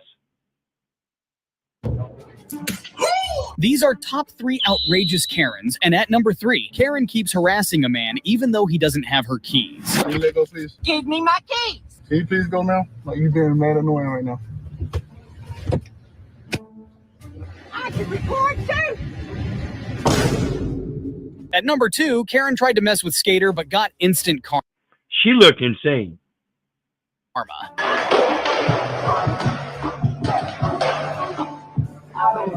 Oh. Number 1, Karen spits on a woman and gets what she deserved. And this is the one I'm talking about, Russ. Let me know if you think she deserved it. Come on. Okay, I'm sorry. She said sorry real quick, didn't she? She sure did. Smack the fuck down. And this is an old woman. Folks, we are not playing games. This is life. If you think you can be 65, 70 years old going around spitting on people, you motherfucking deserve whatever you get. I don't care if you fall down, bump your head, and expire. You ask for it.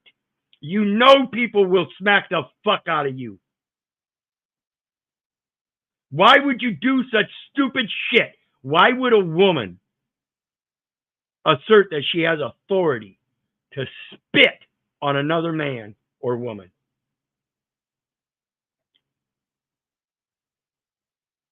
That's sickening. That is insanity. These are the kind of people that should have been gone long ago. I don't know how they survive, other than the fact that men have been nothing but motherfucking beta cup corporate cupcakes. Ponying up with them. Let's see how a man educates a woke feminist on equal pay. We discussed this briefly earlier. The disparagement in pay. And that there really isn't such a disparagement when you look at it in reality. Country still makes 77 cents on the dollar for what men make. So if women don't make less than men? Actually, if you start looking at the numbers, Rachel, there are lots of reasons for that. Wait. No. Well, don't tell me the reasons why. Do women make less than men for doing the same? No, because... Wow. Okay. Well, for example... Now, I don't think this guy mentions it here, but in fact, women actually get paid more than men on the overall scale. When you look at it, they actually get paid $1.05 to $1 that the man gets paid. When we're talking about here, we're talking about specific industries and businesses. And it's because they don't pick to be roughnecks. They don't pick to be out on fishing vessels. They don't pick to be down in the mines. For example, men work an average of 44 hours a week. Women work 41 hours a week. Men go into professions like engineering, science, and math that earn more. Women want more flexible Listen, this is not a math is hard. No. Yes, it is. Yes, it is. You want to play math games by saying 77 cents on the dollar, you better have your fucking math right. You see the insanity, the delusion of wanting to fight for what they think is equal and not allowing for the equality? You can't have equality like that.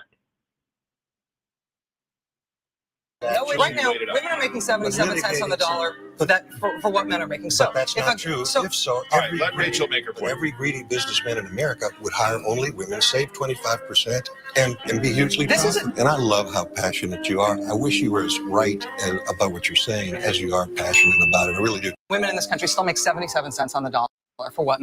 Women in this country still make 77 cents on the dollar for what men make. So if What do you think, Russ?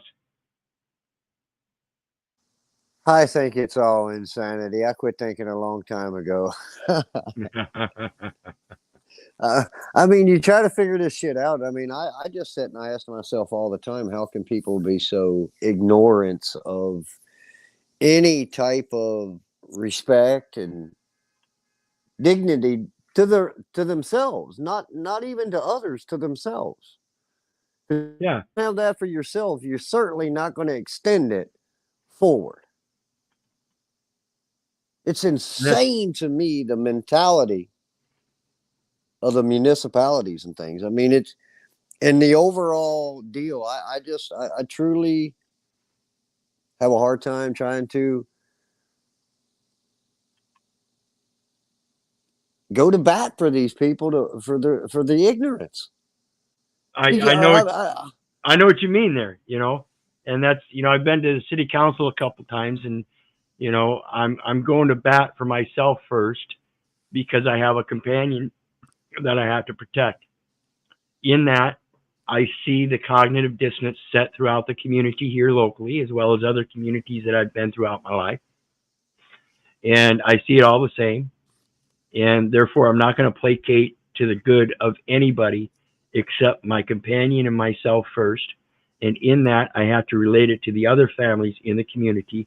And then I have to put the people that are in the supposed position of governing, which some might call oversight, in the capacity of that position of oversight, knowing that even though they are what we, the people, call Big Brother, we truly are the delegatory authority of naming Big Brother.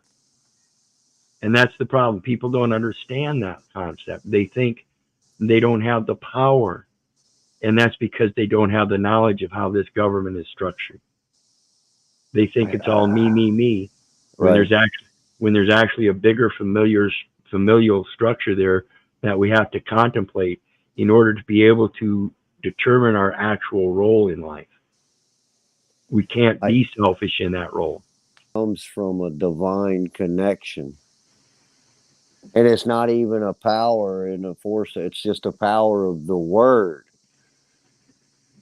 Well, and natural roles in life as well. Like I said, when it comes to my role as a man, again, I can't placate that I have authority over another man. And doing No, so, not at all. But we can't conjure up a group of men and start dictating to other men and allow that to happen and go on. Correct. Because that becomes a detriment. It's a weed in the garden that's going to eat away at our crop.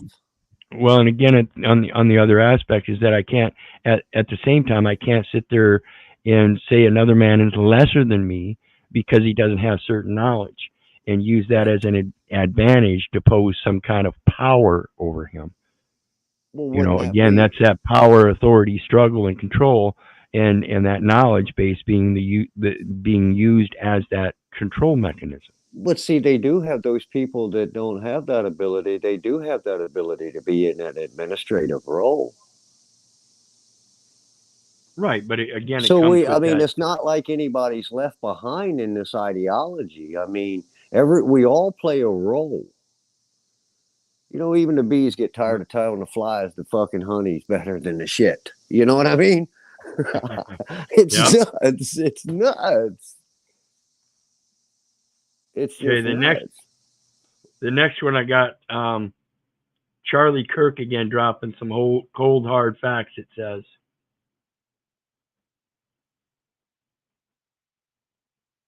Teenagers who identify as trans. So can you sometimes feel things that are not true? Yeah. Okay, that's what's going on with trans youth. They're feeling something that is not true. Why is it not true? Why is it not? Because it's not correlated with their biological reality. So, for example, the majority of young people that say that they're quote unquote trans are autistic. They have behavioral type issues. They have underlying health conditions, depression, suicidal ideation, anxiety. To go back to your original question, why do so many trans people end up A, either committing violence or B, committing suicide? They don't get the actual watchful waiting type treatment that is necessary, that's been proven successful by clinicians like Dr. Miriam Grossman over the last 30 years. You know, they get quick solutions that aren't actually viable and end up being detrimental changes that damage not only the physical construct, but the hormonal and chemical construct, and the which all has to do with the emotional, logical, and reasonable conduct.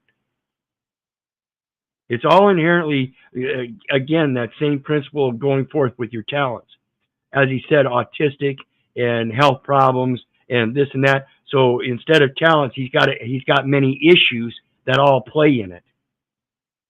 And by choosing transgender, what he's doing is choosing a victimhood and adding more victimness, another class that he can be victimized in.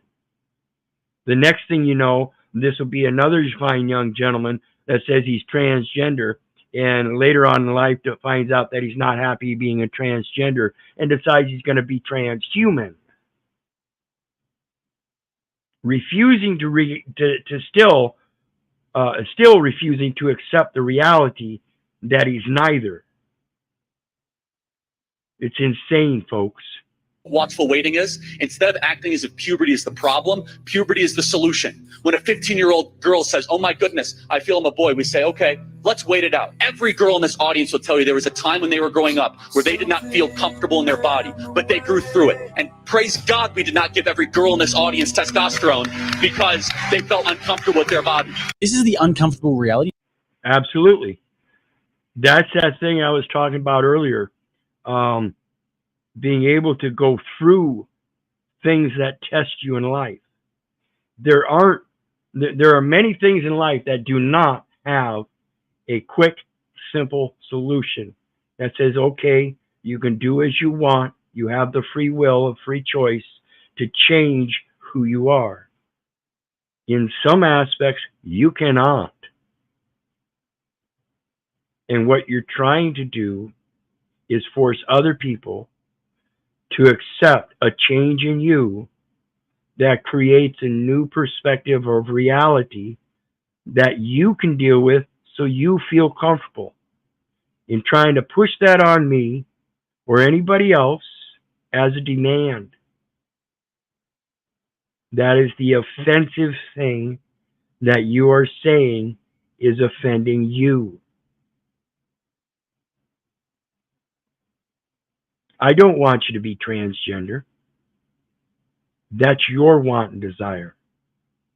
The reality is that you were born a man or you were born a woman. You were born female or male. Each one of those has both male and female characteristics and traits, and you can act upon them in certain ways. But that does not change the base reality of what sex or gender you were born. They are relative to one another. So let's take a look at the next one. That ego may be covering up that femininity on that man's side. Absolutely. Sometimes it's needed. Okay. The next one is a Karen won't let a delivery guy do his job. And this goes again to that private contract. He's delivering something and she's interfering with that private contract.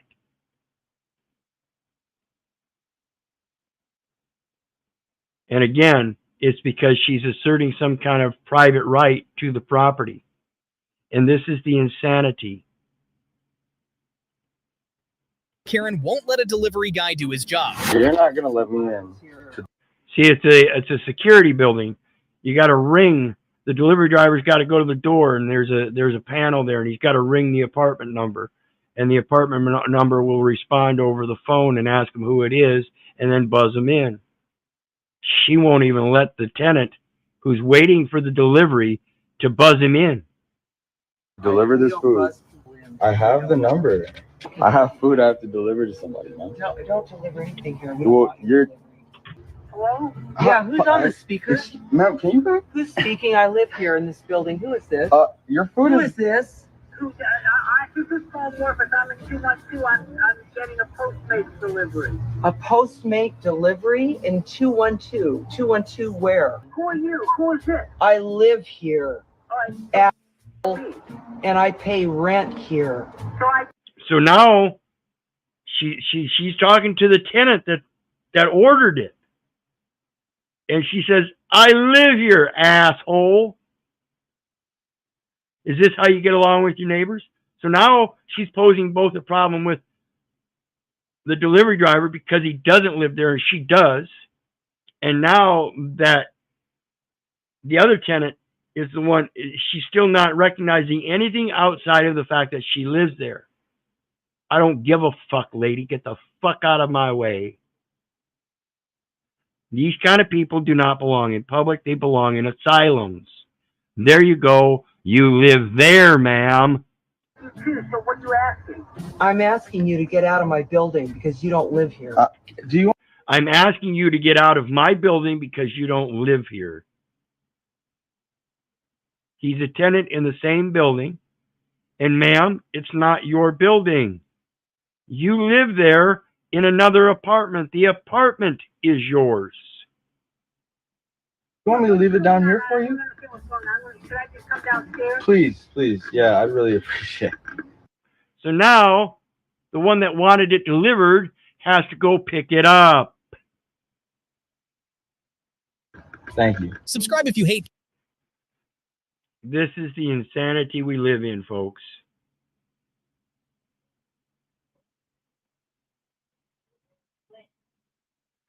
Black mother explains how she lost 5 baby daddies. And this is how we get into this insanity. Both ladies and women are at fault, or ladies and men are at fault here. Because men shouldn't pick a woman that is going to consistently make bad choices herself. So the men have to learn how to make good choices. In raising up your children, men, you need to teach both your daughters and sons how to make good choices. And this is not just upon the dads, but the moms as well. It's all about learning and teaching how to make good choices. So let's see how we get in the position today by neither party making good choices.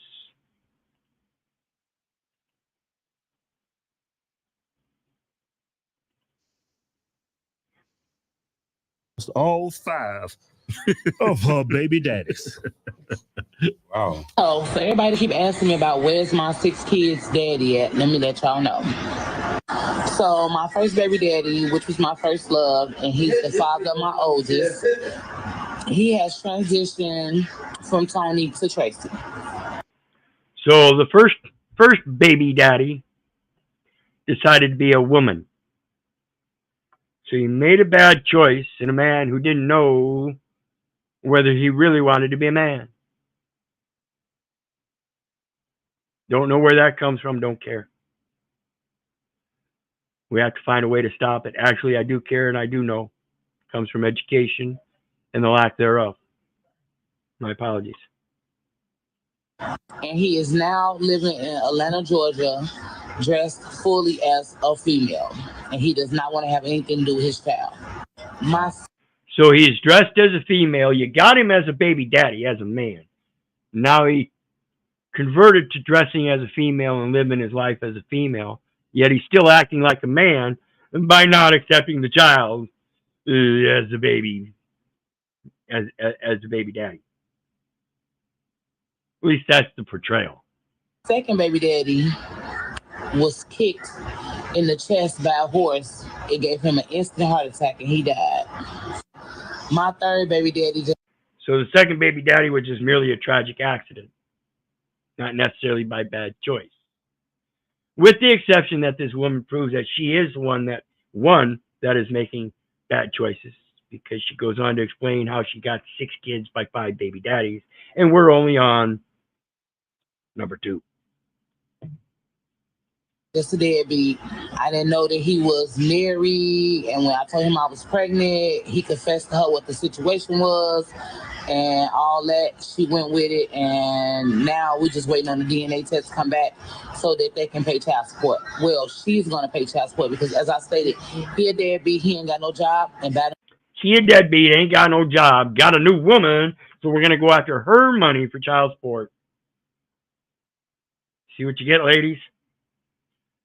You see what you get, ladies?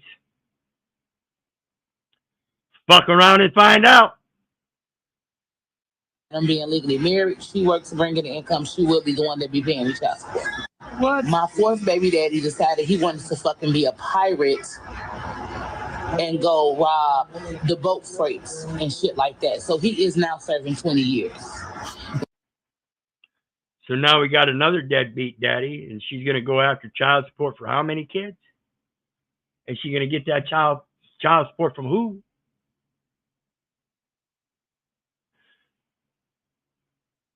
How much child support is she going to get from that woman? Is it going to be just for the one child? Or is she going to somehow manage to get child support for all five, or all six of them? What's the rations there? What are the rations? How does that work out? When he gets out, my child will be 25. And my last two kids have the same father, and he is 70. This one's the doozy. 2 years old, living in a nursing home with dementia. 72-year-old man living in a nursing home with dementia. So the guy was already in his upper 60s. Couldn't possibly have been cognitively there very well at that time if he's already in total dementia in a nursing home. So her bad choice here is picking a, quote, man that obviously was beyond his manhood.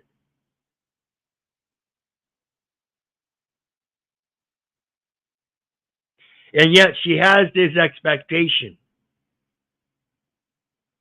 Ladies, gentlemen, you better stop with the expectation. You get what you wish for. And real quick here, Russ, I got to go take a bathroom break. I'm going to play a little intermission for everybody else. You want to get up and go grab a drink or whatever, take the opportunity now, and I will be right back. In the meantime, hit the like, share, and subscribe. There's a PayPal link down below, and anybody that wants to join the panel, please hit the panel link and come on up.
Okay. So, this is the Hodge twins. I've done reviews with these guys before. It says, Ask Hodge twins. Ask Hodge twins. And again, it's another channel I don't subscribe to because they do videos regularly and they just automatically come up in my feed and catch them. And if they don't, I'm going to look for them and search for them anyway. 1.67 million subscribers. They don't really need so many more. It's not so much for the numbers for them. So let's continue on watching this and get their view, their opinions. Man, you crazy as hell. Damn. You got like, man. How old is he? 72. Oh. Yo, man, her choices of men are crazy. How you go from a transgender man to a 72-year-old man? Hey, you know what she said? The first one is a woman now. Yeah. And he's in Atlanta, Georgia. Now, you can totally tell he's still a black father. Yeah. He's still a man. Fitting all kinds of stereotypes. If he is really a woman, he would want to be in his child's life. Yeah. Damn. He's still a man. See, that's what I was talking about. That's a stereotype in the black community. Yeah, black fathers are not that further. Now, the second one, he was, I can't remember all of them. Got kicked in the chest by a horse. That is crazy. Yeah, it seemed like he got the easiest way out. I would agree with that. Yeah, he's right on that. That was the easiest way out. 20 years in prison. Have to admit that you're fucking transgender and want to suck dick and take it up the ass.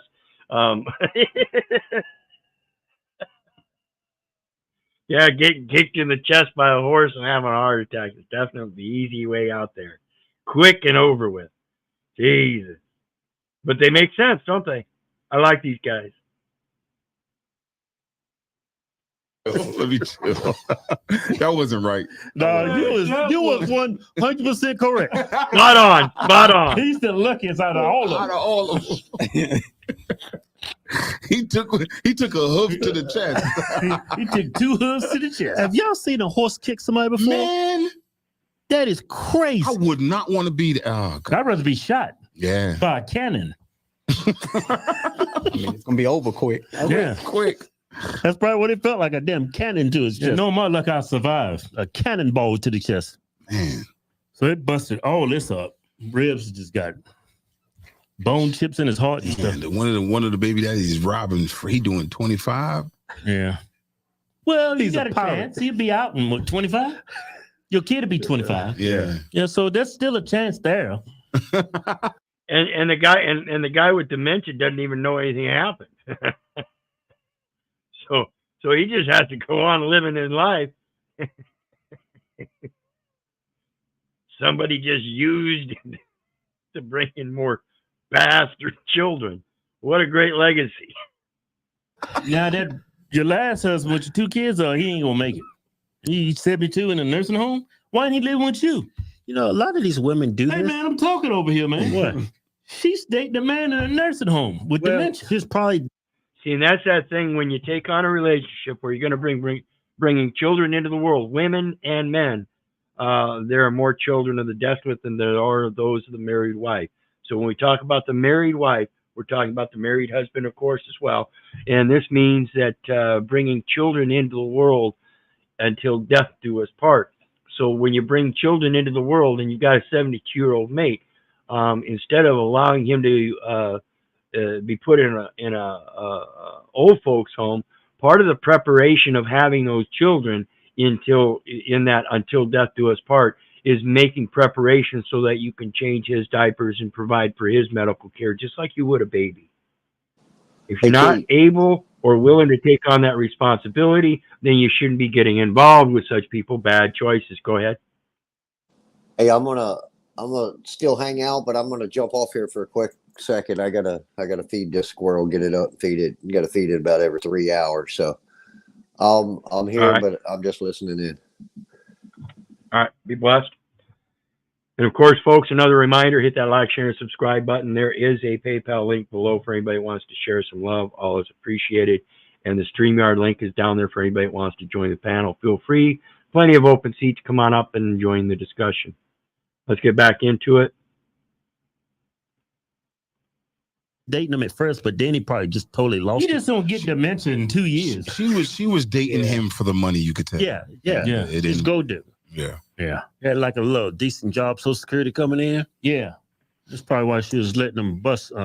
Yeah. Your relationship is a reflection on you as a person.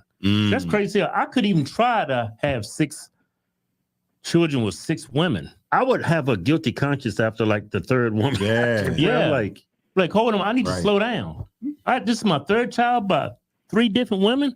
I would take a look in the mirror after the 2nd woman I've had a child with. See, and that goes to the moral standards that these guys have in relations to their own. Dang it! Did I lose? No. In relations to their own lives and everything. And as we see, these guys probably don't have great body counts. He's already talking about by the 3rd, well, actually by the 2nd. So it begs to wonder if they're still virgins, even. You know, they seem to be rather perceptive, as well as very well in tune into the fact that when you go out and do these things, it is a reflection upon yourself and your ability to maintain a good, responsible, respectful relationship. And this goes back to the same thing with the Heckle-Bus girl. If you're going to go out and be philanthropic as a Heckle-Bus girl, I don't know, as time goes by, the more you're philanthropic about being the Heckle-Bus girl, how much that scarlet letter is going to do you and bid you well in a marriage. You may end up finding yourself single the rest of your life because of it. I don't wish that upon you. I hope you do supersede that. But at the same time, you have to understand the dynamics at work here and the fact that men are fed up with scarlet letters. That may be the seeming perception that we like, but that's in our own private bedroom, maybe. I don't even like that scarlet stuff. Some of it's just not my... I'm a sapiosexual, as I've explained before. It's not so much the sexuality, it's the intellectual. So let's go back to it. Well, you got sick, man. Damn. She's just letting cats shoot up in the club. Do you need to learn about AI if you don't work in tech? Will it help you in your career? The short answer. What's that song in the club? I know you got a song for the club, Chris. I know Chris got a song. I know you got a song. What's that song about Jamie Foxx? Blame it on the alcohol. Yep. I was gonna say something about this bitch, but yeah, what's that on her chest? She got a keloid on her chest. You see, go back to her. Look, she got some plastic surgery done. Yeah. Where? I think it's like cheekbones and a on her chest. It's on her chest. Oh man. Damn. God. She probably what's that down there? She probably had open heart surgery. She probably tried to save the one that got kicked by the horse and then it grazed her. That damn hoof ripped all that skin up. If it was open heart surgery, it would be a long scar up and down the sternum. This looks more like some kind of maybe she got in an accident and they had to intubate her and stuff.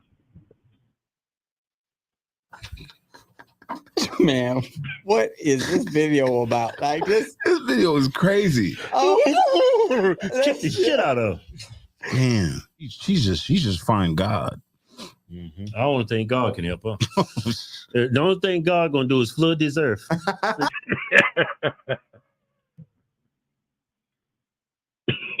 So enough of that one. Let's get on to the next one. Is get out of my face, officer. Get out of my face. This is one of a personal experience myself, where they want to do their investigation and they want to stand 6 inches away from you so that you can feel the heat of their breath on your lips, like they want to kiss you. The fuck out of my face. Play your intimidation tactics, bitch.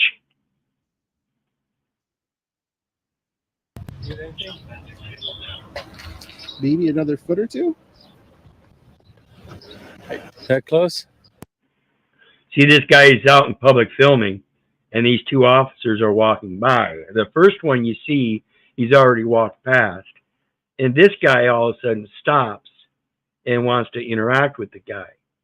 And now, when he asks if he's close enough, he turns around. And instead of being a nice, responsible public servant in public trust and showing his morals and ethics in being respectable, he then steps up and escalates in his intimidation tactics and steps closer instead of giving regard where regard should be given, and just mosey along on his way since there's no violation. But because he wants to interact and he wants to pose his authority, he is interjecting in somebody else's private activities and escalating with intent, even though he was just moseying along, minding his own business with another officer.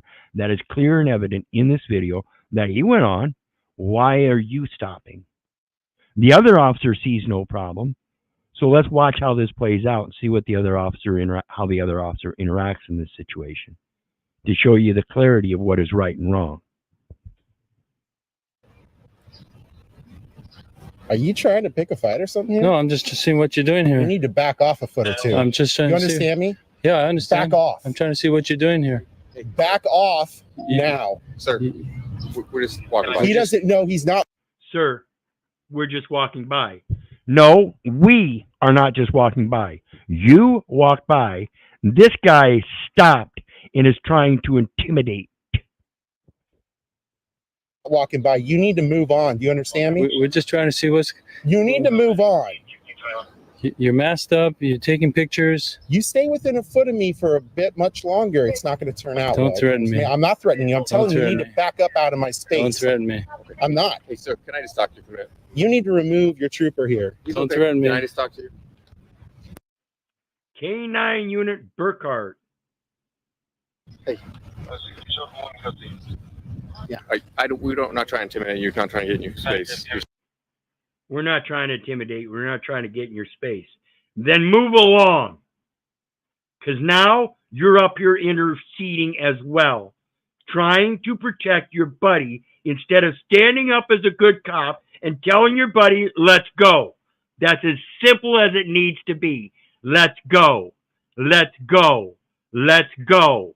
Instead, you want to intercede as well and placate that you're not going to get in their space and intimidate. Then move along.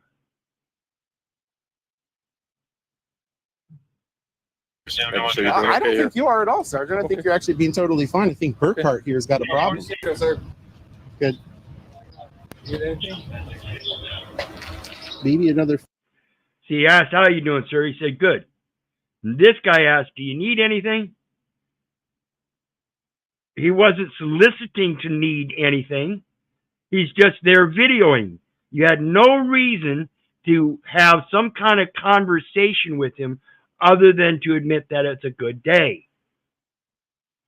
Instead, you ask him if he needs help or if you can help him when he already told you it's good. Foot or two? And now he wants to intimidate even further, escalating even further. We got to stop this shit, folks. Got to quit putting these kind of people in those offices. And the way we do that is by educating people that can do those positions and do them with honor and integrity, knowing that the people are the power that delegated them to such authority. Now, here's one on the abortion issue, and it goes to the definitions again. In founding a battle of abortion, and you want to dismiss certain definitions that would certainly qualify or disqualify an argument by the very use of the words and things that you want to clarify as your argument. So pay attention. If you're going to use certain terms and don't know the definitions and use that as a basis of your argument, you've already lost. Finding abortion as the murder of babies, which biological fact is you would say most abortions are done before they are actually babies. It's still just a fetus. So my Do you question, know what the word fetus means? it's just a cluster, a That's zygote not what developing fetus means. into a baby eventually. The word fetus, it's a Latin word, and it just means offspring. That's all it means. It just means the next Does that mean generation of a baby? being. So, but that's what a baby is also. I mean, that's what you would call your adult child someday once he's grown, hopefully, if he hasn't been Can I murdered. ask my question? Well, I'm just like to clarify this. See, a Homo sapien goes through many stages. In those stages of being a Homo sapien, there are two sexes, two genders. They each line up equivocally with each other. Other than that, as Homo sapiens, at different stages of that very life, we are defined as different things. Fetuses, babies, infants, children, minors, juveniles, young adults, adults, seniors.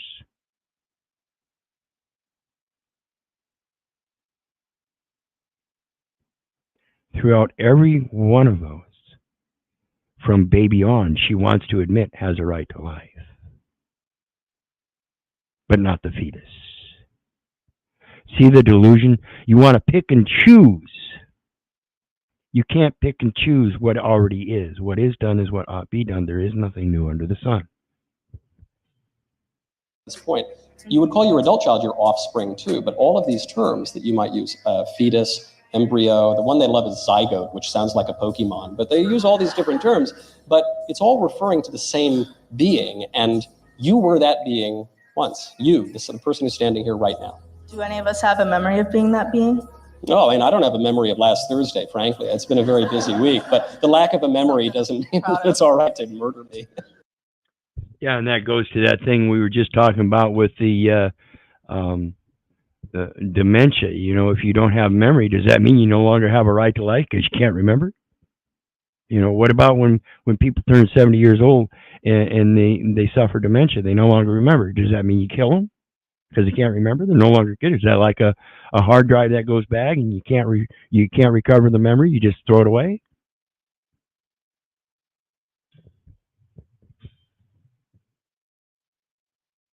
Seriously, people. Oh, and the title on this one is Behold, Pure Insanity. Let's take a look, folks.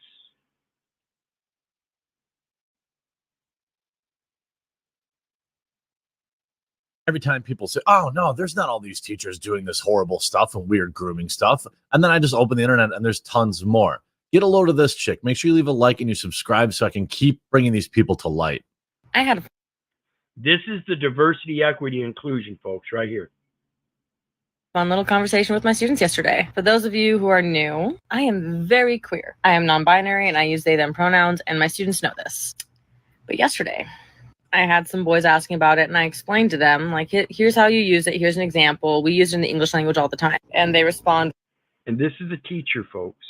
With, well, if you're a man, then I can be a woman. And so I looked at him and I said, okay, do you want me to use she, her pronouns for you? And he goes, no. And I responded with, okay, so you're just saying that to hurt my feelings then? And he goes, oh, what? No. Yes.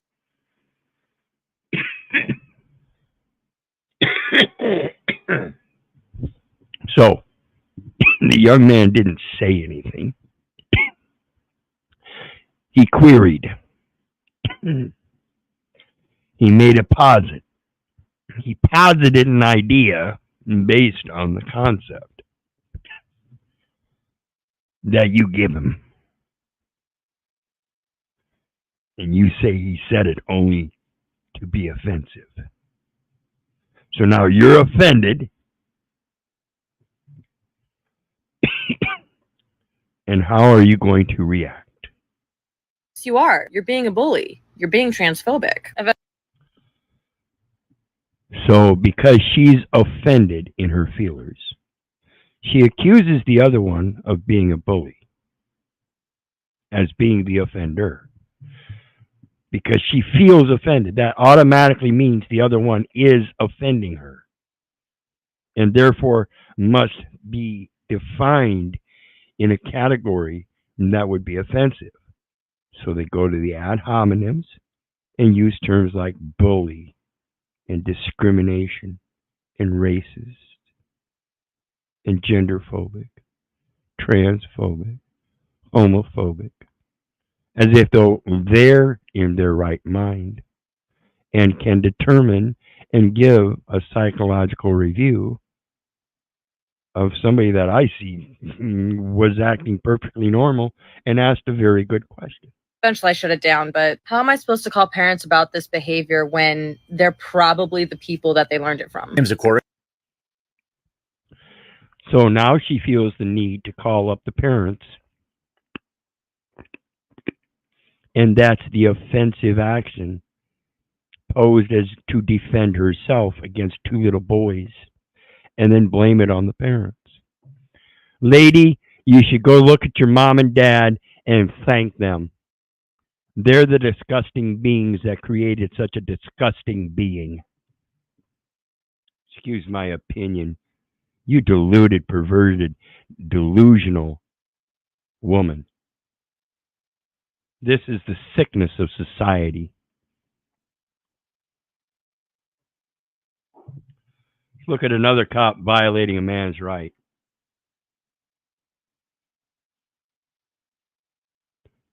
Without the proper discernment. You know, that discernment, non-discernment shit.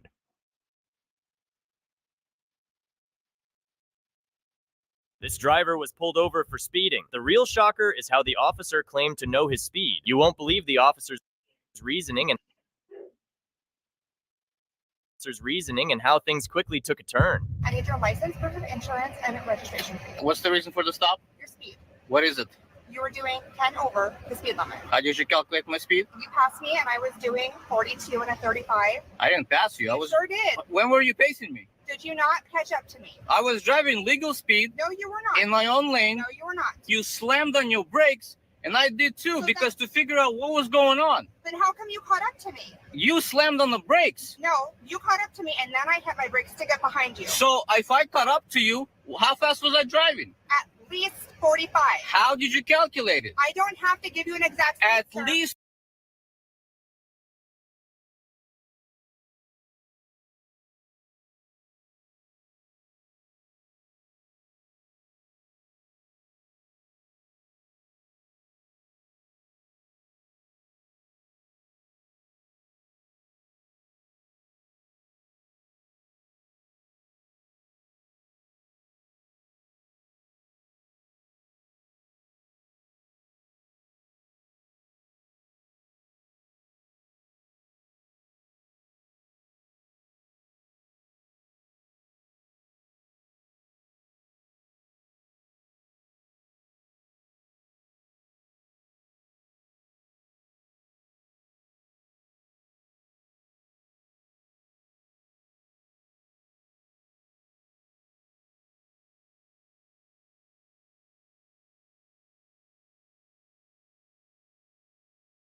.45 is not an answer. Tell me, is this a lawful stop? Yes, it absolutely is. License and get out of the vehicle. Okay. You're being detained. For what? What am I being detained for? I don't think so. Hands behind your back. I don't think so, ma'am. Code 3 covered. Code 3.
No respect. Hey, hey. Get your hand off What me, the dude. hell is I'm your not problem? I'm telling him he is. Hey, you don't have to put hands on, man. I told him to step You back. don't He have to didn't. go hands on. Okay.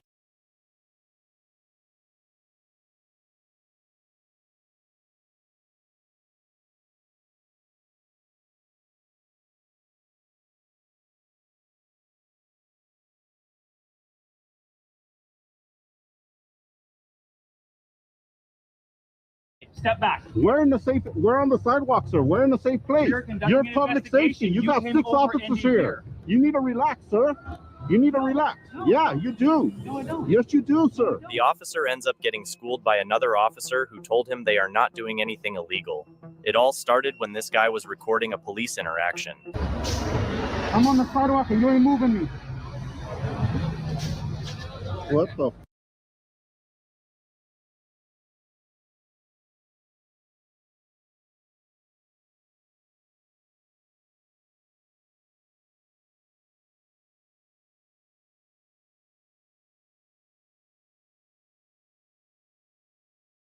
No respect. Hey.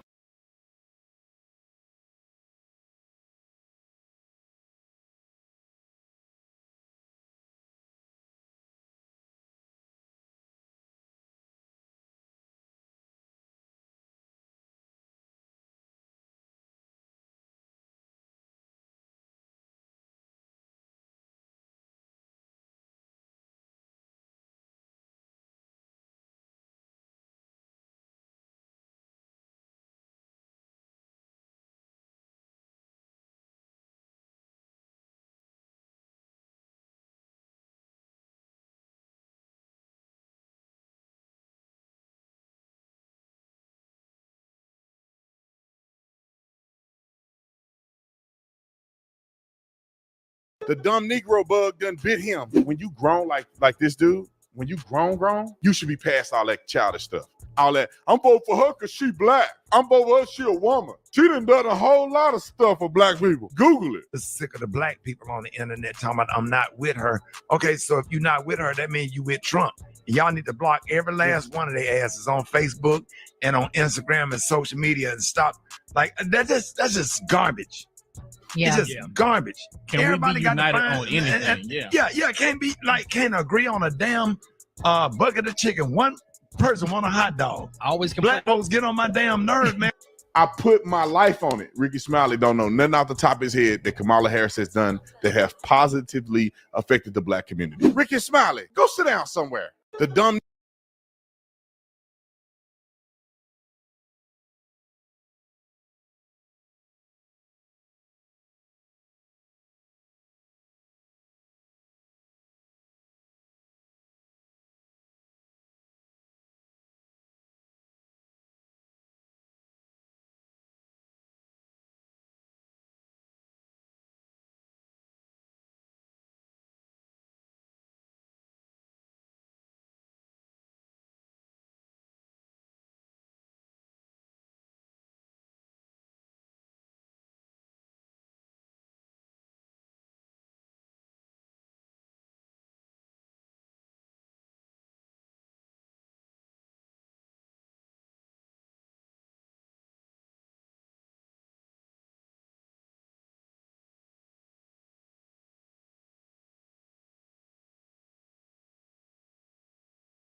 I think you're a transphobic piece of shit, and I would love to disrupt your meeting. Do you think I fear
hear people that think they're women or think they're men? I do think that your rhetoric is transphobic, and I think it's harmful to trans people.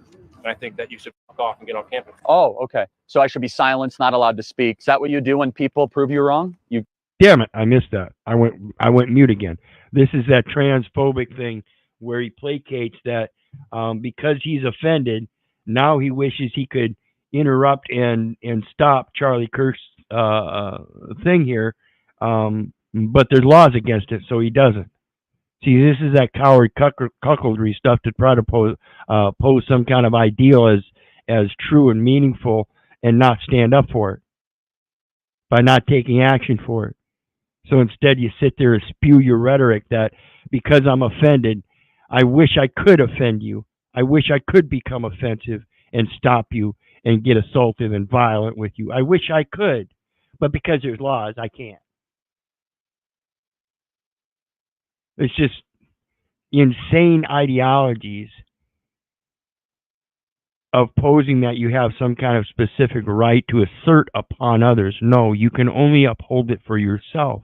So if you truly felt that you have this right to intercede and object to Charlie Kirk, then you would do so.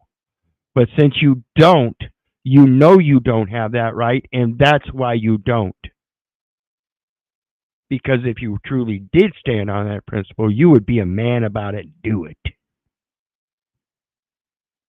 Pussy motherfuckers. Excuse my language. kick them off campus? No, I don't think that there should be any like university sanctioned thing that says Charlie Kirk can't be here. But Oh, if okay. students are able to organize against you and kick your ass off campus, that'd be awesome. Oh,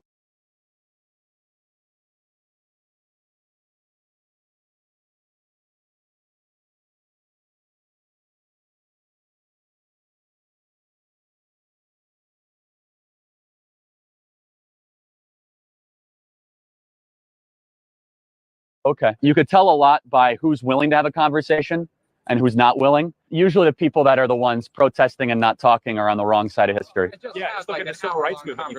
With one of your cronies. One of my cronies. Yeah. Interesting. It's a good way to describe our wonderful student Europe here. I wish you the very best.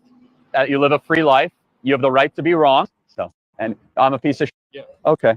Why am I a piece of shit? I told you, man, you're trans. Oh, I'm transphobic. Right. Okay. I think you're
Here's some fun body cam footage of police arresting a thieving Karen. So I came here. So this is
And I wouldn't care, but it's like $400 worth of stuff.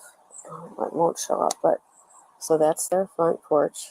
There's the package. Okay. Oh, that little black thing right Yeah. there. And so you can't get to their front porch because it's gated off. So I went to the side door and I knocked. Mm-hmm. A younger girl came to the door, probably close to my size, and I asked for it. They gave me all these. We weren't even home. Blah blah blah blah blah. And then she said, okay. I said, well, I'm going to call the police. She goes, well, you can call Victoria's Secret. And I never once said where it was from. I just said. Hello.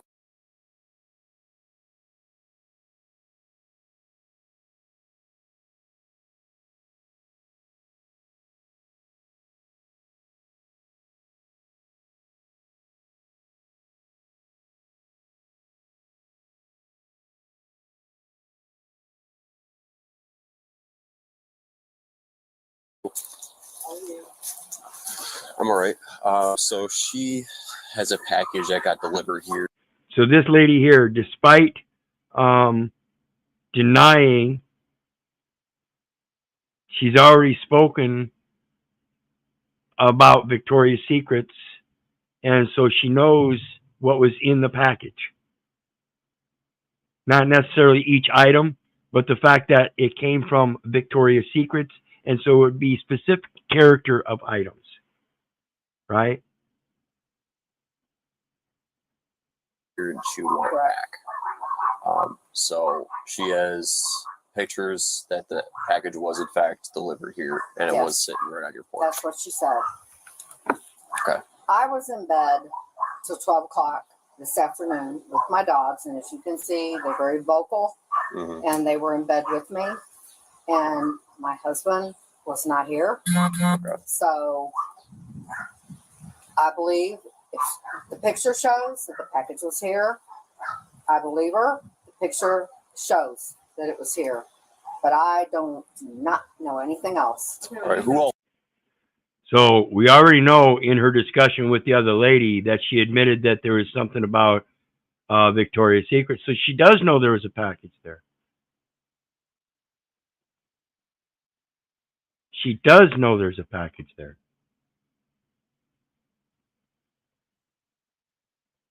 Oh, who all lives here? My daughter, me, and my husband. Okay, My would you mind daughter bringing them out was with also? My husband. Would you mind bringing them out also?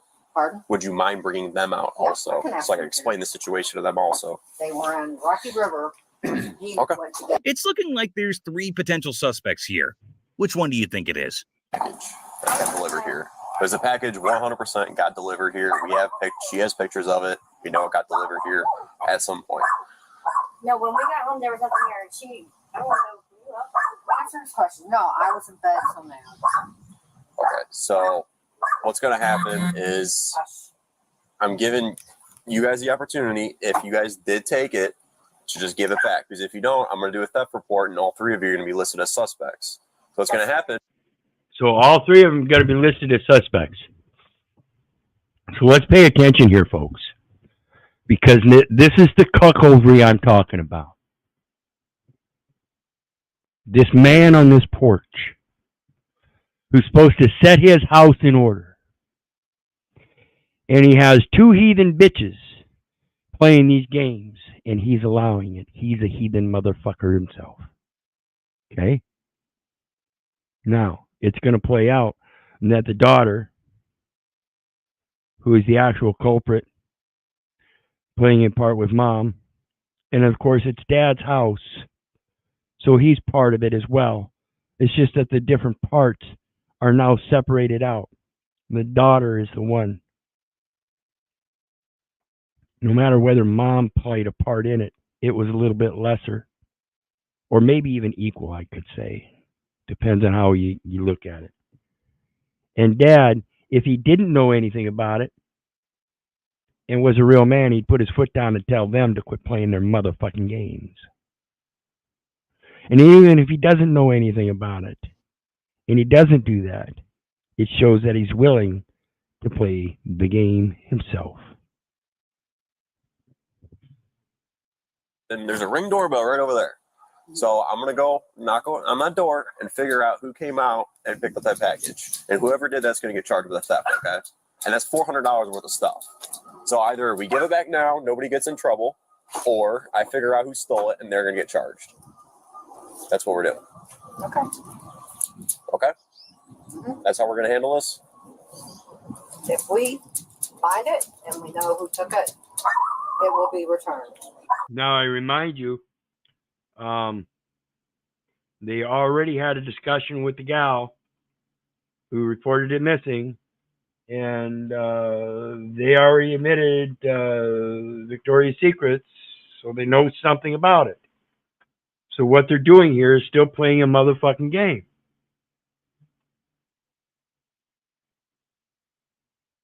This, I wouldn't even go any further. As a police officer, I wouldn't go any further. I'd say I'm done playing games. You're all three arrested. You're all three playing part in it. Daddy, if you don't want your women playing games, let me make it clear. We go into your house and we find that evidence. You are partaking in it. This is a part of setting thine house in order and keeping it in order. If you're going to allow people in your own house to be heathens, then you too are acting the same way. You are the one allowing it. If that is truly a temple of children of God, then you bring them up in the ways of the Lord so they do not falter.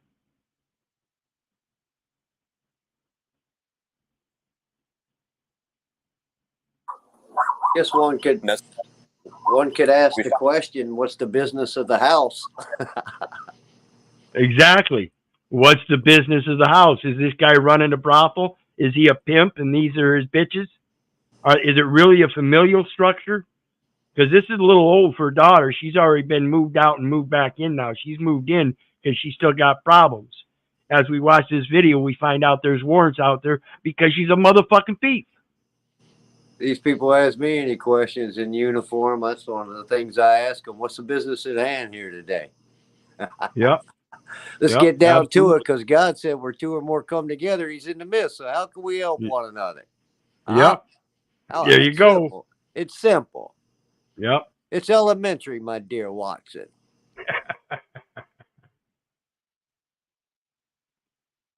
Oops. We're not doing this. Oh, you got me. I'm on camera. I took it. I'm going to give it back now. They're going to be charged with theft. I will arrest them for theft. I'm not playing around. Okay? So either give it back now, or I'm listing all three of you as suspects. Okay. Okay. Driver's license. All three of them. See, and again, this is where they give them an inch and they take a mile. This guy now says, okay, I want IDs on the threat that they're all being arrested. Okay. They said, okay. He said, okay, I want IDs. It's time to arrest them. Guess what doesn't happen? He doesn't arrest them all. He said, all three of you will be arrested. Okay. They all three agreed. Now he's telling all three of them, I want IDs. It's time to arrest you. But he doesn't arrest all three of them. See, you got to quit playing that wishy-washy game. If you're going to uphold the law and you're going to let these people play these games and you play along with them, that doesn't give you any integrity as a police officer either.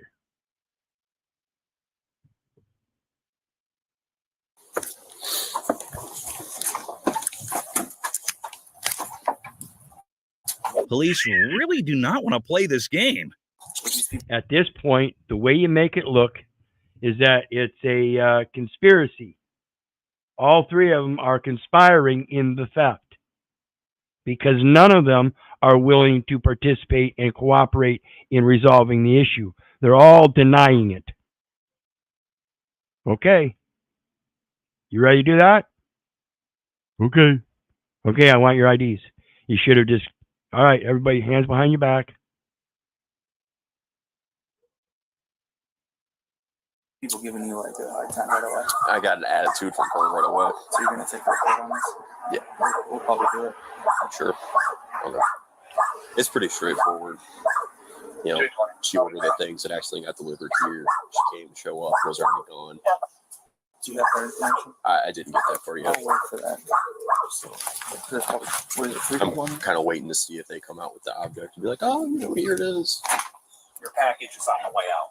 All right. Amazingly, your package is on the way out. Well, you would think that would bring on some kind of resolution here, but guess what, folks? The insanity goes even deeper. Little Johnny, what do you have to say for yourself? Deeper, deeper.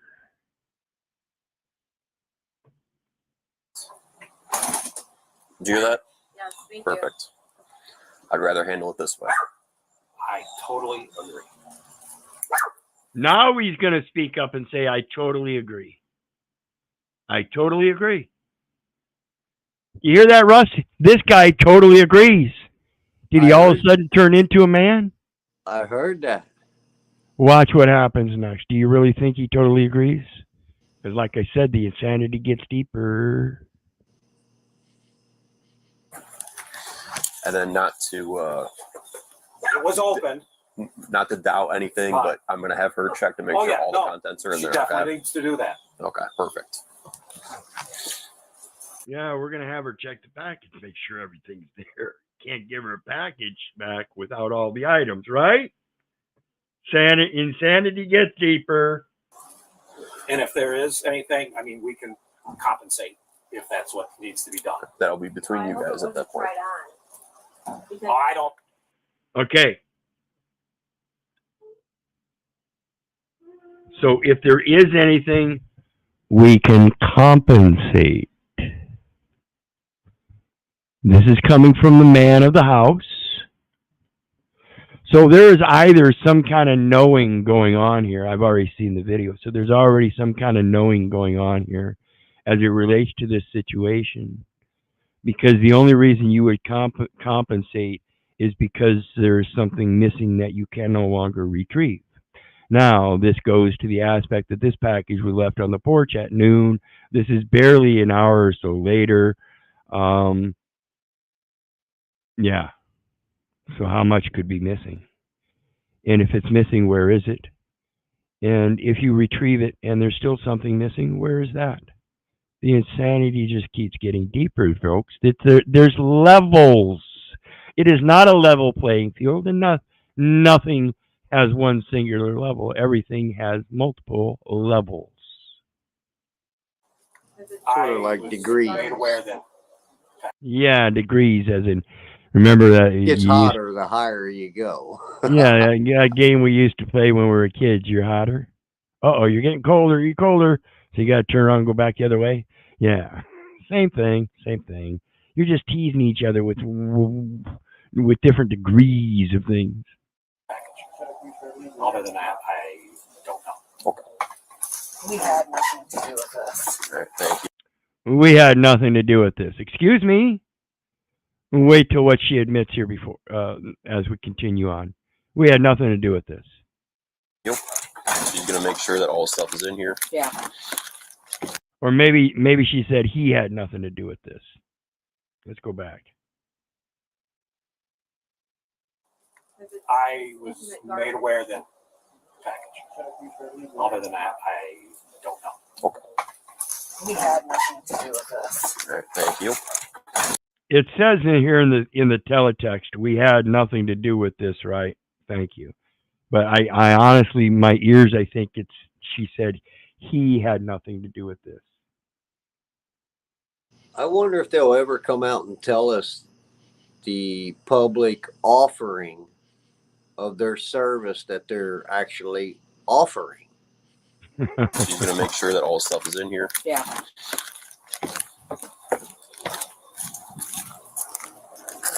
I'm going to go sort of in my trunk. I'll stand by just in case. Who took the package? Who took it? Yeah, like where it was on your porch and you just grabbed it, or like a mistake or something. Well, So I just got grabbed it. by the So remember, it's either he had nothing to do with it or we had nothing to do with it. So if she actually did say we had nothing to do with it, this is a pertinent point right here. mistake by my husband, and I'm the one who had it on the floor, and I never even noticed the name. I thought it was my daughter. I didn't even look because she does a lot of stuff I don't know about. Okay. So we did not do anything shady. I just said, At this point, the cops help us figure out what it is exactly that we're looking for. here. without looking, because I know I didn't order it, and I just threw it at her because I didn't look. When she heard that they would go to jail, no way, or that I would, no way. So maybe it was we had nothing to do with this. And the daughter, when it was tossed down the stairs to her because mom supposedly thought it was hers, didn't look. And knowing she didn't order anything, automatically thought it was the daughter's. Well, again, what about husband? What if husband ordered something? So there's a fallacy there. I wouldn't automatically say that she just automatically tossed it down to her daughter without looking, because obviously she looked and saw that it was from Victoria's Secrets, just like the discussion with the lady earlier. She knew it was from Victoria's Secrets, so she automatically thought it was her daughter. She did look, but she didn't look at the name. She just saw Victoria's Secrets. So we had nothing to do with it, but yet, now that we know the topic, that she did know it was Victoria's Secrets, and that lady said it was a package from Victoria's Secrets, and she denied taking it, denied having it. See, that's the problem. She started out with the lady who it belonged to, and it was misdelivered, and she knew it evidently was misdelivered, but didn't want to admit that, hey, they made a mistake, and she thought it was her daughter's, and so her daughter opened it up. And her daughter, therefore, is now inclined to believe to be deceptive, because she would have known that she didn't order that from Victoria's Secrets. Most people know what they order, when they order it, and when it's supposed to come, and they keep track of it. As this woman did, she kept track of it. She's got an invoice, she's got pictures and photos and everything. We weren't going to go to jail for her. All right, she's missing about 5 things. What's she missing? I can ask her. They're all different itemized things, so I will have to. Tell me. Well, I think you need to go ask. I suspect whoever has them knows what fire they are. Yeah. Okay. Because they're all different things. Okay. So I would have to verify with her exactly what things are missing, because they're all different. If she could tell me. Just go check with her right now. Are they going to check? Yeah, Love that you're seeing all my good stuff. Sorry. I'm not trying to be like nosy or anything, but She said that she has nothing else. You need to call Victoria's Secret on that one. And I believe her, because I used to order from Victoria's Secret all the time. So now mom's going to come into the defense and say, I used to order from Victoria's Secrets all the time, da-da-da-da-da. No. Isn't that funny though, Keith? I was sitting there looking at the word firmament and things. Firm at business house, and then mint, person born an idiot. Firmament. So if that little feminine ass bitch didn't stand firm, they don't understand what he meant. Yeah. So it comes to the aspect here, how much does mom play into it? And if mom looks guilty, this is an age thing too, I'm telling you, this daughter isn't young. This isn't a young daughter, and she's actually got a history herself. And mom and dad know the history, and so now we're looking at the thing about dad being involved in it as well, because he's the one that allows this fucking insanity. And it's not just this event. The daughter has a multiple series of events. So who are the parents? What are they doing? Did they really bring the child up in the ways of the Lord? Or are they heathens themselves bringing up a heathen that is just fucking insane? Listen to the insanity as it gets deeper, folks. And I want to remind everybody, hit that like, share, and subscribe button. There's a PayPal link down below for anybody who wants to share some love. The birthday marathon going on, so I can enjoy and relax tomorrow by going over the insanity today. Thanks for joining me, and be blessed. Let's continue on. And the whole order did not come.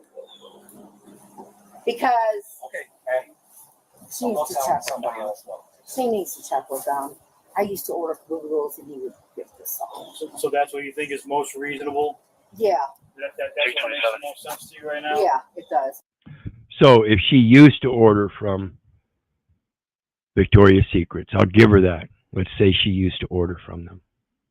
How long ago was it? She's quite an older woman. She certainly doesn't have the figure for ordering lingerie from Victoria's Secrets. I wouldn't think it comes to a certain point of. Well, she may not. I don't know. I can't say I don't order from Victoria's Secrets, guys. I really don't. But let's give her the benefit of the doubt. This is a modern time. In modern time, ordering from places online, these nice devices we have the evidence. And this is what the lady is talking about. She's got evidence that all the items aren't there. They were delivered. The invoice shows that they are all delivered in the same package. There weren't separate packages. And those invoices are pretty accurate today. And she's not only got just this one invoice, but the woman that's ordering from Victoria's Secrets does, in fact, order from Victoria's Secrets all the time. She's got multiple receipts all showing that everything she ordered always showed up.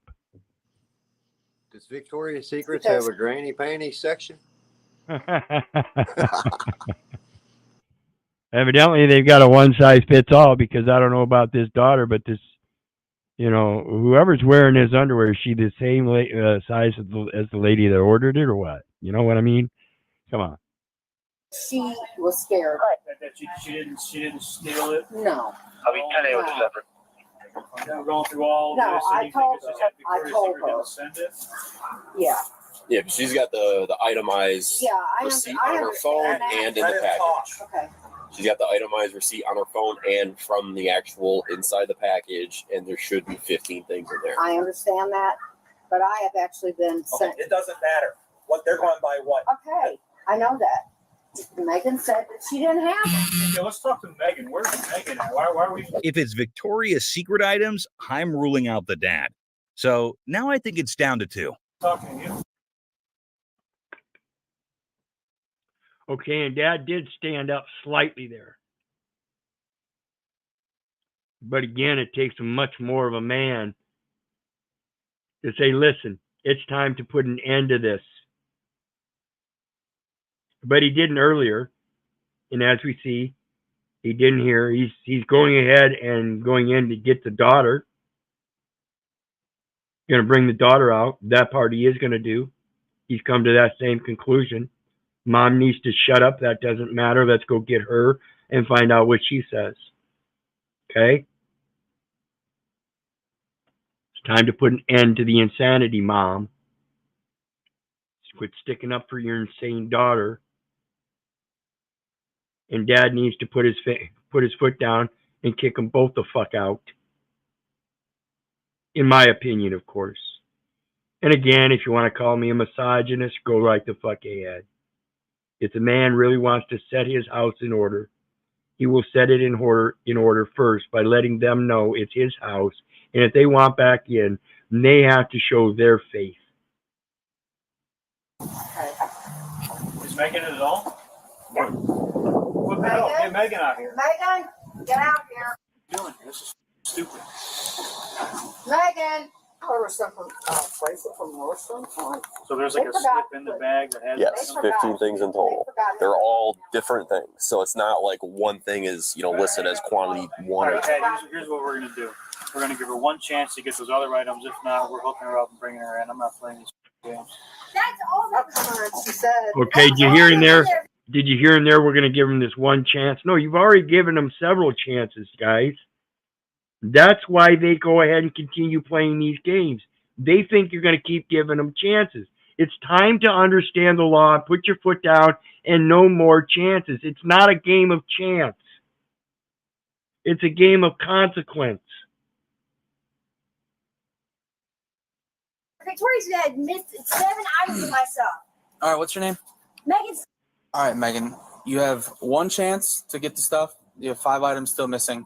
Or Okay, you want to wait, jail for they're theft. missing the stuff, man. What do I do? What about Victoria's Secret? I go to jail for a year and package having missing items for Victoria's Secret? That's why you don't take in packages that don't belong to you. I did it. I threw it down to her. And I didn't look at the name because I had to order stuff too. I didn't look at your name. I really didn't. And now because Victoria's Secret's gonna miss it, I mean, I had 7 items missed. That's fine. Basically denied taking it. Calm down. So you denied the whole thing? We're all set. Wait, yeah, I wasn't even here when it was She thrown out had there. made bay, and I made sure no one threw No, it forward. No, wait a minute. David threw it on the floor. I She had threw it just down got the out of basement with my bed, living area. and she wasn't even here yet, and I threw it downstairs. I didn't even look at the name. And Because she knew that I had ordered Victoria's Secret too. Wait a minute. They didn't even cooperate until you threatened to arrest them. Is that what Yep. sort of looked like? Yeah, from our that's understanding, right? exactly what happened. I didn't want my husband going to jail for something I didn't. Well, somebody's going to go to jail because you guys obviously aren't fessing up and giving all the items back. am the Listen, one. I'm giving all the items back. Everything that, no, hang on. Everything We've got that's 5 more that are missing. Okay, I'm telling you, Victoria's Secret is missing that, not me. They've done that. You can check my underwear drawer, you can check everywhere. Yeah, of course you're not missing it because you have it. She That got means- a pair of one, don't she? Well, yeah, that's what we're going to find out. The insanity goes deep. I have nothing but Victoria. This is why I question the dad's involvement. He mentioned even if we have to compensate, he either knows directly that she's wearing a pair or that previous incidents like this have happened where they weren't able to return certain items because of certain situations like that where it was already used or gone, and therefore they would have to compensate. That's why I question the father's involvement. How much does he really know? Is he too a heathen? If he's an honorable man, he sets his house in order, kicks them both out, says, listen, I am a legacy heir of the messenger, our Father which art in heaven. He comes first, then me, then the mother. If the mother cannot follow, then I cannot have children with her. I'm going to have to deny both of you so I can follow my Father which art in heaven. I don't give a fuck anymore. That's what the scripture says too. I agree. He has to know something otherwise, because there ain't no man going to give another man compensation for anything that is not owed due. Absolutely. So, I mean, for that simple fact alone, to say, well, we can compensate. You done told on yourself, fool. Yep. That's why I say I question the father's true involvement. I don't think he's displaced from the situation as much as people might think. Again, this is why I say, men, these problems only exist because of us, and that is itself should be proof enough that I'm not a misogynist. So go ahead and call me misogynist if you want. Go ahead. Well, see, that seems to be the problem that keeps repeating itself, is the same thing is regurgitated in these families, and these foundations are built on this type of shit right here. Yeah, that's that false patronymical society. Throw the rock and hide your hand. Yeah, the false patronymical society that says we've got somebody that will take place of daddy in case you don't like what he's doing. Oh shit, daddy's home, motherfuckers. You better take heed, daddy's home. Yeah. That's an interesting thing to mention. Sounds like a potential reason why you would steal it. Take a deep breath. Shut up. Stop. I don't have the order. Where's the rest of the shit? I don't know. I missed 7 items out of my order. This is not. And boy, she is sticking to it. Sticking to it while she's wearing a pair right now. Since Russ already fucking blew it out. Thanks. I'm sorry, I was at your chocolate. First from Victoria's Secret. Yeah. And she's sitting here blatantly denying it, but in the end we find out she's actually wearing a pair. Funny shit. Stop. I have no reason to lie. All of us want to leave and get on with our day. That's what we all You want to get my panties up? I mean, Jesus Christ. Yeah. See, she's so bold. You want to get my panties off? Jesus Christ. See how insane that is, Russ? Did you The catch that theatrics. part? Yeah, The theatrics yeah. always blows me away. It's a key. It just gets that bullshit meter to the top. Yeah. That's what we want. Where's the rest of the stuff? I don't have them. I don't believe you. Okay, thanks a lot, Mom. No, go check my drawer, Mom. Go check. Oh, I don't have them. I don't have them. Go check my drawer, Mom. Go check my drawer. She may be telling a little truth there. She should have said she didn't have them all because her ass had half of them and the other had the other half. Well, this is the part. Go ahead, check my drawer. Take any underwear. No, it's not take any underwear. Okay? And this is, does Mom really know what was in the package? I don't know. It kind of seems maybe she doesn't. But now we got daughter saying, go check my drawer. Like they have an intimate knowledge of what they order through the mail, even though Mom says she does things she doesn't know about. So here we got Mom again being directed to go check the drawer. Now watch what Mom does. Mom's going to play along that even if she doesn't have any knowledge of what underwear it is, she's going to go look for it and then come back and say, no, I didn't find them. So just sending Mom in there to look for them by itself, again, is placating to the game by these officers, or they just don't comprehend it. So again, look at the age of these young gentlemen and whether they really are capable of proper discernment in these kind of situations where this young lady is saying, Mom, go check my drawer, take any underwear. So again, it gets deeper while we watch Mom play the part, knowing that if she doesn't have any involvement, she can't find the underwear because she doesn't know what ones they are. Yes, she's going to play along so far that she's going to pretend like she's going to go look and then come back out and say she didn't find them. Check my drawer. Take any underwear. What did I do? I just got here. Why are you staring at me? I can look at you. Can't I? 9. I'm sorry. What were the last 4? 220. Huh? What? It's nothing to do with this. I'm freezing right now. See, this dude looks like about a 19-year-old Opie from Maywood or Mayberry. The thing against me, what did I do? What did I do? You took something that don't fucking belong to you, lady. Yeah, it's funny how she keeps asking, what did I do? What did I do? You've already been exposed for what you've done. And now we're having difficulties resolving it because you want to continue the lie. You already know you're going to jail, yet somehow you want nice, clean underwear when you get out. So you're going to keep lying and say you don't have it. Wrong thing to do. 62-year-old male, 5'11", you're wearing long sleeves. Still cold. Can you move my hair out of my face, please? Please. Sorry. So, let me. I just got here. Items before. I don't care about that. Not I don't care about that. But I'm just. I just got back. Just let him talk. I'm bipolar and I'm anxiety bad. I have not taken my medicine. Take a couple deep breaths. I'm a victim. I'm a victim. I'm a victim.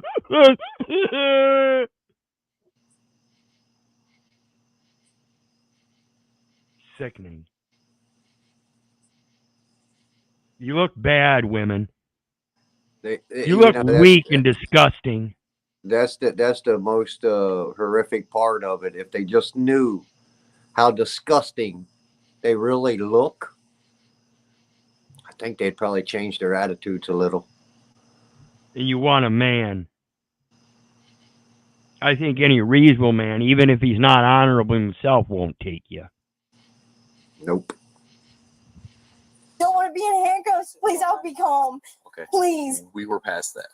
Brown eyes. She doesn't have a license. No, I say. A valid ID. Looks like she's got a warrant for shoplifting out of Georgia.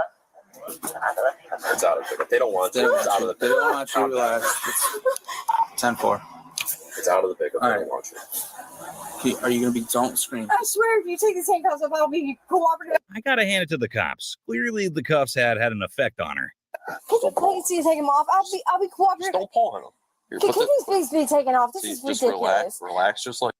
This is ridiculous. No, what's ridiculous is that despite the fact that you're in those cuffs and you know your way on your way to jail, you still remain in the lie. Yep. despite these people maybe not being able to comprehend the situation before them and make discerning matters that, hey, it's time to just go get a warrant, arrest all three of them, like you said, get a warrant based on a complaint with an affidavit so you can go search the premises and get the items. And when you find out that one of them that you're arrested, because there's an item short, you do a strip search and find out, yeah, she's wearing a pair herself. You cannot deny complicity in that amongst any three of them in that way. They should have stuck with their first original plan of attack.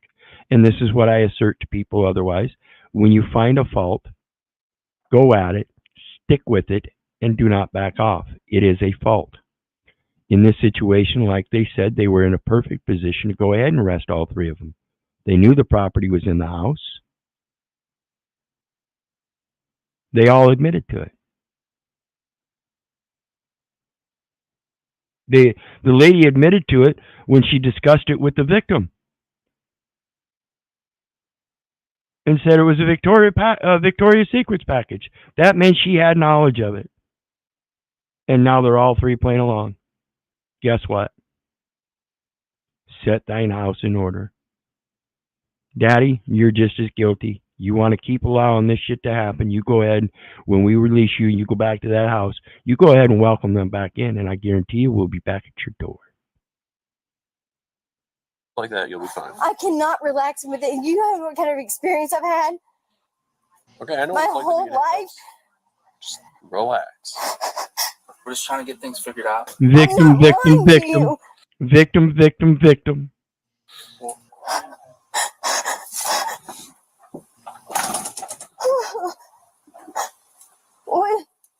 What? Okay, so when you're looking through all those items and putting them away, like you said, Yeah. did any of them? Did it all seem like stuff that you ordered, or I didn't even pay attention. I was just trying to. I was doing what she told me to clean the basement because I had so much. I just moved back in from my boyfriends. We broke up. Would you just like grab them all? And Yeah, I just threw. Yeah, pretty much. Okay. So you're sure there wasn't a mistake? Can I go double check my drawer because she doesn't know what she's looking for? I could probably tell if anything is in there. I thought you just said for sure nothing in there. I can go double check because I shoved them in there. You don't know how deep that is. It's an antique drawer. You know how deep that thing goes. Can I please go? So now she's willing to admit that she might have made a mistake and missed some. After all of this past 5 minutes or so, denying that was all. That was all. That was all that was there. You need to check with Victoria's Secrets. They shorted those 5 items. Man, this woman is rough. Go double check. 1 second. Because I don't know what he was talking about with your mom. So I don't know if they found him or didn't find him. I don't know what's going on with that. So I want to just try to figure this out together. What? He was just talking to your mom, the other officer down there. Yeah, about what? I don't know what he had to say about this, but he'll stand with you. What about her mom talking with the victim has her so freaked out? So it's like, I would have never got it back if you guys didn't come here. So she would have freely taken my stuff. Right. So yeah. So your options here, you can go with theft. And the best evidence we have is that she took those items.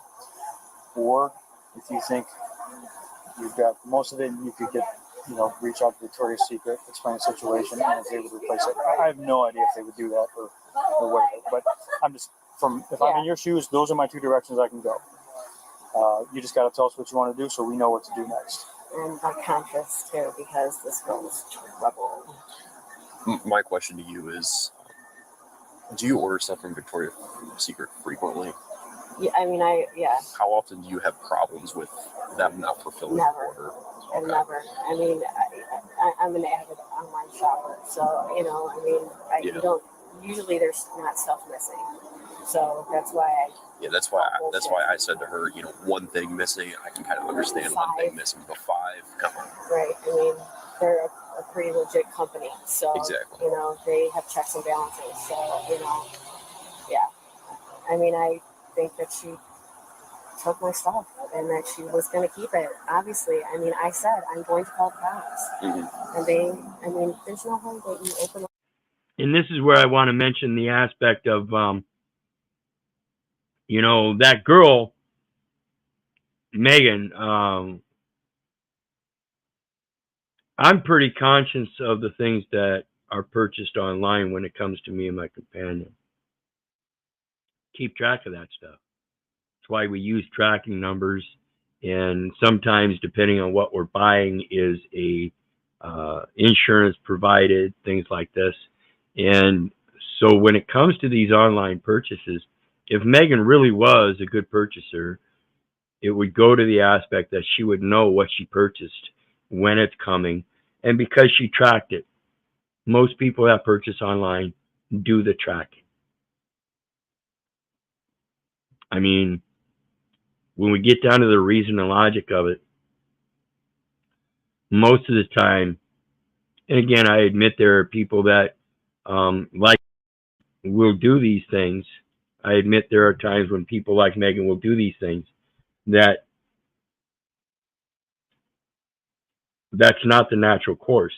The normal and natural course for most people is that they get a package, they recognize it's not there, and they either take it back to the post office or whoever delivered it, or a lot of times if it's a knock sign, they automatically again comprehend who's the package for. They're usually expecting a package that they have to sign for, and again that goes because they've been tracking it. Reason and logic, we got to start using it, folks. All that stuff, and you don't realize what you ordered. So she did it. Yeah. And the arrest is happening right now. You're coming in for theft. Over here. You're coming in for theft. Why don't I? Mom, go check my drawer. Go check my drawer. No, can I go check my drawer? I promise you I can probably find them. Oh, you remember where it's at now? No, I promise you. I said they're deep. Yeah, I promise you I can find them. Oops. You see how they slip up? Is it obvious, Russ? Yep, absolutely. I mean, if you can come in with the right angle and the right discernment, I mean, you can identify just about anything. Yeah. And again, it's just got to be willing to do what's right within that discernment. Yeah, you got to understand what they're saying as opposed to what they're doing and how they're acting. Past record, which has come in, warrant for your arrest, and it's just people get started in that one lie, and then they have to cover up that lie with another lie. And at some point in time, they think, and I don't know where they get it, it's delusional. They think that the lie is good enough and that the previous lies support it. It doesn't. All it's doing is destroying who you are, or it's destroying what you're supposed to be. It's making you look very bad. That scarlet letter shit. Let's go look. Can you take this out? Let's go. No, you're staying in the cuffs. Let's go look. Go with her. Mom, can she go with me? Let's go. We'll all go. How about that? It'll be a big family party. Come on. Stop yelling. Please. No, I asked him if I could go in there and look. The same volume she's talking. Okay, no, Megan, calm down. She wants to take. Can you let go of me, please? No, we can't. Come here, puppy dog. They want to take me in for theft. Can you let go? They want to take me in for theft. I didn't steal anything, but here it is. And there isn't any more. Oh, wait. I promise I can find it. And they're going to take me in for theft. Psychotic bitch. Oh, my arm, please, so I can look. Can you open it? The rear of This one? Yeah, it's an antique. Detroit for a blackmail. That's not mine. Mom, you didn't look because there's stuff in here that's not mine. Where? Right here. That one's not mine. This one's not mine. I didn't know that. Yeah. You didn't look. See, the daughter at the time is playing that mom should have known it was hers, that they have such an intimate relationship, particularly in this particular package, that she knows all the items that she received, and that she should have known this was one of them, and this was one of them, and this was one of them, and this was one of them. Throwing her own mother under the bus. Uh-huh. These type of people would steal the copper pennies out of their dead mother's eyes. Absolutely. Sick and disgusting. Wait, hang on. I have a pair like this. That's George. No, that's brand new, Mom. You didn't look at this. No, I didn't see him. Sorry. She didn't look at that. We should have let her. Oh, so she does have them, but it wasn't theft. Items here. Okay. We look. She swears up and down that that's the only thing. So what else were you missing? So it would. So Is there this was what you're 5 missing? additional items. I think so. Yeah. So she probably has them on, because if they're all the underwear, Right. which Yeah, see, they got 4 pair back, and there's still 1 pair missing. So she said, yeah, she's probably got them on. See how quick this goes, folks?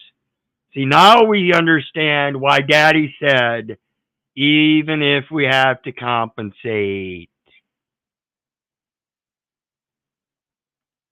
I'm not gonna. $5. I'm not going to. I mean, I still think that she should get in trouble. I mean, she took it. She took it. You know, I just, you know, that's bull to me.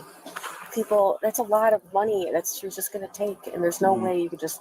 Oh, I thought they were mine. She does have a point there. Let's wrap this up.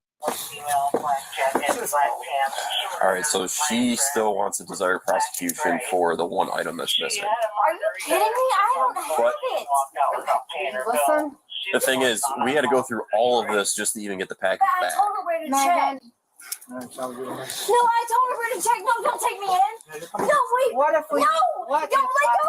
Look at it. I won't. Well, we're past that at this point. Ma'am. What if I? Help! Help! You're hurting What if I paid for the item? Mom! We're past Mom! that. No, hand, let go! Okay, what is going to happen? Is this the underwear you gave me, Mom? For how long? Ma'am, isn't it? Is this the underwear you gave me, Mom? Again, implicating that Mom has intimate relation in regards to this exchange of underwear. Throwing Mama under the bus. Mom, is it the underwear you gave me? Ask her if it's a pink pair of underwear. Ask her if it's a pink pair of underwear. Ask her, I'm wearing them. Oh, my ask her if it's a pink pair of underwear. I'll take them off. She just Mom! I'll take them off. I couldn't show Oh, my. I couldn't even show my face in that community anymore. You think she wants to wear your nasty stench on her now?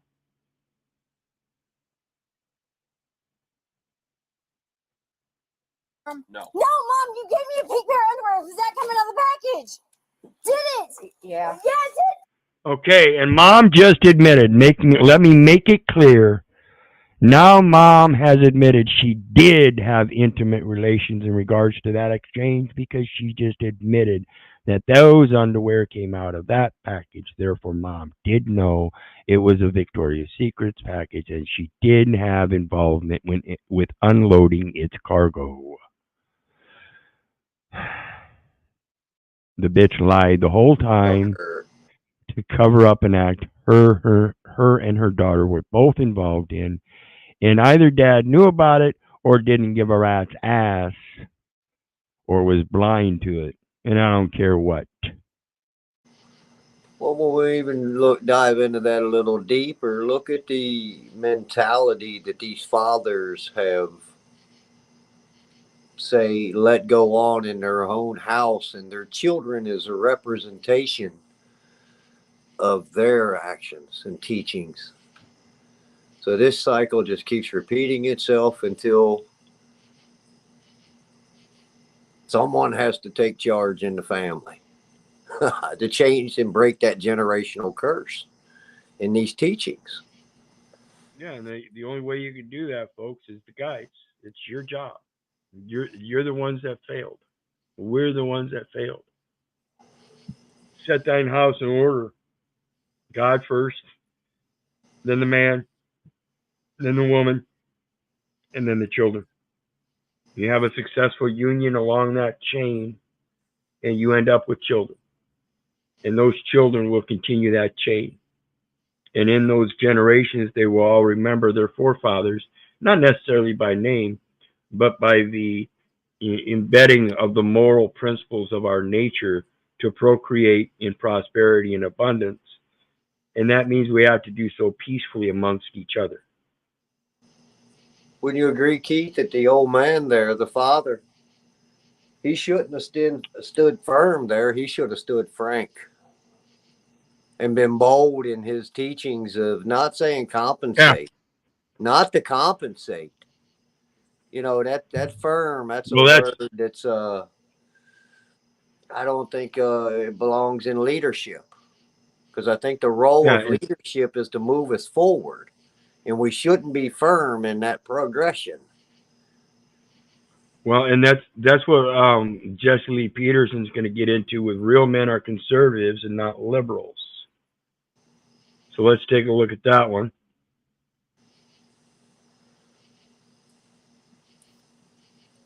Was those crickets too loud? And one of the reasons I'm concerned about you being a progressive is that me specifically, or all progressives? All men. Men, only men. Only men. Progressive women don't concern you. It's normal, abnormal for women to be progressive. Interesting. Or liberal, but it's abnormal for a man to be a liberal or progressive. It's a sign of being a beta male. I didn't know that. Because real men are conservative, Republican, you know, and strong in nature. So I'm concerned if you're a liberal or a progressive. If I became conservative, would I no longer be beta? You would become alpha. Well, something to think about. The reason was you've called me a girly man so many times. Remember we talked about that? Weak. Oh, okay. That's because it's not because I think that I'm gay. Right. Got it. Glad we clarified. Absolutely.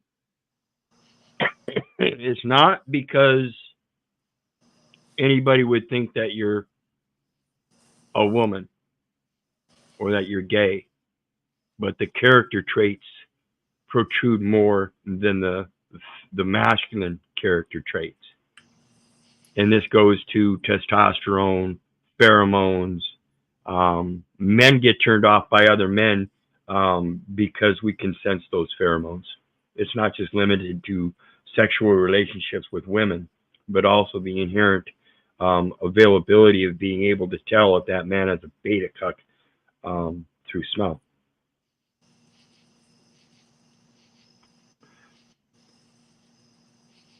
So the next one I got is gold digger saw the card and this happened.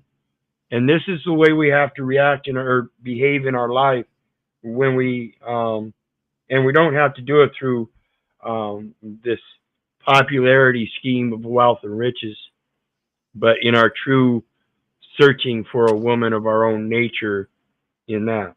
So whatever we use as our wealth system, and we're looking for women that fit into that wealth system, we want it to not be a woman that's a gold digger type.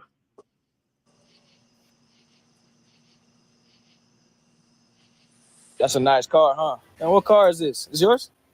What's your name? I'm Tico. I have a boyfriend. You have a boyfriend? Yes. I can't get to know you? No.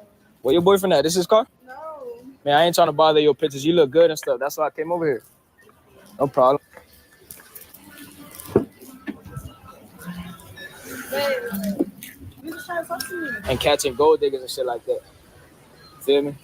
You know what a gold digger is? Yeah. What's a gold digger? You? I'm definitely not a gold digger. You not a gold digger? No. All right, give me a sec. Give me a sec. Like, you're not gonna let me come in? You wasting my time right now. I don't want to talk to you no more. That's the thing. You have a good one, though. It was nice to meet you. What you mean? What you mean? Oh, that's a nice car, huh? See, they want to play this game of being righteous and just, and no, I didn't steal it, and oh, why would you hurt me like that? I'm a victim in this. Don't play that game, guys. We're failing because we're failing ourselves before we fail the women and children.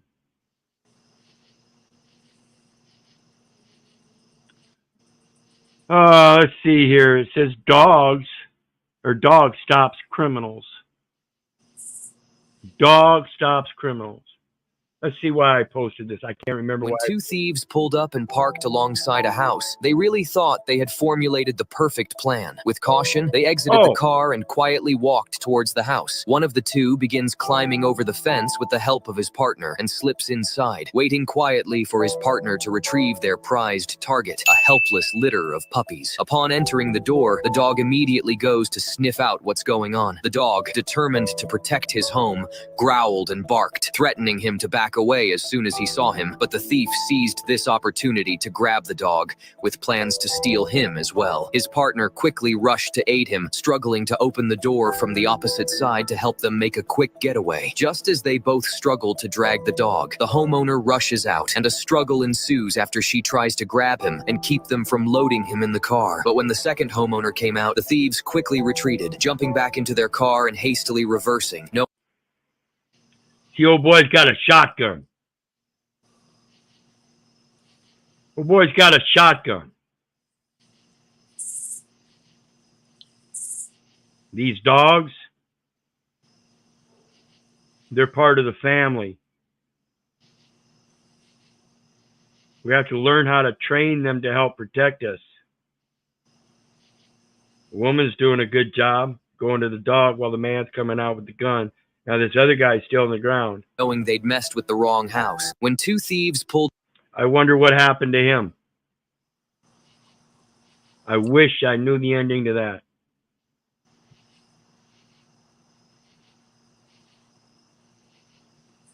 Jesse's brutal truth to feminist.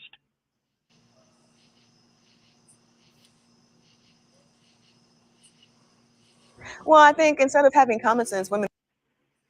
And again, I don't always agree with everything everybody says. And Jesse Lee Peterson is one of the ones I like. And so there do tend to be things that I agree with him in a multitude. Want to have dignity and respect, But hence feminism. that's a mess, though.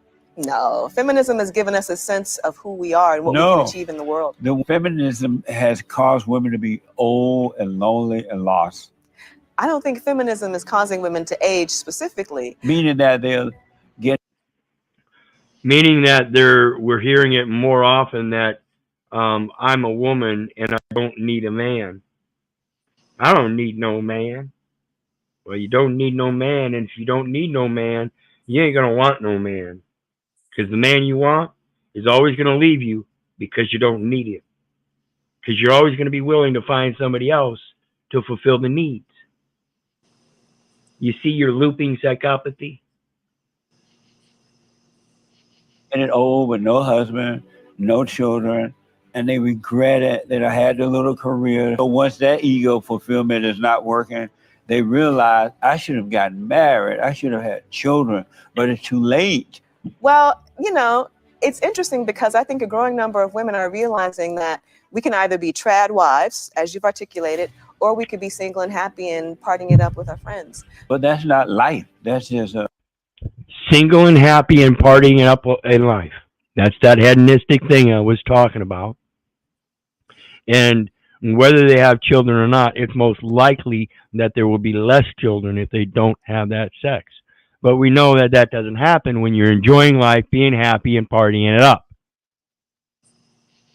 So it begs me to wonder how many children are out there by women in their masculinity in this popularity contest that will have children, deny the father knowledge of that child, and then not necessarily even have an abortion, but bring that child to full term and put it up into an adoption system, into the foster care system without anybody's knowledge. How many women do that kind of thing? We've lost the old ways. I believe that's what's hidden from us all. And I honestly believe that I don't think people can get it from a book. It's inside of us. We have to, I mean, you know, that's what I was said earlier when I was talking, when I had written to my children and things of people coming together and working together. Everybody plays a role here. And we are truly one. And that's why I mentioned this thing about women and their part in this. that it's not just the men. There are certain places where we see women partaking in things that the men have no option in, and therefore it clearly is put upon the shoulders of women for that particular responsibility. And like I said, I can't believe that there are no situations where women would go out and have a child, not give knowledge of that child to anybody, but maybe a certain select few, and be able to bring that child into this world and negate the father's ability to take responsibility for it and put it into an adoption foster care system that still has to support it through the tax dollar and the charity of other people, and never know a true father or mother. I mean, it's a sad society, and that's what we're getting at, is children coming into the world without mothers and fathers. And evidently that means, of course, you got to take upon society's presumptions of the system of rules and regulations that would provide for the safety and care of a child that wouldn't be able to do so for himself. So that very safe harbor for that child is actually the indoctrination center, putting him into that same insane warfare of bringing in the same types of children by not being able to maintain a good family structure, knowing the roles and setting that house in order. As an old woman, lonely, and not partaking in that, that's giving up the basic highest responsibility we're given as men and women. It's giving it up. It's the same thing. What? It's the same thing as having a talent and hiding it away. Now the next one is another one of those insane cops, and it's these kind of cops I would just love to be able to take out of the system. We don't need these kind of people in the system, posing that they have some kind of authority. Pay attention to this insanity. 1, 2, watch the show. This driver was pulled over for an expired registration. Then these cops showed up, and what you're about to see next will shock you to the bone. This officer is trying to unlock my car. This officer is unlocking my car. They just illegally entered my car. Take a look at me. I'm a fucking specimen right here, buddy. I'm a fucking specimen right here, buddy. Yeah, you're a fucking specimen, all right. But that specimen is a fucking disgrace, bitch boy. You have gotten on my last nerve. Hands are up. You're going to get your ass looked in front of Lord and all creation. I'm going to give you one more chance. You can bring that with you. I'll let you film the whole thing. I'm not doing anything. I am not. The arrogance of his narcissism, posing that he knows the law when he can't possibly know the law, acting the way he is, using the Lord's name, talking about beating another man's ass.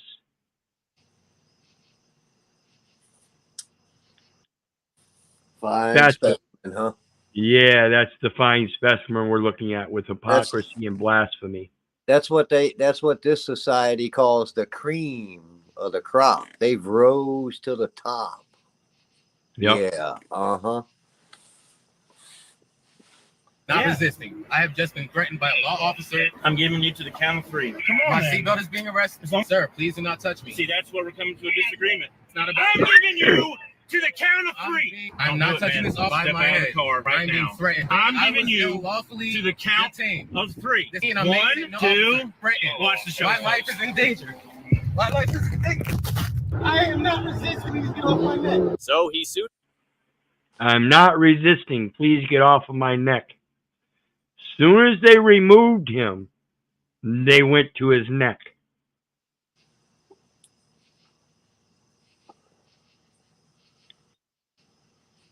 That's savage behavior.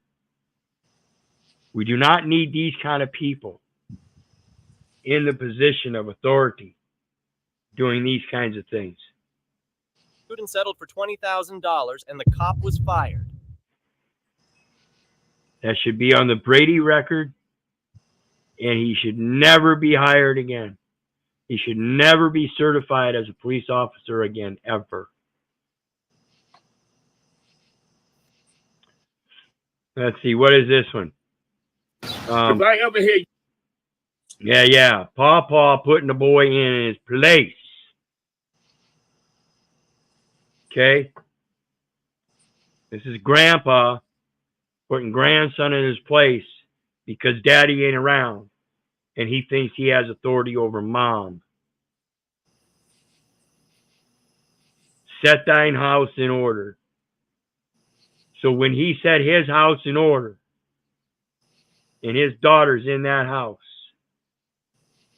or his son, those grandchildren he has to put in their order too if one of those parents be missing.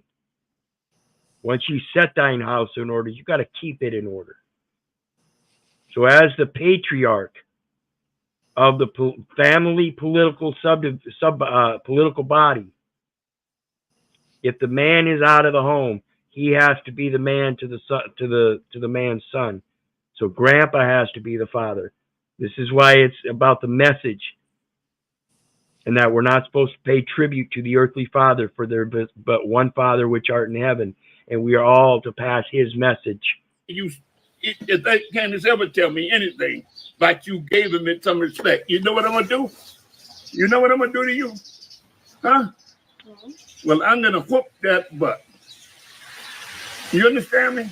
I'm gonna come over to the house and whoop it. That's what John needs to do. You need something on your butt because you're too fast. You understand me? And you're gonna have to start listening to grown folks. John is a grown man. Okay? And you start treating him like that. He's more of a daddy to you than your daddy is. You understand that? When the last time you seen your daddy? Yeah. But when the last time you seen John? He said haven't seen him since he went to jail. And John is the guy playing dad now as his stepdad with his mom. Well, you better start appreciating him, boy, because that this morning pissed me off when Candace tell me that you don't respect John. And evidently he has decent respect for John doing a good job and stepping in. So evidently he knows him well enough to tell him that he needs to respect John, because evidently John's shown him a good pattern of choice making or whatever. That's what I would assume. And this is what we need to embed in our younger generations. When those people are missing, whether it be because of some delusional transgender or dysphobia of some sort, or alcoholism or drug addiction, we have to be able to step in and fill those positions, particularly as grandparents, because we've already played the part of being mom and dad. We need to maintain those. Once we set that house in order, we are part of the maintenance crew, forever and always.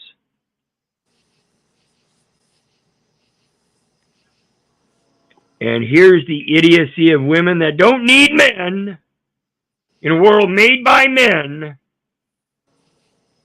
And then they want to talk about equality. And though there are many in this modern day and age, many female mechanics, many females still refuse to acknowledge what those mechanics are when it comes to their own automobiles. So let's check out what this bright young lady does that doesn't need a man, and then can't fix the car herself because she doesn't need a man.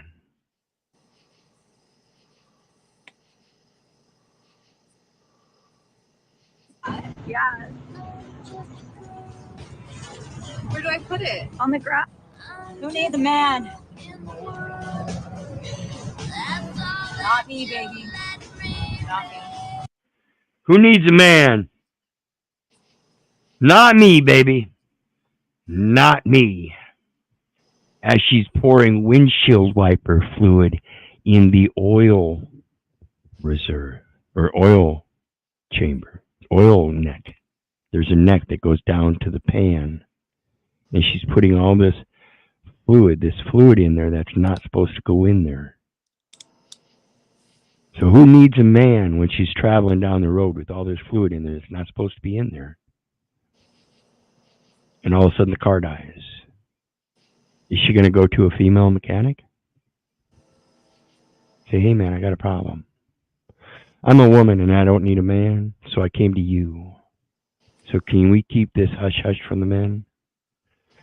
Nah, she can't really do that. She's just got to find a mechanic. That's the important part. So now she finds out her stupidity. Let's see.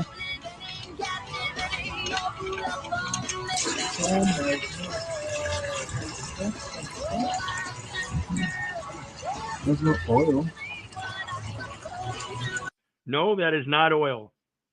And that is what the mechanic is expecting. He's expecting oil out of the oil pan at the bottom of the car, which she just poured a gallon of oil of windshield wiper fluid in. Now, the windshield wiper fluid is heavier than the oil.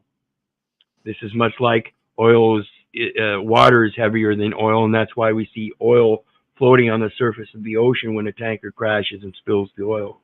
It floats to the surface, goes with the current and covers up the beaches and stuff like that. So here we unplug the oil pan, and because the fluid is heavier than the oil, it displaces the oil, and now it's trying to keep the engine cool, not with oil, but with windshield wiper fluid. And therefore the car quits because the oil or the windshield wiper fluid will not keep the engine cool.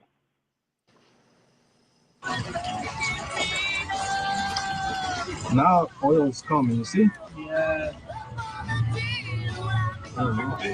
Yes, sir, I'm recording it. And I do have a witness in here. Not only does he have a witness in here, but the video that she posted herself showing her putting it in there is witness. This is your idiocy, ladies. You're proud. You're proud of your feminism and equality. I don't need no man. I can do this. As you prove incessantly that you can't.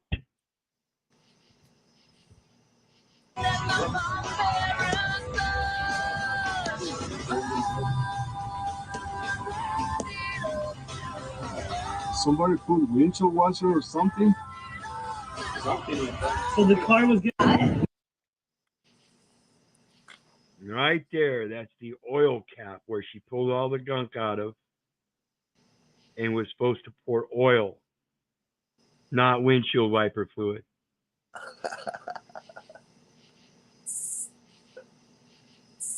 Now, here we have another one of those woke idiots. When we talk about, like I said earlier, fetus, as opposed to baby, infant, child, minor, juvenile, young adult, adult, senior. What is worth respect and value? This one here is life on Mars worth respect and value? Real quick, Wiz. I was watching a show. I usually don't watch much television, but A life worthy of respect and value. Yes, because it... Say that again. Some of the old stuff I do. I said I don't watch much television, but every once in a while, late at night or something, if I'm up, I'll see what's on, like Tubi or something. And there was a show on called Mob Town, and it was about the 50s, I believe, in New York, with the police force and all the corruption. But it was one of the women and one of the mobsters, because it was all about the mobsters. And one of the mobsters got a phone call one day, and the wife answered the phone, and it was one of the big bosses.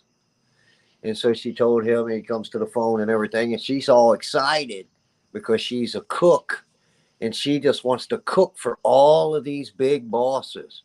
Well, he got the call, and it was a word that I'd already been interested in, and that word is Kumba. Because I was already interested in it because getting into my genealogy, I saw where the Kumba, like K-U-M-B-A, there's references out there that it means family, tribe, brotherhood. Now, Kumba, and I actually had the characters on, the text on, so I wasn't even really watching it. I was just, it was on for basically whatever, and sometimes I'd read the captions. And he said, all of the Kumbas are coming. C-O-O-M-B-A. Well, Kumba, C is for caress, a loving touch for your loved ones. O is for ornate. I didn't even know what that word meant. I had to look it up. And it means basically ornamented, artistically finished, decorated, and goes on to order. But anyway, then O for openness, open dialect, open conversation, right? M for marvelous, which is how others see you. Do people see you as an asset to the community, or does people see you as a liability to the community? B is for befriend. It is easy for you if you're righteous. And A is for able, for you surely are. I honestly believe, Keith, that our history is so tainted, and I believe, starting to believe more so, that all started right here on our home soil. And what's interesting too is those looking in that genealogy, your heritage, that part of it is in there somewhere too. And we had people down, we had our folks from 1600, there was 10 of them, came here in 1600. And they all down in through there, all the way up through Ohio, Pennsylvania, on up into New York, Canada, all up through there. So when we look at all of these military forts, like we see Fort Bragg, we see Fort Knox, we see all of these forts. Well, these forts were built by the settlers to protect what they created. And then this mindset and this ideology came in here and stole all of that fortune from all of these people that built these. And the families. These were families. Yeah, and that goes to that diversity, equity, and inclusion of the American dream. Everybody wants to come to America and partake of the American dream, and that's that diversity, equity, and inclusion of the treasures of what we've brought forth on the American soils. And that's due to the hard sweat equity of the labor of the men that built this nation as it is today. And those are the true national treasures of any nation. That's the men and what they create. We just have to learn, kind of like MAGA, Make America Great Again, that we have to understand we have to make our talents visible again. Make a man's mind strong again. Absolutely. So let's look at, is life on Mars worth respect and value? Is a puppy a life worthy of respect and value? Yes, because it is separate from a human being. Is a blade of grass something that's life and worthy of our respect and value? It probably could be comparable to a fertilized egg. Is a fish in the ocean worthy of our respect and value? Same thing as a blade of grass. How about a single-celled organism on Mars? Is it life? I'm defining it as life, as a living single-celled organism. It's a living cell, but does it have moral weight and value? See, now we've come back to the beginning of this very long, very important, productive conversation. But does it have moral weight and value? Yeah, and this is placating that the life organism itself has to have the same concept of morals and values that we do. In other words, it has to be able to express its own morals and values so we can interpret them and play that game of whether they're the same morals and values as ours. To placate that they can't associate with morals and values because they don't have any themselves is dismissing the aspect of our own capabilities of having morals and values for that life form, despite the differences. And that very difference is that moral value. Conversation that there are differences between different types of life. They're living beings, they're living organisms, but there are moral hierarchies between different types of biological organisms. I would beg to differ that a human being, in or out of the womb, is worthy of our respect and value and protection. And I find it so ironic that so many people will say a single-celled organism on Mars, or a blade of grass, or a fish in the ocean, or a puppy is worthy of our undying respect, support, and protection, but a human being isn't. Oops. Oops. See, a human being is a Homo sapien, as they say, and the fetus is a developmental stage of a Homo sapien. No matter whether you want to call it a cluster of cells or not, it is a stage known as a fetal stage of what is scientifically, medically defined as Homo sapien. The very same thing you are, and you're trying to classify it as something different when it's already been discerned is the same thing. Even in the U.S. Code, 1 U.S.C. 8, read it. Matter of fact, go ahead. Well, I lost my train of thought. I'm sorry. Okay, well, while you're trying to gather that back up, let's take a look at that 1 U.S.C. 8 that I just referenced. And it says person, human being, child, and individual, as including a born alive infant. That means individual, child, and human being are all of classes of person of like kind. So this means an individual is the same as a person. Individual is the same as a human being. Individual is the same as a child. Child is the same as an individual and a human being and a person. They're all a class of persons. Okay? And it says as including born alive infant. Infant. As it relates in determining the act or in determining the meaning of any act of Congress or of any ruling, regulation, or interpretation of the various administrative bureaus and agencies of the United States, the word person, or the words person, human being, child, and individual, shall include every infant member of the species Homo sapiens who is born alive at any stage of development. So while you talk about baby, child, infant, minor, juvenile, young adult, adult, old adult, senior, those would all be persons. Whereas the fetus, who is not born alive yet, is still separately defined as a developmental stage in all animals, including Homo sapiens.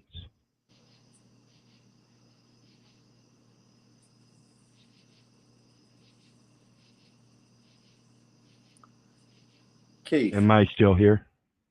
It Yeah. says it says my browser lost connection.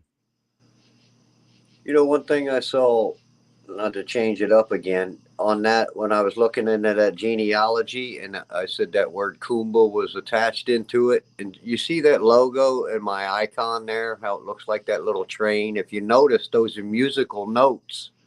And then that first one there is actually a seed in the ground that is starting to sprout. But yeah, and that what I was looking at is at the Library of Congress, card number 76 hyphen. It's crazy. I'll look in. I'm deep into it right now, but it's insane. I mean, it's as if I have relatives the same name as Napoleon. A lot of these characters. Yep. All good rulers, all with good military strategies. Right, infant, born alive infant. Well, there's where the infantry comes from. Is those men that built those forts to protect what they settled. Yep. So let's go to the next. Let's go to the next one here. I've got pray for him. Pray for him.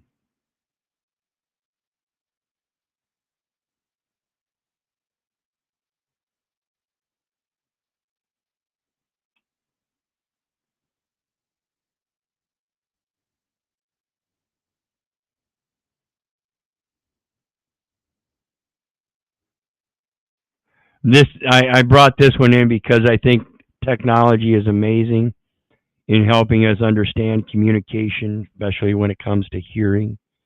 And when we hear our companion for the first time in our lives, it should be a caveat.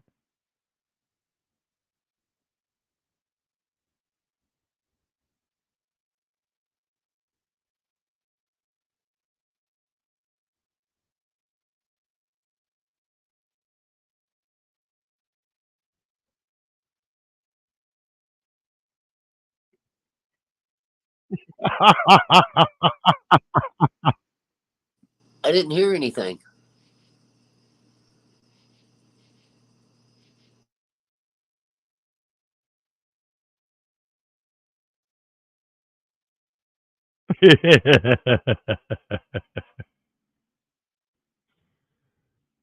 Beware what you want, guys. Did you find that as humorous as I did? I didn't hear it. You couldn't hear it.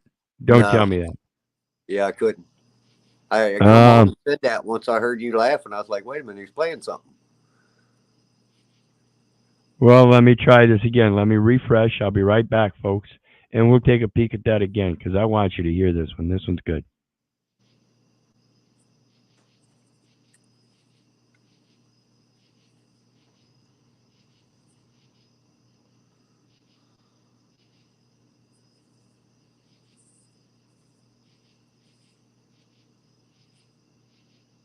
Okay, let me bring her back up.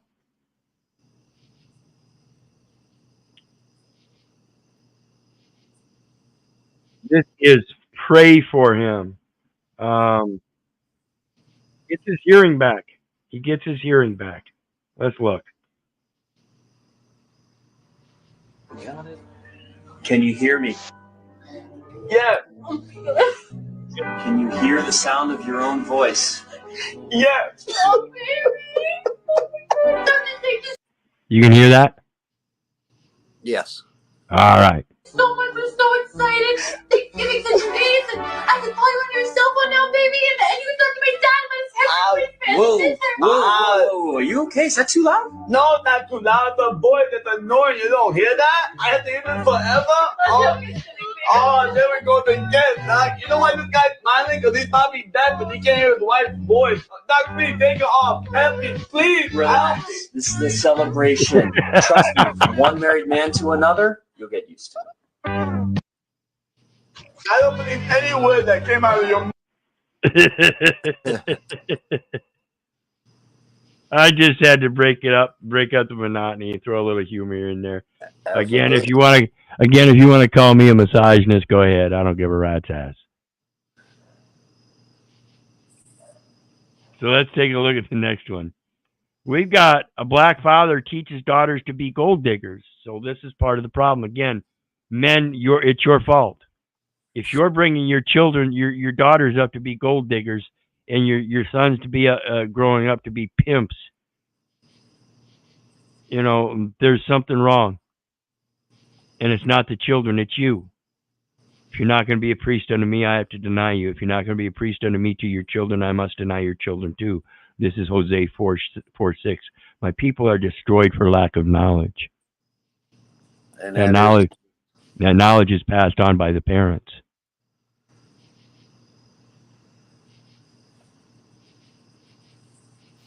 Yeah.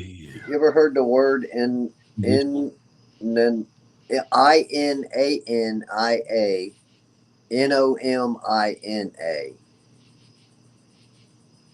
Translated, huh?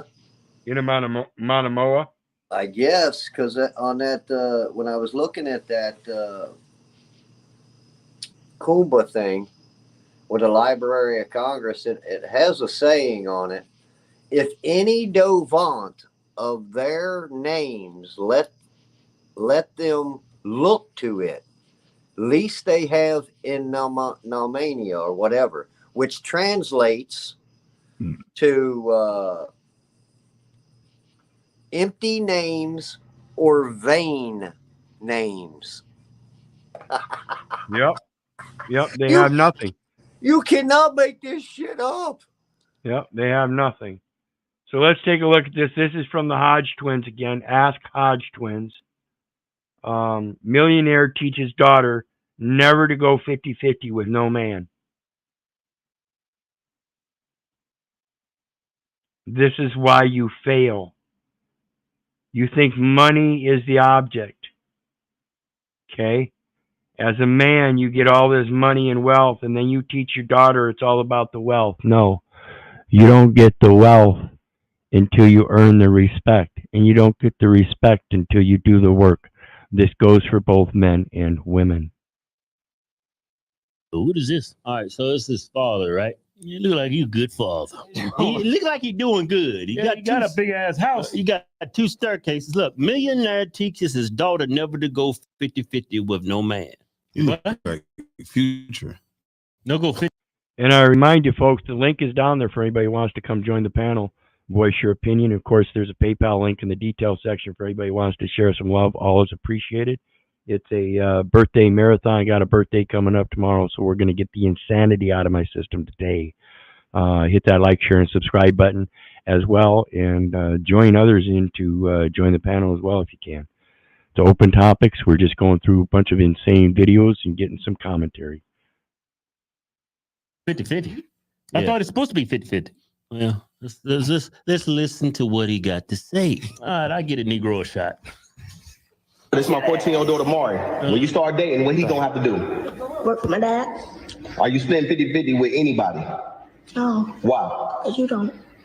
Come on, see, common sense for her. Y'all gotta understand, the reason why I be so stern on paying 100% of everything, because I have 2 beautiful baby girls, all right? I got a 14-year-old and I got a 2-year-old. And guess what? They ain't gonna be dealing with that bullshit that most women gotta deal with in today's time. They not gonna be out here struggling, trying to figure out how they gonna eat their next meal because they dealt with the wrong man. No, you got to pay 100% for everything, all right? I'm raising them the same way that they see their dad doing. I've been paying all the bills since day one. My wife has never touched the bill since 2014, and that's the year that I met her.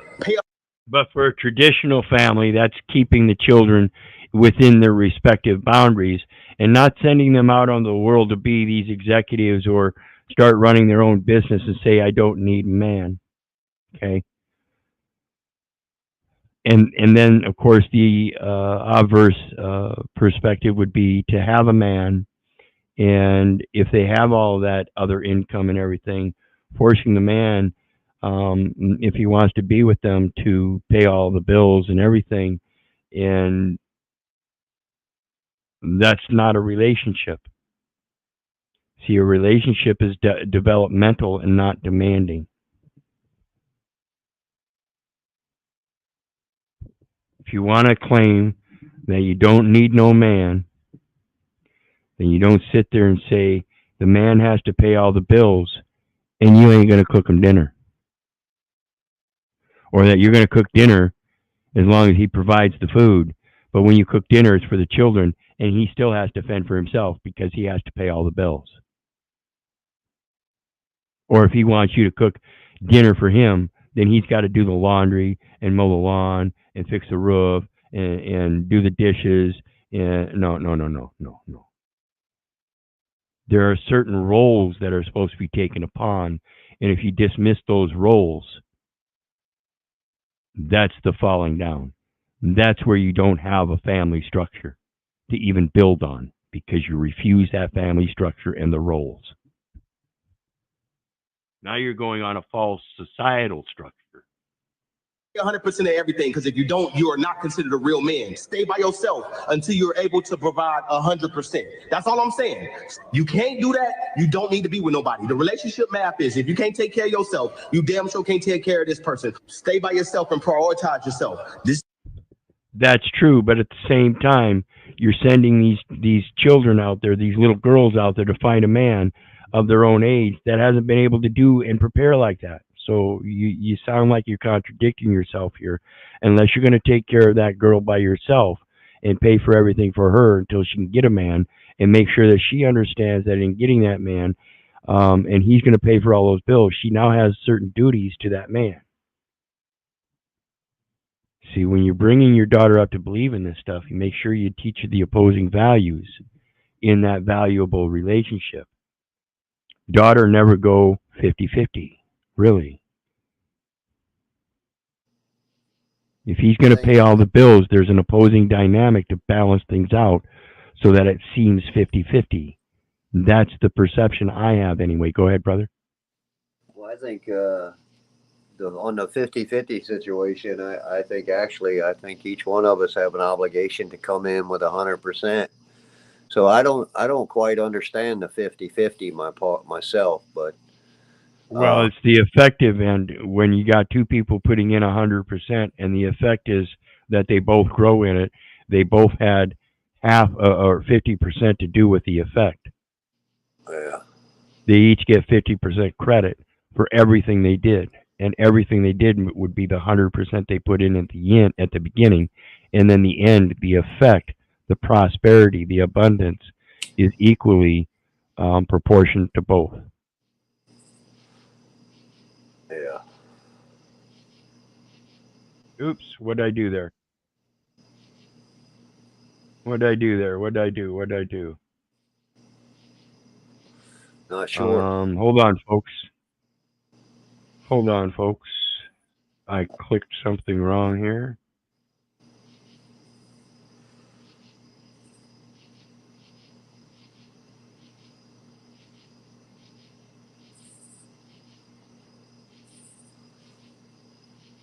Hold on. Got it.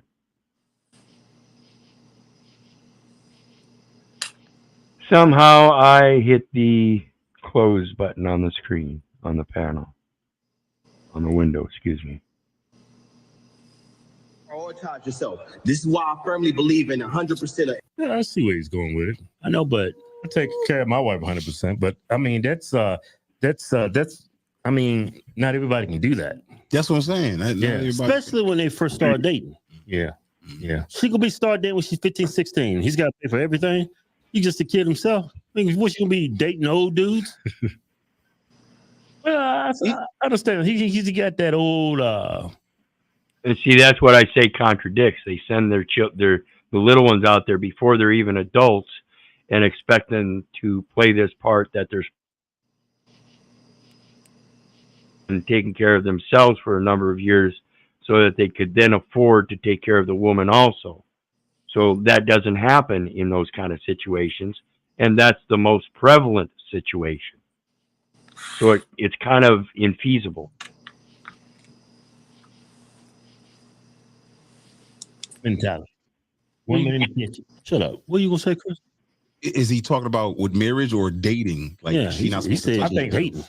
Both. Dating, marriage. He's man, I understand where you're coming from, but not everybody's in that position. Yeah, see, it's all part of the process, and the process proposed is that she wait until the man be prepared, but yet you're sending them out when they're 16. If that's the thing you're going to embed about them, then you make sure, like I said, as this man supposedly should be, taking care of his own daughter until she can become of age to start looking for a man who has put himself together.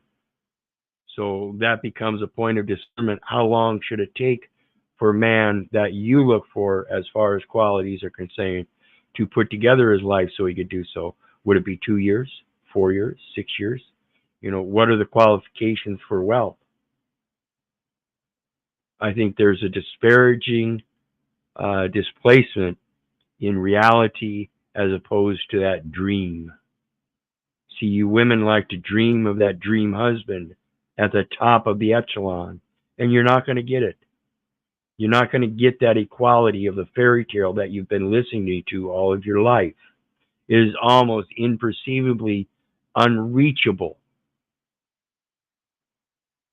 Setting yourself up to get taken advantage of. Yeah. Not his daughters, but like if males have that mentality is what I'm saying. If you're like, you're setting yourself up like in the long run for like you gold digger central. Yep. There you go. You know what I'm saying? Like literally setting yourself up. So it That doesn't big-ass really house and all affect them his chains. daughters because he just wants his daughters taken care of from that standpoint. I understand what you're saying. Cool. I understand.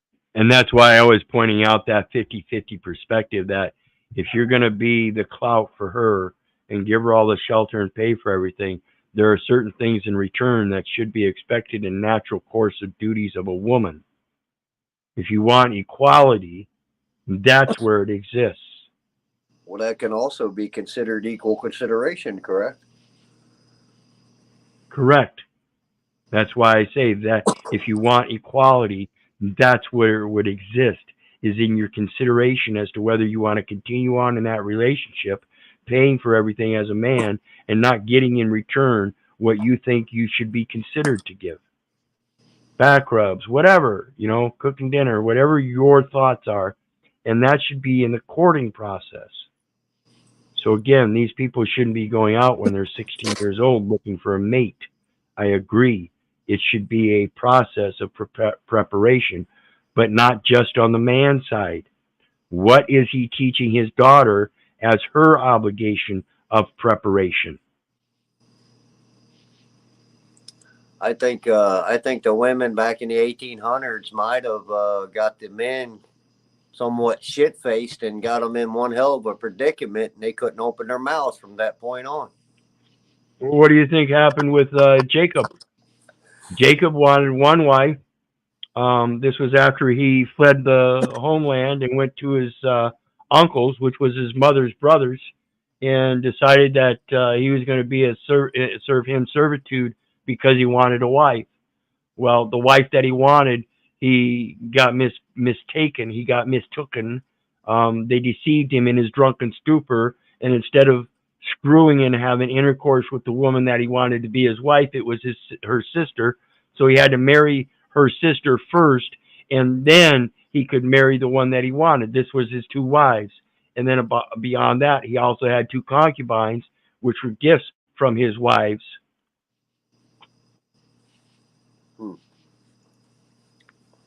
Them to have whatever. But males hear that, I hear that, and I'm like, yeah, she know I'm playing everything. You know what I'm saying? Like, yep. No, and then she just gonna take half when she ready to go. Yeah. No, this ain't working for me no more. We getting divorced. I'm taking half, and it makes the woman too dependent on the guy. Yeah. Exactly, and that's why I say you have to be have some kind of preparation so that if that situation happens, are you going to be prepared to take her back into your house, or are you going to have her build a foundation herself? What happens if all of a sudden you're gone and she remains in the house but doesn't have a foundation of how to maintain that house? What are you doing as setting thine house in order to help show her what setting that house in order is really supposed to look like? Are you preparing her for the estate matters to be able to manage them, or are you just dependent that she's going to be able to go out and find a man to take care of her affairs, as if though she has none herself? And I would want to teach my daughters how to be not these new independent women. Yeah, not that. You know, but to be able to take care of themselves if they need to. Yeah, so he's saying that for the guy. Right, if they need to. So if daddy passed away and has inherently taught her to be a gold digger, which I don't mind so much so long as it's balanced, that if she's going to be a gold digger, then she put her own value out there considerably equal to it. But if daddy passes away, that she has that ability to put that consideration in there and not be dependent upon some kind of fictional wealth to carry some kind of relationship. As if though, if that man doesn't provide, then she can provide because she's got the money, and she can invite some kind of man into her house and follow her rules. That's matriarch. That's a displacement of roles. She need to be able to take care of herself before she dates somebody. You teach your girl to be a leech. Yeah. In many ways. Training to be a gold digger. Yeah, straight up. Wait, and not totally, but. And see what I mean by that is, if daddy passes away and she's there taking care of all the bills and she has to pay all the bills and everything, and she can find a man that will pay all the bills, she better be able to now give that equal consideration as that man would expect in a relationship of whatever magnitude that you're compelling him to be related to. If you're placating that he's your man and he's there in wedlock to have and to hold forever until until death do we part, sickness and in health, then you have to be able to be instructed and be able to carry that same thing out. If you've got different expectations on what that outcome is supposed to be, or don't even have an expectation of what that outcome is because you believe your role is this and only this, then you'll never have that outcome. You'll be that lonely old lady. In a way, yeah, it's like it's adjacent to gold digging, like what you doing. He needed more content. He needed a little bit more. You know what? Yeah. You know what? When I met my wife, everything was 50-50. We was broke as hell. Yeah, we just struggling to get by. We cared about women. We didn't care. We was broke. We just got married. And that's what this other guy is saying. He needs more context there. And that's why I'm pointing out the things I'm pointing out, because he wasn't fully contextual about it as it relates to her obligations and her preparation. It was only directed towards the male side. And as parents, moms and dads, we both have responsibilities to both sons and daughters in explaining these things in life. So again, him doing it and not a woman, it makes me wonder, again, in that context, does he have a woman? Does he have a wife? Is he a single man playing the pimp role and teaching his daughter how to be a gold digger without a woman teaching her obligations in the house? What he was saying is like, you shouldn't be dating if you was broke. That's what he's basically saying. That sounds crazy. I'm busting my nuts. Yeah. And I got me a woman in the house with me. Right. And not wait, because my wife, both our wives been with us. We was broke. Yeah, so she know the deal. She ain't gonna be, why you got it and everything now. Why take off now? It's like y'all been him. I was shooting in the gym with him. You know what I'm saying? Yeah, he's saying prioritize your life. Both before you can date, before you date or take someone serious, they got to be financially. Yeah, both sides need to do that. Yeah, especially. Yes.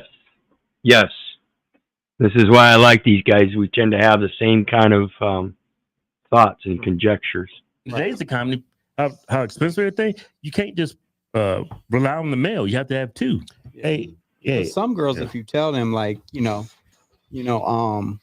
man should always pay, then they're gonna be like, why I gotta go to school? Why I gotta get a job? Why I gotta do this? Why I gotta do that? Yeah. And just all I gotta do is look pretty and then find a guy that's gonna do that for me, and then I'm good. That's just ain't nobody trying to get that. Counterintuitive to having a successful.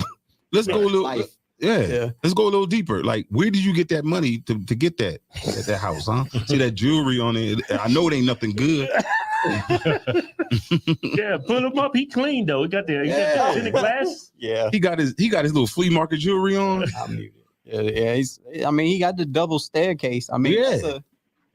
He's probably worth a What country is he in? I was trying to see if it was like a green screen or something. But I know. Yo, so yeah, anyway, it goes to the roles that we play in life, who teaches these roles, what part,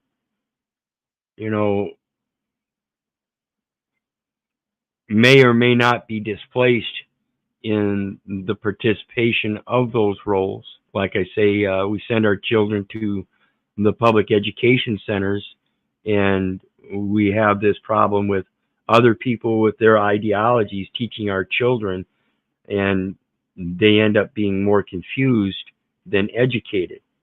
And even in that education, they're not really educated anyway. They're just taught to remember certain things.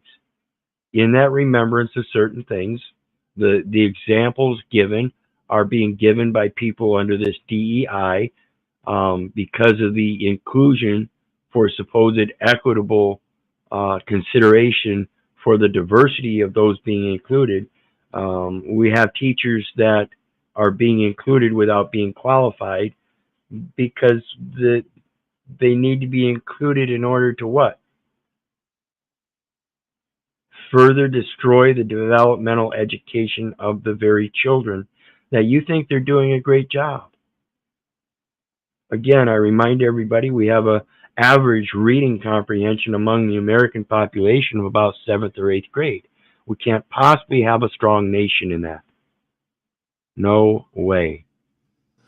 You know, and it brings a good point, Keith.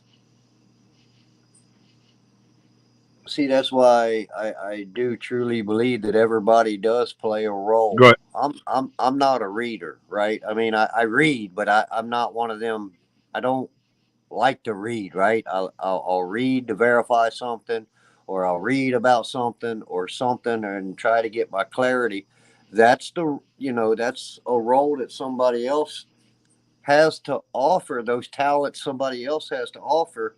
They may be able to read a book and break that book down to where somebody like me, I don't think I'd be able to do that, right?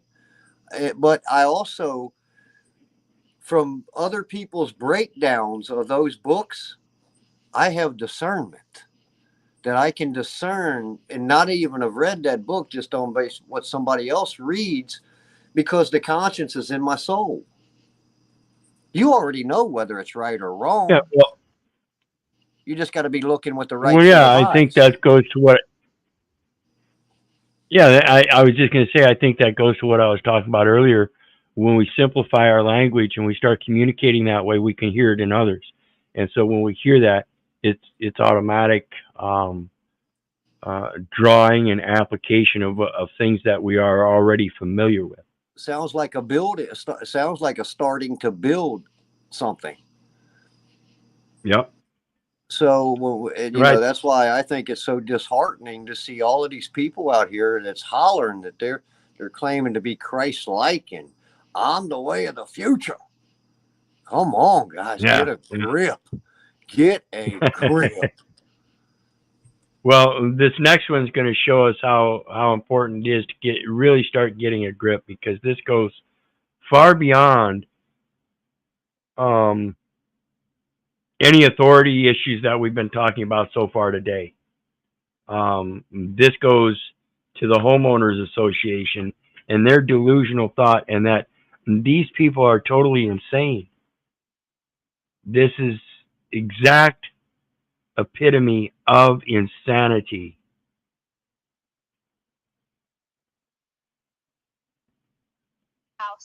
Why? Because that's private property. You can't just enter someone's house. HOA policy states any member of the board or anybody that looks over the neighborhood, like me, is allowed to go in the house to check on things, to make sure that things are running okay, and blah, blah, blah. So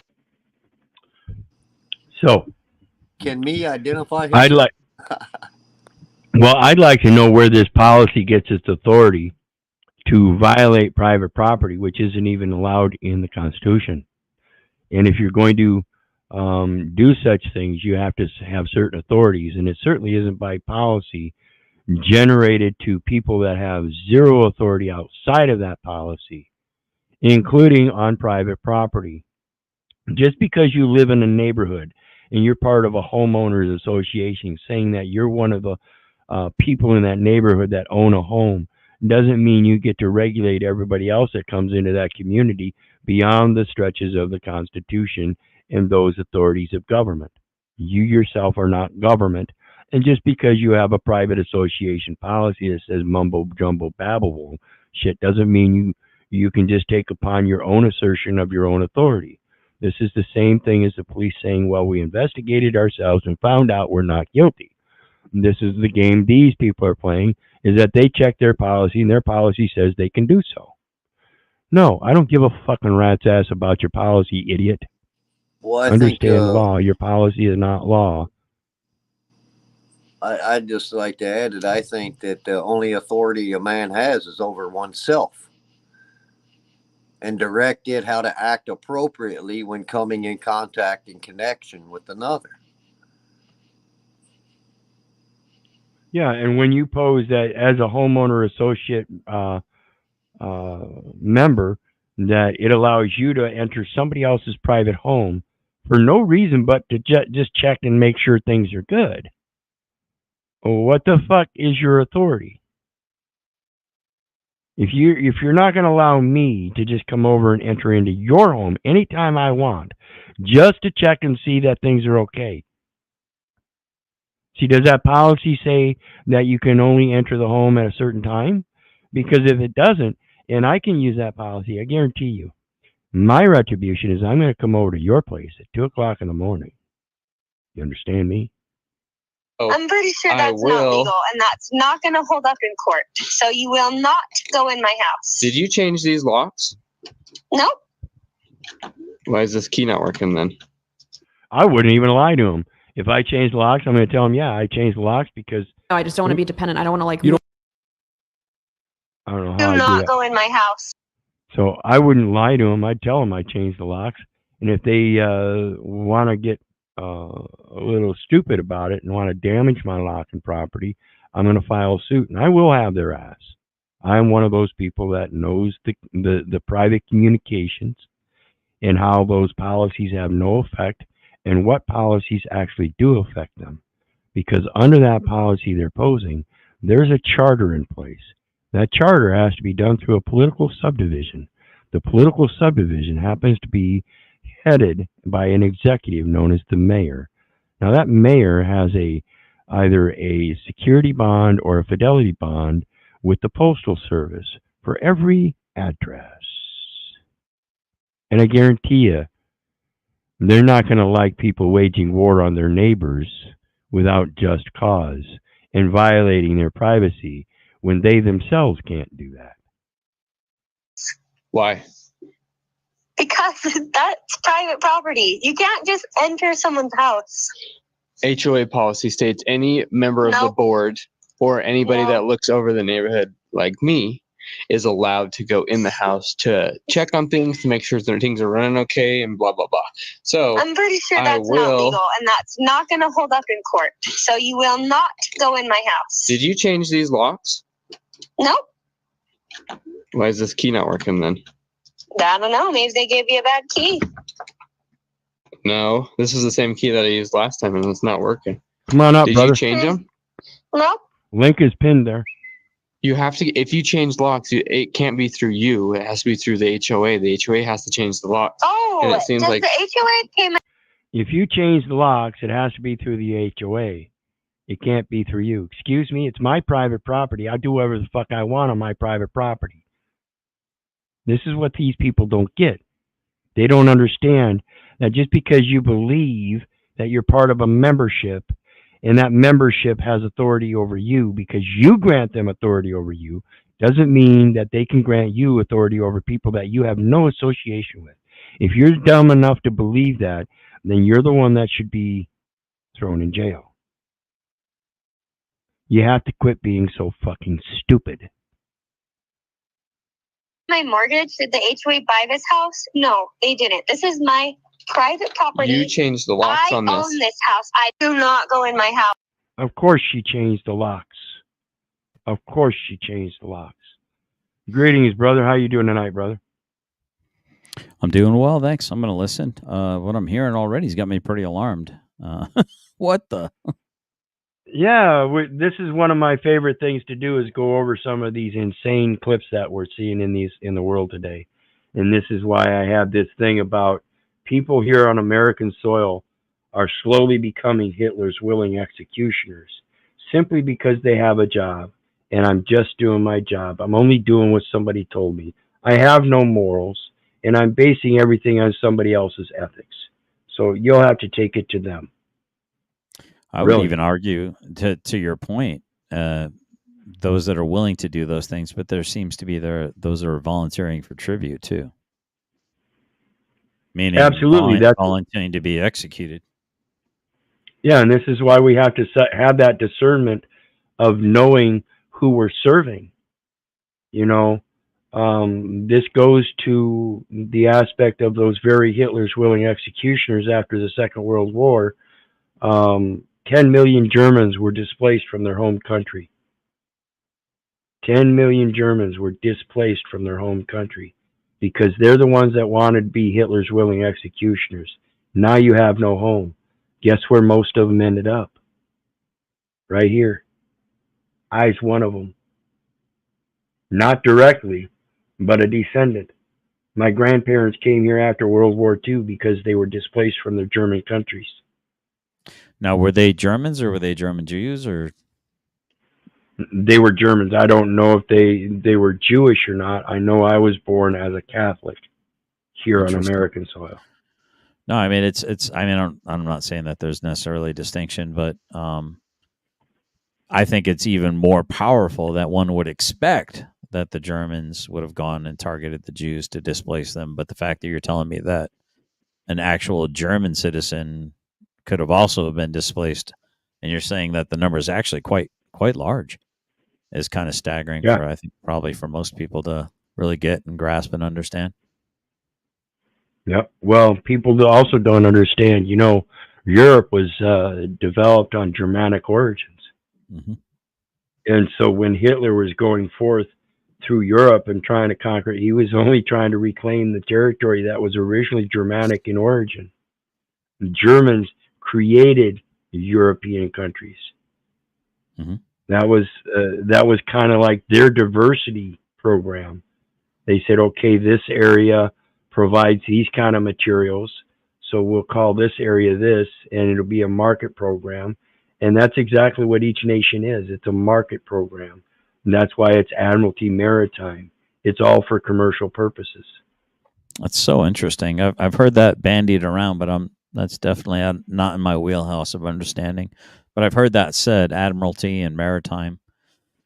Birthing, like you birth a boat, right? We are being birthed from the breaking waters of our mother's wombs. We are being birthed into a corporation. That's very interesting.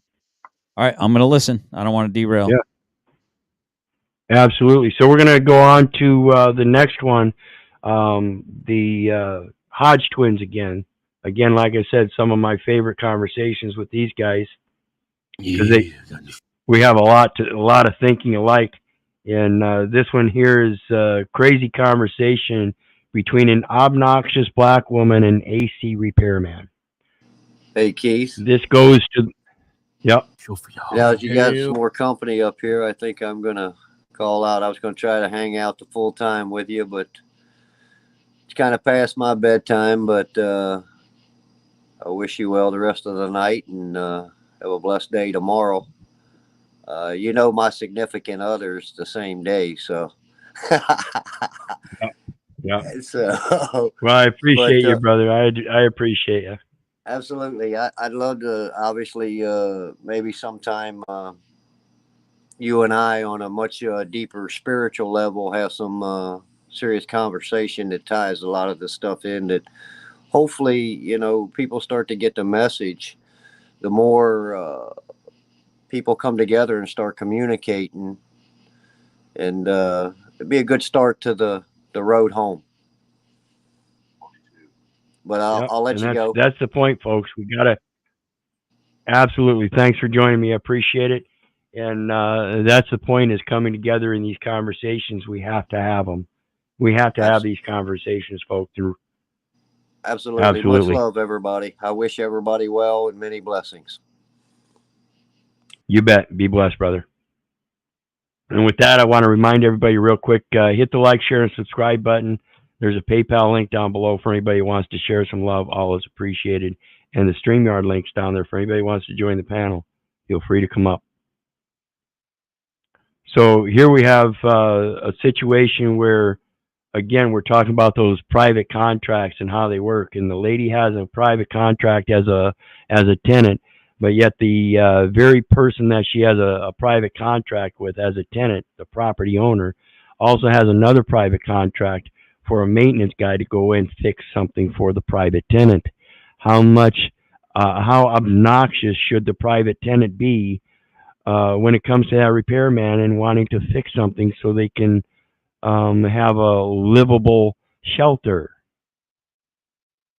Good show. So this renter gets mad when the guy shows up to fix her AC. That's why I think that slogan, Black Lives Matter, they don't really mean it. Because the way black people treat one another, man, that shit is crazy. To give y'all context, it's the renter. That's a slogan usually keep people, black people thinking a certain way around election time. I mean, if black people actually believe that statement, Black Lives Matter, they wouldn't be killing each other. They wouldn't be treating each other like this video I'm about to show you. Yeah, they only care about black lives when they die at the hands of a white person. Or a Chinese person. Nah, they only care when it's a white person. Yeah, I was being facetious. Check out this video. This is we got stereotypes for a reason. Next time you come here, knock on the damn door. That's it. Man, look, your landlord told me to come back. I don't gotta get no permission for you to come fix an AC that you don't own. And he's exactly right. He already had the landowner's permission to do it for her benefit. Why would she want to give the man problem? He didn't have to go through the house. He didn't disturb her, nothing. He went to the backyard, totally avoiding her and her children. There's no man in the house. That's why she's out here running her mouth. The masculinity is toxic. Excuse me? Like, what the you doing? Oh, my bad. Mr. Joe told me to come fix your AC. I don't give a what nobody told you. Why is you back here? He just told you. Help you out. Exactly. He just told her, I'm here to help you out pursuant to the landlord's request. Listen to her carry on to the end result, which is deserved. I'm doing my job. I was told your AC out. You hot. I'm trying to fix your AC. That ain't got nothing to do with you. You're not supposed to be in my backyard. You not. That ain't got nothing to do with you. That's the insanity. This woman doesn't understand he can't fix it without being in her backyard. So it does have something to do with him, and she's trying to negate it with her insanity. How does this woman live to be old enough to even have children? I'm supposed to be in my backyard. Ain't this 2936? You know where you came at. All right, then. Well, I'm trying to do my job. Be cool. Chill out. I'm not going to be cool. I got children in here. Like, you cannot. I'm not going to be cool. I got children in here. Can't even say it. I got children in here. Come on. Get some education, people. Be in somebody's backyard without their permission. That's what I'm saying. You can't be back here. You're doing way too much. What? That's how happened. All right, brother. You're doing way too much. That's how shit happens. Bitch, you ain't even let him do anything yet. Sound like a threat to me. I mean, that's the new. I think that's the new thing that the cool kids are saying. You're doing too much. You're doing too much. You're doing too much. Or, I don't even know, man. It's just words don't even mean words anymore. No, you're spot on. Well, you're spot on. Because that's what she's placating. She's threatening that if it would have been something she'd have taken care of business. So listen to her rattle on. This is ridiculous, and I don't understand it at all. Let me do my job. You got kids, y'all hot. Let me fix these AC, and I'm gone about my business. Well, what part of you ain't supposed to be in my backyard? Is you stupid, slow, or dumb? Like, you cannot be in nobody's backyard like that. Be cool, bro. No, like you. Next time when you come to my house, this my house. Joe do not stay here. First of all, watch your tone. Let me do my job, you hear me? You fall back. I'm about to get this AC back. You ain't. And while she's being obnoxious as hell and saying he doesn't have any business back there, she's admitting that he does have business back there, because now she's saying next time you come over here, like she's going to go ahead and let him do his business. Pay attention to how people react and what they say in those reactions, and just tear them apart. Again, unlearn how you've been taught and relearn. It's simple when you see the insanity of what they're posing. He's there for her benefit. She doesn't see how he's supposed to be there. Yet next time you come over, knowing that that's exactly why he's there, because there's going to be other problems, and he's the maintenance guy, and he's going to have to come back over to help you fix things because you can't. Otherwise, the landlord would have told you, do it yourself. That way we don't have somebody coming over and being obnoxious to you. So, do you think she'd be as angry if there was a bear in her backyard, or just because it's a man? Absolutely. I asked on Based Oracle's stream one time. Oh, did you? I said, guys, would you feel better out in the woods with your woman or a 6-pack? You know, or a dog, or yeah, anything. You know, what would you rather be out in the woods with your woman or something else? You know, and that's what they're playing with. I don't need no man. I'd rather be in the woods with a bear. You can't do that, woman. That's fucking. You prove your own insanity. And it's just funny that they honestly believe this. That's what's so sickening. These women honestly believe that. Then you're not about to play with me like that. Joe do not stay here. He can't tell nobody to come to my house. This is my property. You cannot come back here in my yard without my permission. You can't do that. Pay rent. You don't even own this. I don't give a what I do. This is my Got a statement, if I can call somebody over here to do something. I'm trying to tell you, you just can't do that. So she gave the landlord permission to have a maintenance guy come over and fix the air conditioning because that's what she wanted. That's her permission. You gave him permission by requesting it, lady. So now you're just going to ignore me. Do what you do. If you want to call me the Joe, call him. It is what it is. Now, see, that's what I'm talking about. I'm just trying to tell you. These things will be Oh God, dude, I couldn't do it, man. knock on the damn door. That's it. I couldn't deal with that tone, dude. I hit the lottery with my woman, dude. No, man, I'd be single. Yep. I'd be single. Well, you can see she's single. Ain't no man gonna take her. Oh, the big daddy government. Yeah, that's the only one. But that's the one that's posing the insanity, right? That's crazy, man. Let me ask you real quick here. We've had a few conversations, but one of my curiosities, what do you think, GS, about DEI, diversity, equity, inclusion? Do you think that has a lot to do with what we're looking at today? Well, I mean, when I see certain, I mean, what do you think about most 3-letter alphabet things? I think they're a net improvement or a net negative. FBI, CIA, DEI, CRT didn't even earn it or didn't earn it. Right. Yeah, DEI didn't earn it.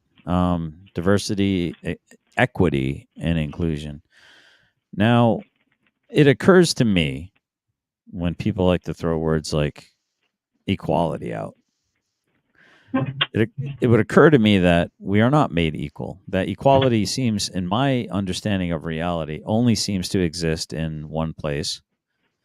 And that place is a mathematical equation. 4 is equal to 4 is true. It can't be false in the same universe that I understand. And maybe some quantum theoretical mathematics, it is plausible or plausible or possible. That said, in nature, there is no such thing as equality. It does not exist.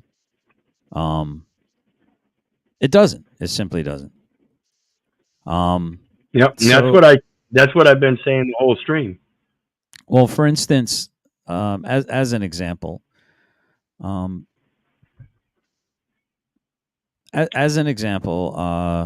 if you get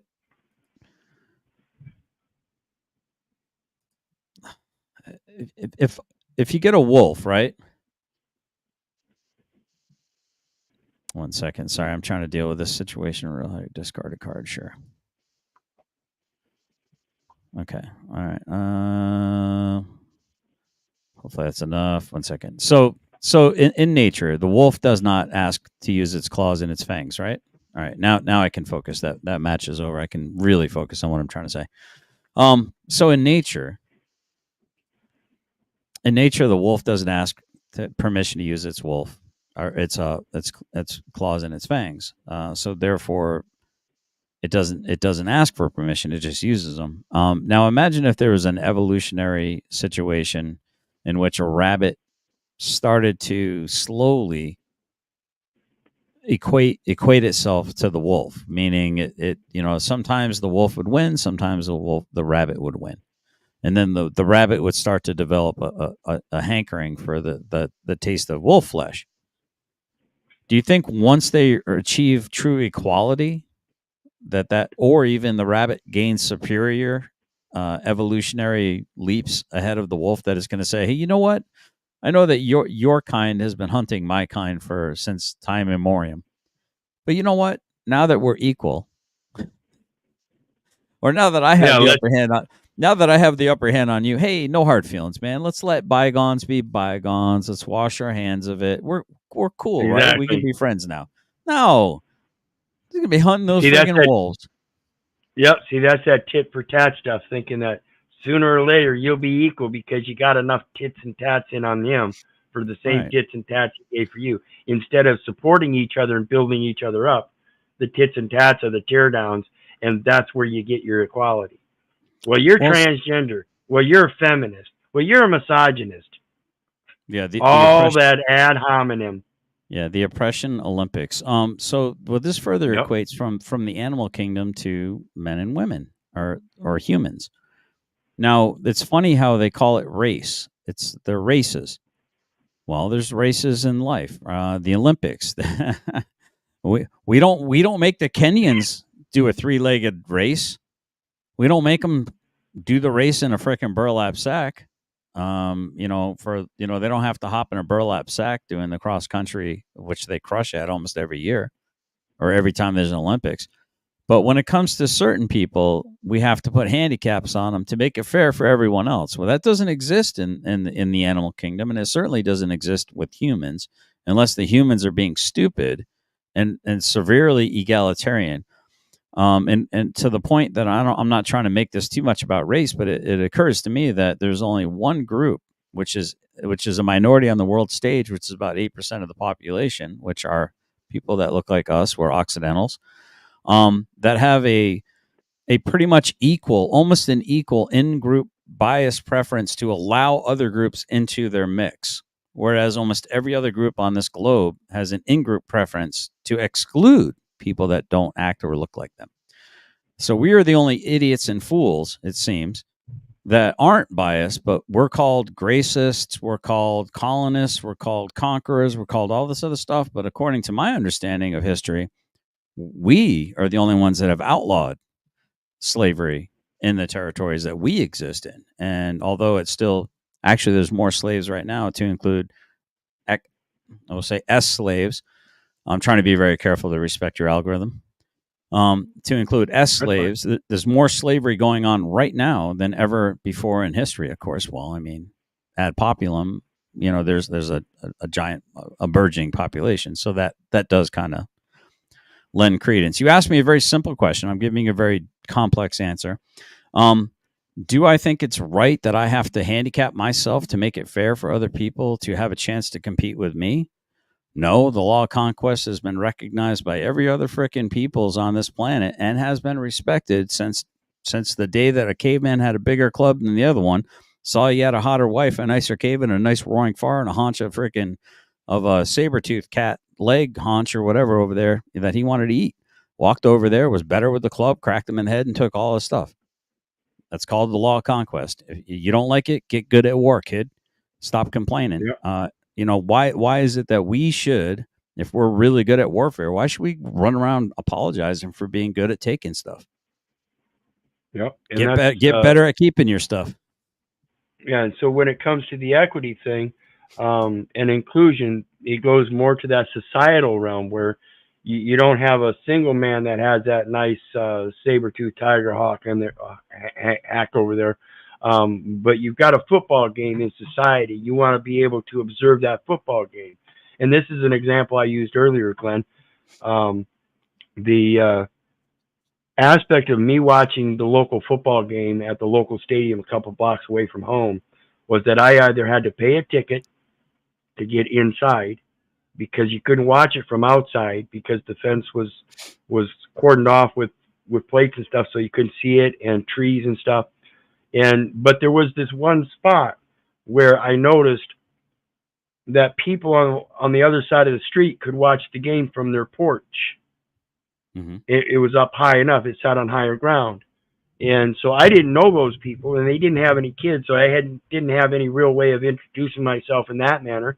I could have maybe offered to mow their lawn or something, but I really didn't want to mow those hillside lawns like that just to get in on to be able to watch a football game when I wanted to. So I created my own remedy in equity by just making my own set of stilts, and I would just walk down to the game on my stilts and watch it outside from against, right. I would lean right up against that fence, but I was over top the fence, and that's that very version of what they use for equity and equality, and that is that fence. That's you have the ability to create your. Yeah, you have an ability to create your own remedy in equity, but when you subsist on a government and placate that you are reliant on that government for the equality, this is what you get.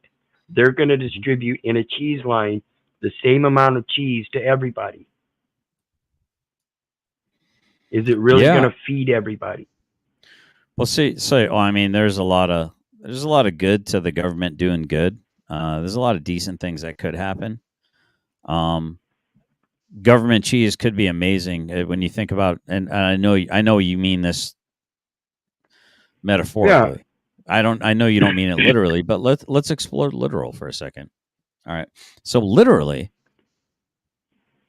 tons and tons and tons of, or I don't know how countless amounts of gallons of milk are just dumped on farms constantly.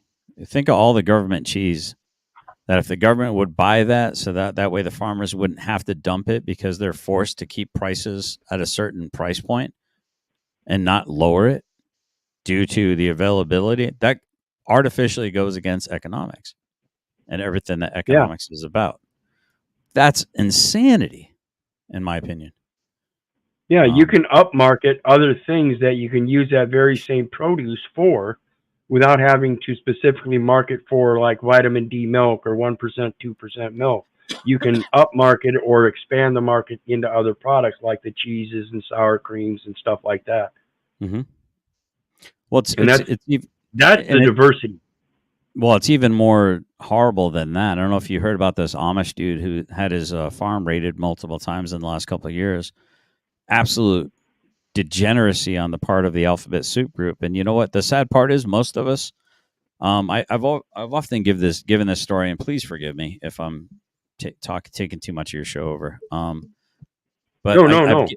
I've given this analogy of 1,000 sheep on a hill. Now, this is the best hill for a sheep ever. All the grass you could ever want to eat. The seasons are always perfect. Conditions are always perfect. It never rains too much. There's plenty to eat, sleep, and F your way into nirvana for sheep. It's like sheep nirvana, right?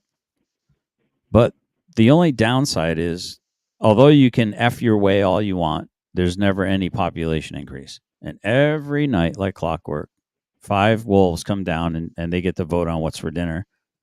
And well, that's at that point in time, it's five wolves and 1 sheep voting on what's for dinner. As you can imagine, it doesn't work out too well. Yep. That said,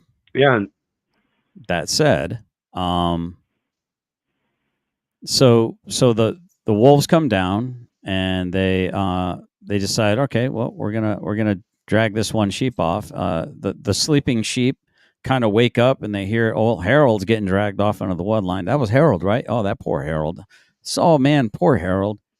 And so everyone's bummed out that Harold got dragged off in the wood line. Well, the next day comes, and there goes Cynthia. The next day comes, there goes Ralph. The next day comes, there goes Rebecca. So eventually, when you appease crocodiles, you're going to run out of gardeners. Yeah. When do you think they're going to come get you? Right. So eventually you're going to have to feed. Right. Yep. So the long and short of it is everyone's okay as long as it's not them.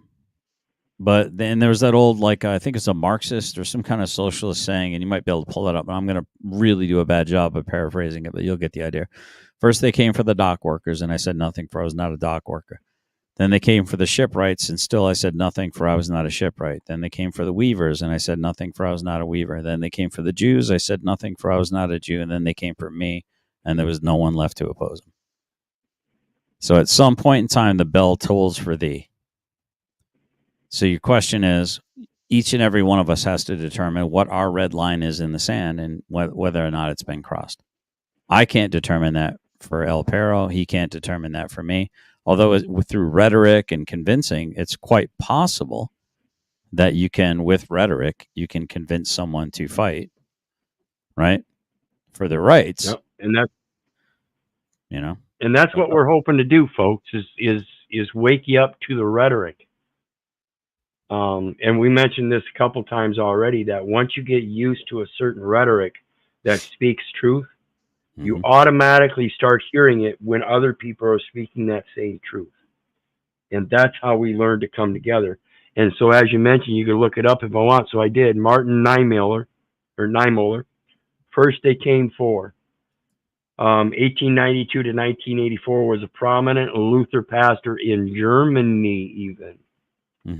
In the 1920s and 1930s, he sympathized with many Nazi ideas and supported radically right-wing political movements. But after Adolf Hitler came to power in 1933, Niemöller became an outspoken critic of Hitler's interference in the Protestant church.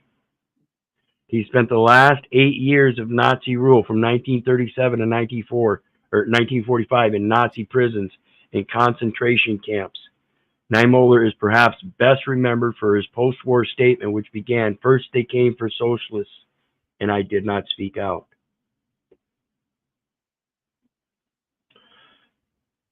Then they came for the trade unionists, and I did not speak out because I was not a trade unionist, because I was not a socialist.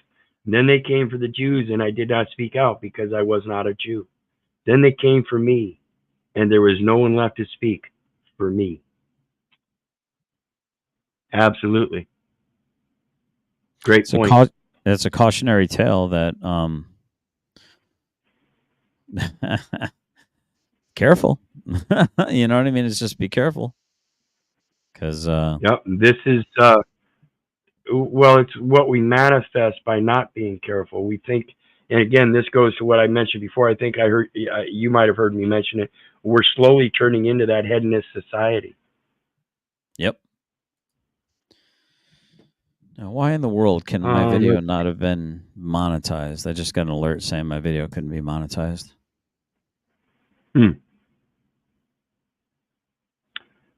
Okay, so I gotta pull my screen back up. I want to finish this other one here.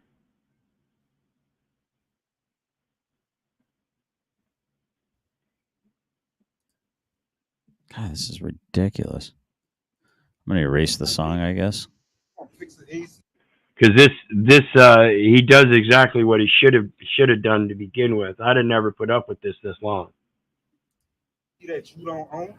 You damn so do you have to. Like you not about to come in my backyard and not just tell me you back there.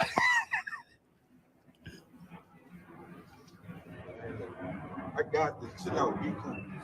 Man, I'm telling you right now. I'm about to call Mr. Joe because I'm not doing this. You not about to be coming on my property and doing this. You not, because I'm telling you, that could have been real bad. That could have ended up. I'm telling you, that could have been real bad. This is where we get that sense of the threat. Real bad. Now, what if I would have acted another way instead of coming back here trying to tell your stupid stuff? Man, say, brother, you know what? I ain't got time for this. Man. You won't be hot. Stay hot. No, I couldn't just get your. You want to be hot? You want to be hot? Stay hot. And that's exactly what I'd have done from the beginning, because it didn't make sense to me in the beginning. If you have that private contract with the landlord saying that he has to provide you quality shelter and you don't have that quality shelter, you get a hold of him and let him know, and he contacts me to go fix it. That's end of story. You requested it. So I got a question. What's that in the backyard? Are those raised garden beds? It can't be. No, that's a deck. No, that's a deck that has half of it ripped off. Oh, well, that adds up.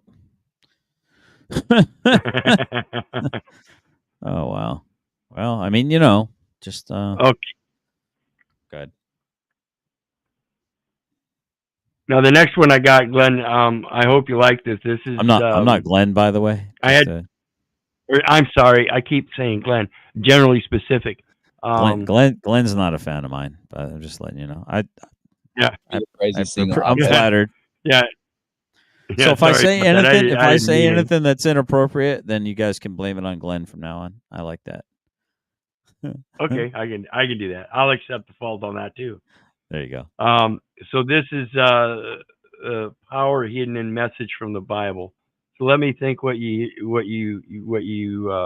feel on this one, what your opinion is here. Ever seen. That's a big call. It's a big call, but this absolutely blew my mind when I found out about it. So the Bible, the early books are written in Hebrew, right? The genealogy and the first few books of the Bible, for those that know, is like Adam first, then his son was Seth, then Enosh, then Kenan. I'll probably pronounce those wrong, but in the original Hebrew, when you take the meanings of their names, get this. Oh, I've heard something about this. So Adam means man. That's like the original translation. Seth is appointed. And then the first 10, I'll read out each of their names, their meaning. It actually spells this. Man is appointed mortal sorrow, but the blessed God shall come down teaching. His death shall bring the despairing comfort and rest. What? Wow. I don't know how long ago, but it was long before Jesus came. Wow. When I found out about that, imagine that, God prophesying Jesus from the first people who ever walked the earth in their names. What do you think about that? People are, the message of God is prophesied in the names of people. Yeah, I've heard Richard spoke about this a few times. And 1 second. Dang it. What is this thing doing? I've been seeing a lot of these interesting trendy things going around, and I don't. Now, Richard on the other hand, Demolished Doctrine, for those that, if you know, you know. He's done some real deep dive studying on a lot of this stuff, and I think that's awesome. I haven't, so I don't want to speak out of ignorance, if that makes any sense. So I'm trying to be real cautious about, what I speak to or what I speak about, because I at the end of the day, I really just don't know. So let me tell you then.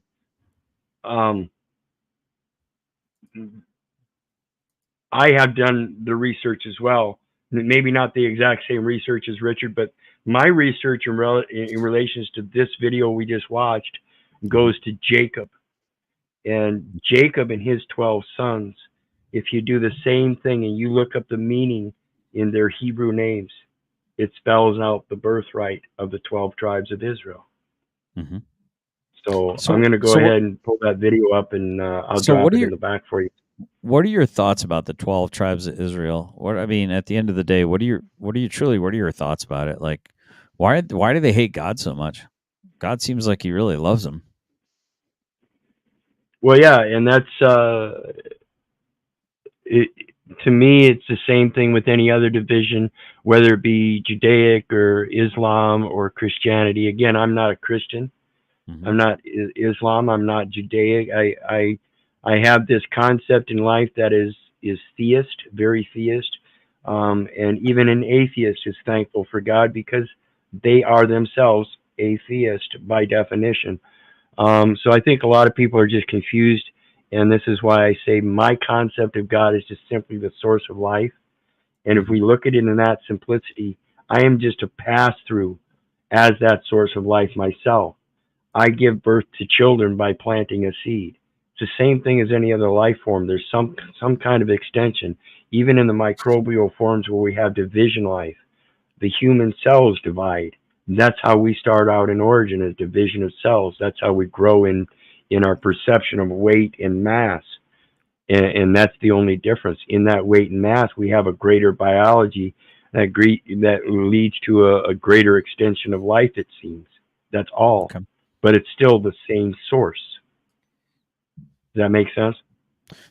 Yeah. Yeah. It does. It's a lot to think about. I just keep getting this warning in my head, and the warning is basically that in the end times they will yearn for unsound doctrine. Basically, their ears will itch for unsound doctrine. They'll heap up to themselves teachers that teach them basically what they already want to know. And I just think that there's a danger in all that.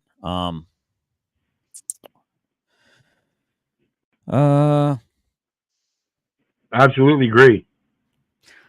I feel that I'd be remiss if I didn't say that I speak caution. I think caution is a very smart aspect. Well, it's an aspect of patience for sure. Well, the fact that I don't really know a lot about the Bible is the reason why I'm so cautious. I'm very hesitant to speak. You'll hear me when I speak with confidence. It's because I feel confident with what it is that I'm saying. Like right now, I don't have halting speech. I'm not distracted. I don't have a problem being very confident with things that I'm confident about. This is not one of them. So I don't know if that makes any sense. No, that's fine. We all start somewhere, and I don't know how much experience or research you've got, and I don't know what those firsthand experiences would be yet. And so it's just a matter, like I've said before, it's a matter of coming together and talking about it. We have to have these discussions, and we are not all equal. There are the differences from all of those experiences. So I have to give you the credit for the research that you have done, and most certainly I have to give credit for wanting to continue to do that research. That's the main problem. I get so I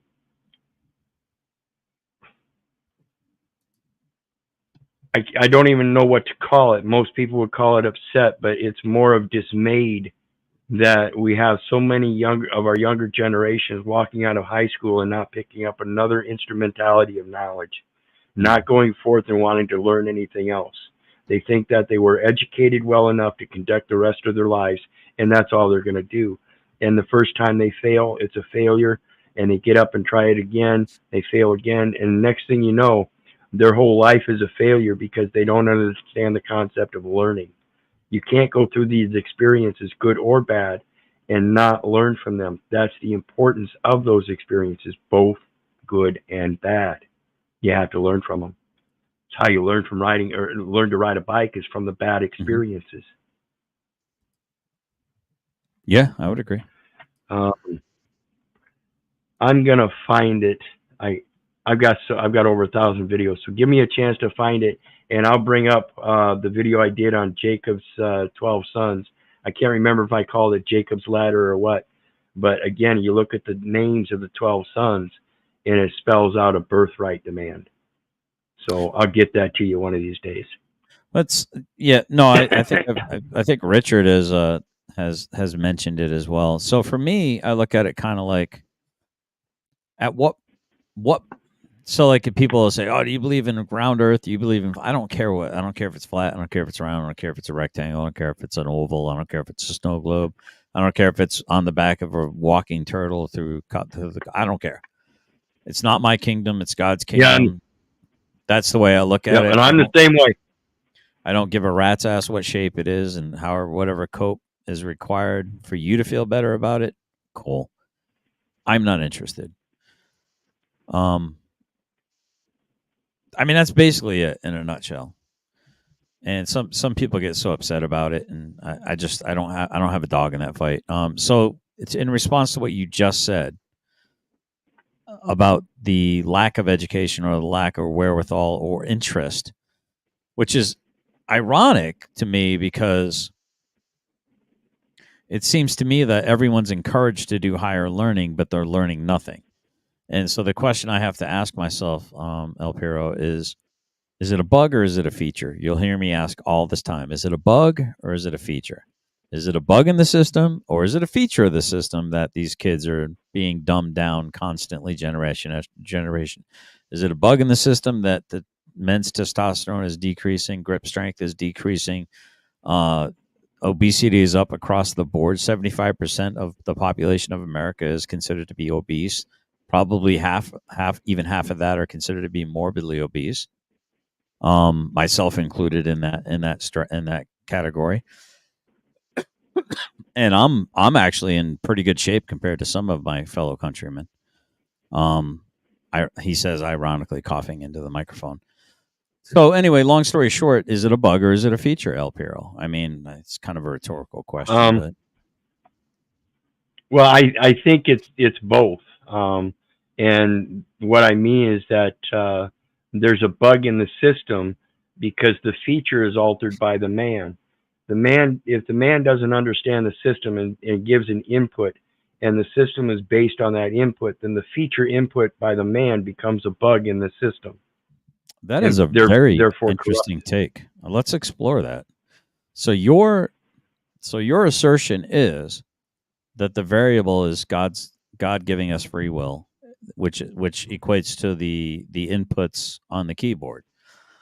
So instead of it being when it should be a 1 hitting 1, when it should be a 0 hitting 0, i.e. the language of binary, man is over there like an angry monkey going, hoo, hoo, hoo, enough eons he might create like Shakespeare, right?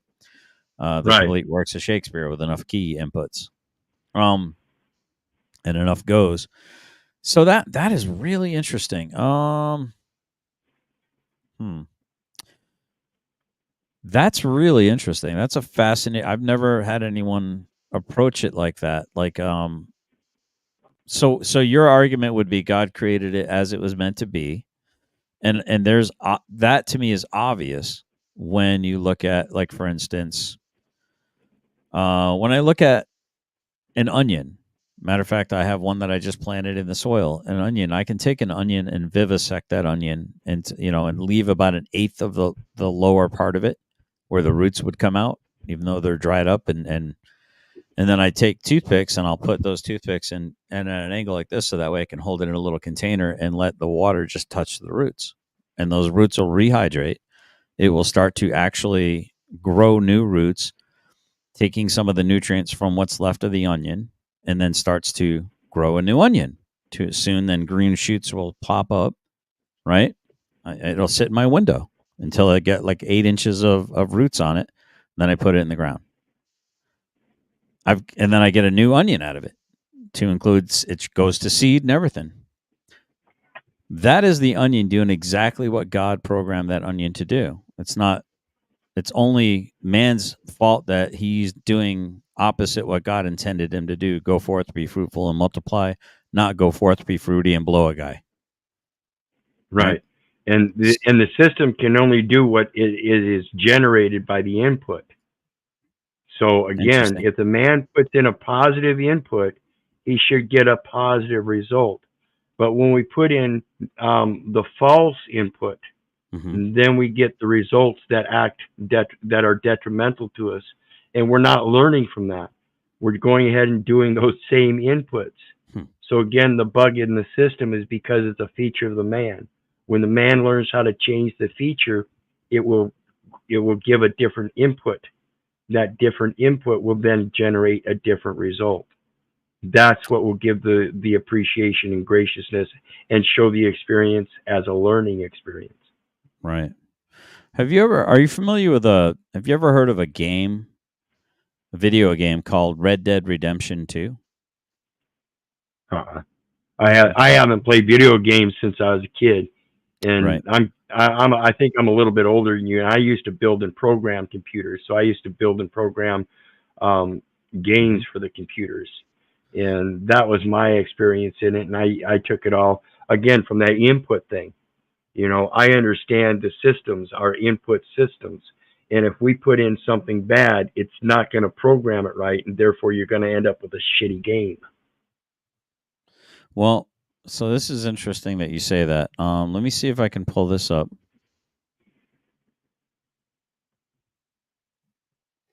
I'm here. I'm just going to shut the video down in the background. Sure. I'm gonna share this with you. Now, are you monetized? No, I am not.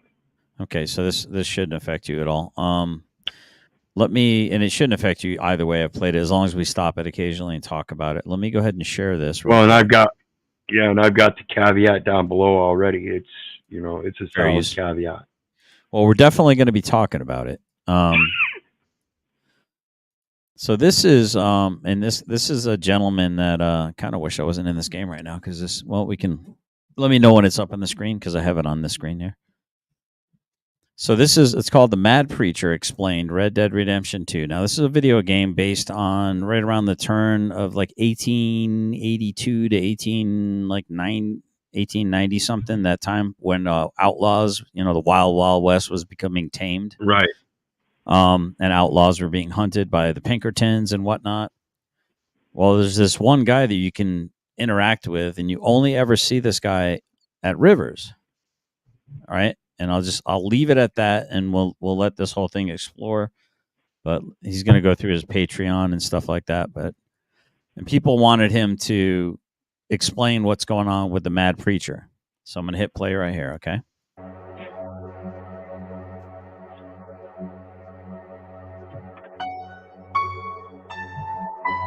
Now, there's some reading that needs to happen. So if you're willing to read that off as it's going across the screen, if you're okay with that, would you be willing to do that?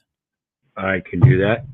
Okay, so you can go ahead if you want to catch up there before I hit the. Yep. The mad preacher is a deranged person who's looking for a sign from God.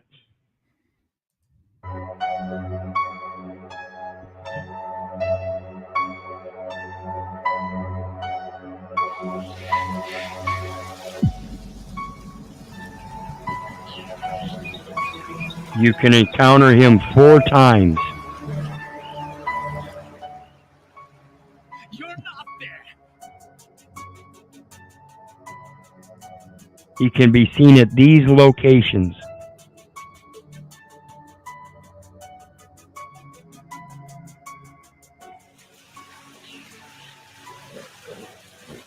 Before we get into his dialogues, let's focus on who he's inspired by.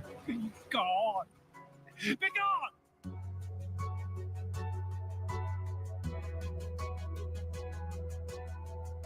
In the game files, he's called John the Baptizing Madman. Wow. This is a reference to John the Baptist, of course. Get away from me. Run from me. John the Baptist was a preacher, just like he is. Go away. He also lived in the wilderness and wore worn-out clothes. This is exhausting. John the Baptist was baptizing people in rivers.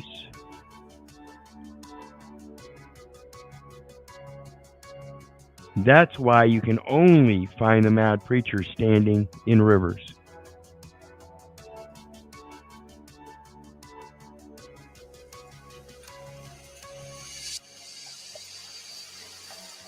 The preacher desperately wants to know the reason for his existence.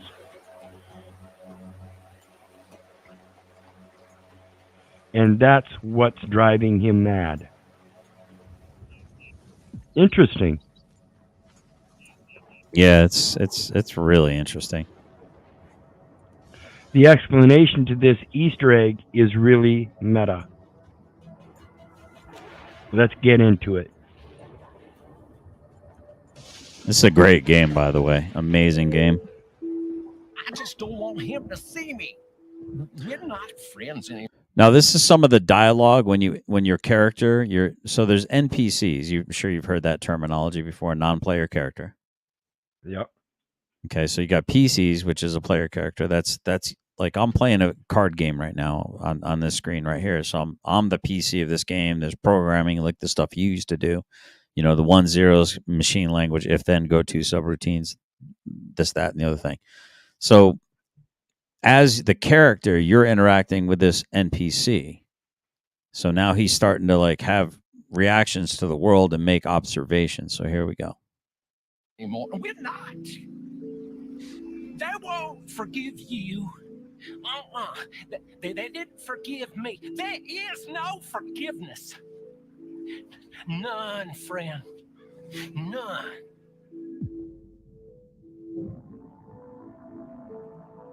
The preacher refers to God as he and they. That's interesting. Yeah. He is a reference to Sam Hauser. He's the president of Rockstar and the main creature of its games.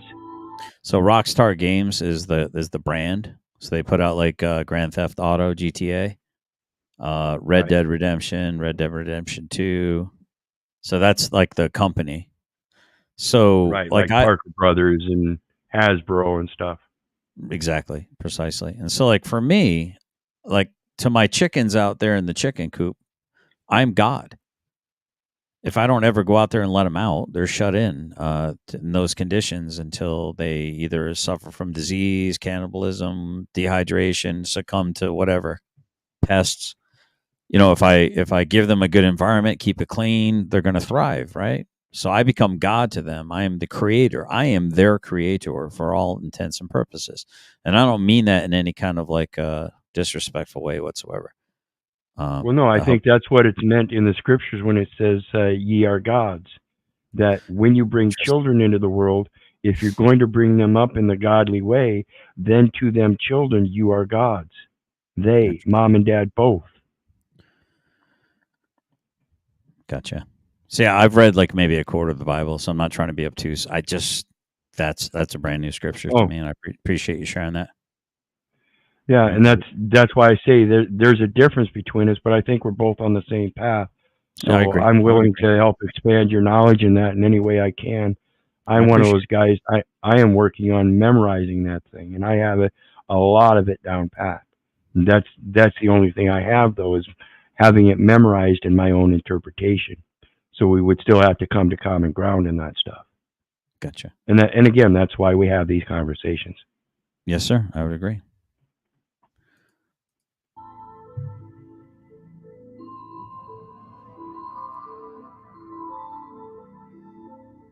They refers to all the other devs who worked on RDR2. That's why I'm out here, well away from them.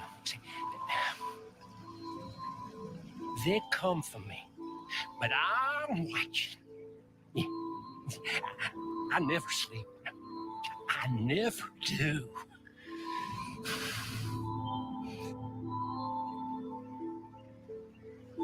I missed the line there. I'm sorry. That's okay. I was having a hard time here. The preacher says that they can come for him.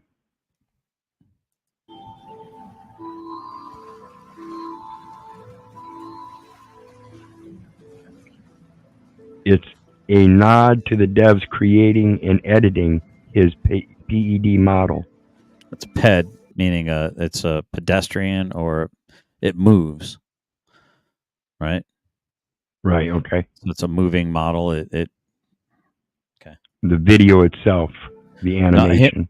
Yeah, he's the anime, like his PED, his pedestrian model, so to speak. Yeah. Right, his player character in the game. So much pain. He won't send me the message. He won't. I've been here for years, and nothing.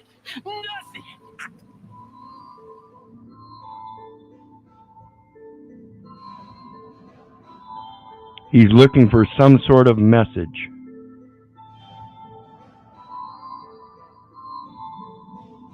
So he can understand the reason for his existence.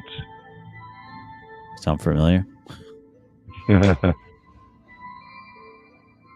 Rockstar gave him a signal.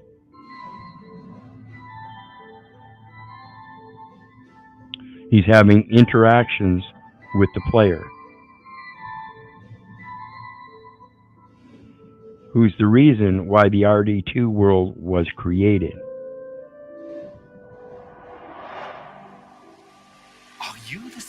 So that's an interesting aspect of it too, because if you read the Torah and you understand that the Jews are the chosen, and we're just kind of window dressing in their world, which is interesting because God grafted the Gentile into the tree of life in order to make the Jew jealous to bring the lost sheep of the house of Israel back into the fold. Isn't that interesting? Right. Yeah, and that goes to the actual programming as it relates to those scriptures that says that the ones who know not the law but do by nature what the law says without having that law are a law unto themselves. So it's like the player going through with his PED model and learning the game. Yeah. It's it's the educational process of learning the patterns. Interesting. Yeah. I don't think so. How do you know? How do I know? How do I know?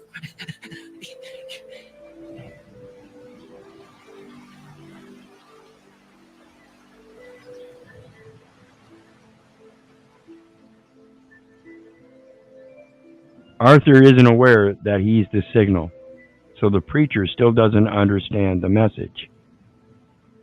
So Arthur's the main character. This is Arthur Morgan. And so he's just like interacting with him. He doesn't realize that he's being sent to interact with the preacher and that he's the signal for the preacher to understand the message. Do you see the similar storyline with the never-ending story and Atreyu? Yeah. So did you just see how he reacted there? Let me rewind that. Watch how he reacts. Tell me what that reminds you of. It's total madness. I know it is, but I can't stop. No, I can't. Right there. He felt like he got poked, right? It looked like he got like touched by something no one else can see. Yeah. What does that remind you of? That little devil on the shoulder or something, or what? Schizophrenia. Have you ever seen a schizophrenic Yeah, person? yeah. They look up and they're like Yeah. they're being poked with pitchforks by invisible things flying above them. Yeah. Things that no one else can see. Yeah, and that's that message they're waiting for, and they never get it. Yet they profess they see all kinds of messages, and yeah, it's odd. Well, I mean, just because we don't see him being poked by something doesn't mean there's not something poking him. And just because he doesn't see what's poking him also doesn't mean that there's not something poking him. So that's the, what if the people that we thought were crazy in the world were actually the only sane ones? How crazy would that be? Exactly. And that's that open-mindedness. You got to understand that if we think we're so knowledgeable, yet we're the insane ones that are in the matrix, what happens to ourselves when we wake up in that matrix and find out we're the ones that were insane? Do we go deeper into that insanity, just like what'd you call him? I can't brain fart. Like an inception. Well, the guy here, he's a paranoid schizophrenic. Do we go deeper into the insanity and become a greater paranoid schizophrenic, or do we accept the reality of our own insanity and come out of it? Great question. You have to be open-minded enough to accept that even though it might be your perceptive reality, it might be insanity. I agree. Well, I mean, an insane person is probably not aware that they're insane either. So exactly. I'm feeling very abandoned very ignored. See, I asked for a message, and he gave me the whole world, but no signal I can understand.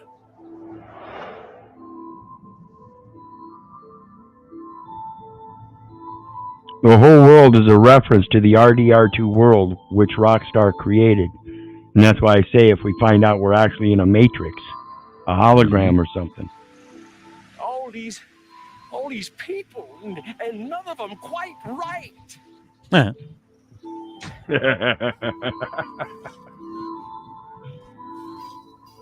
The preacher is talking about the NPCs, the non-player characters. They're all scripted and limited, and the preacher notices that. They're just doing their job. Huh. Yeah. Yeah. There it is. That's very frustrating. It is. Wasn't that enough? Wasn't it enough to give you the whole world? It wasn't enough. It wasn't enough at all. That's a problem. I'm so greedy. I'm awful. Even though the preacher was given the whole world,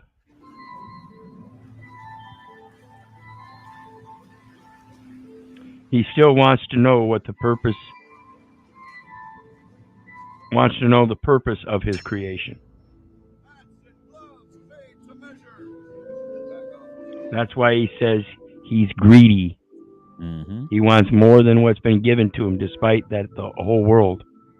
Because no other character wants to know their purpose as badly as he does. He's watching. Oh, he's always watching. Oh, always watching. Never speaking.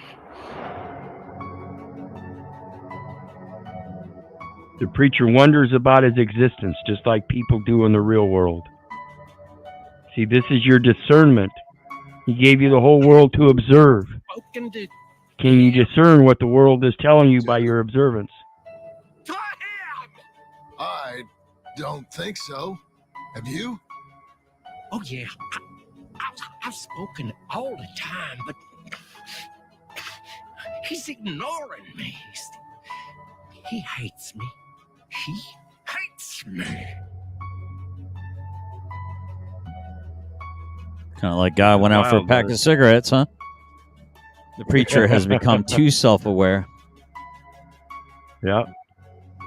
He started noticing that he is in a video game. Think about what that would do to you. That's what I was talking about earlier. If you recognize all of a sudden that you're in a matrix. Yep. It's a cool and unique way of breaking the fourth wall.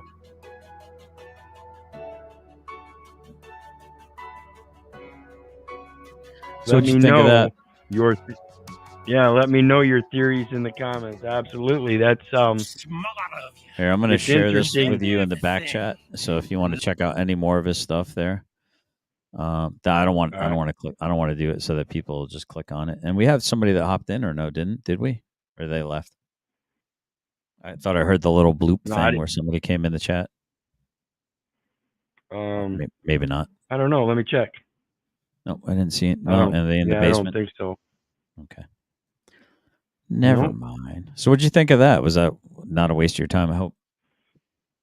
No, not at all. Because like I said, that's kind of coinkydink when we think about the Matrix. And if we got caught up in the Matrix and realized it as the Matrix, would we want to then escape the Matrix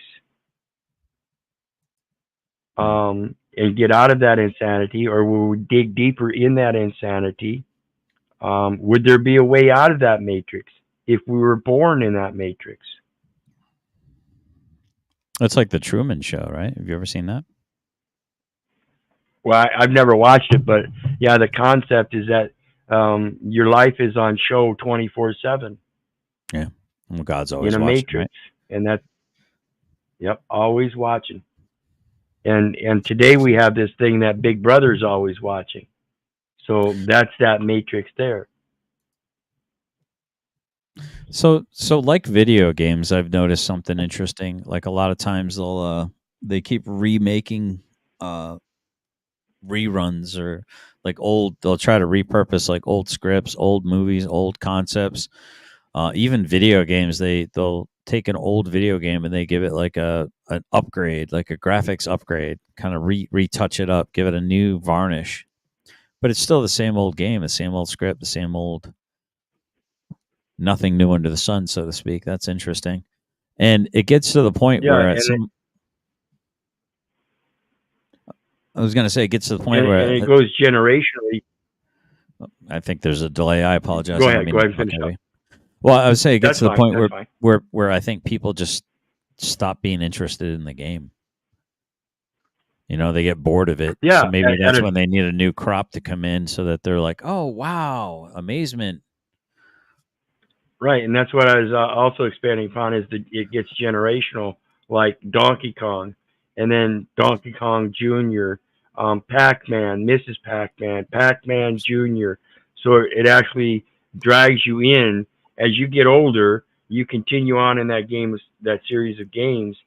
And then, like you said, then it becomes boring because you figured out the pattern. So now you want a new game. So now you've moved on to more adult type games, which is the war faction games and stuff like that.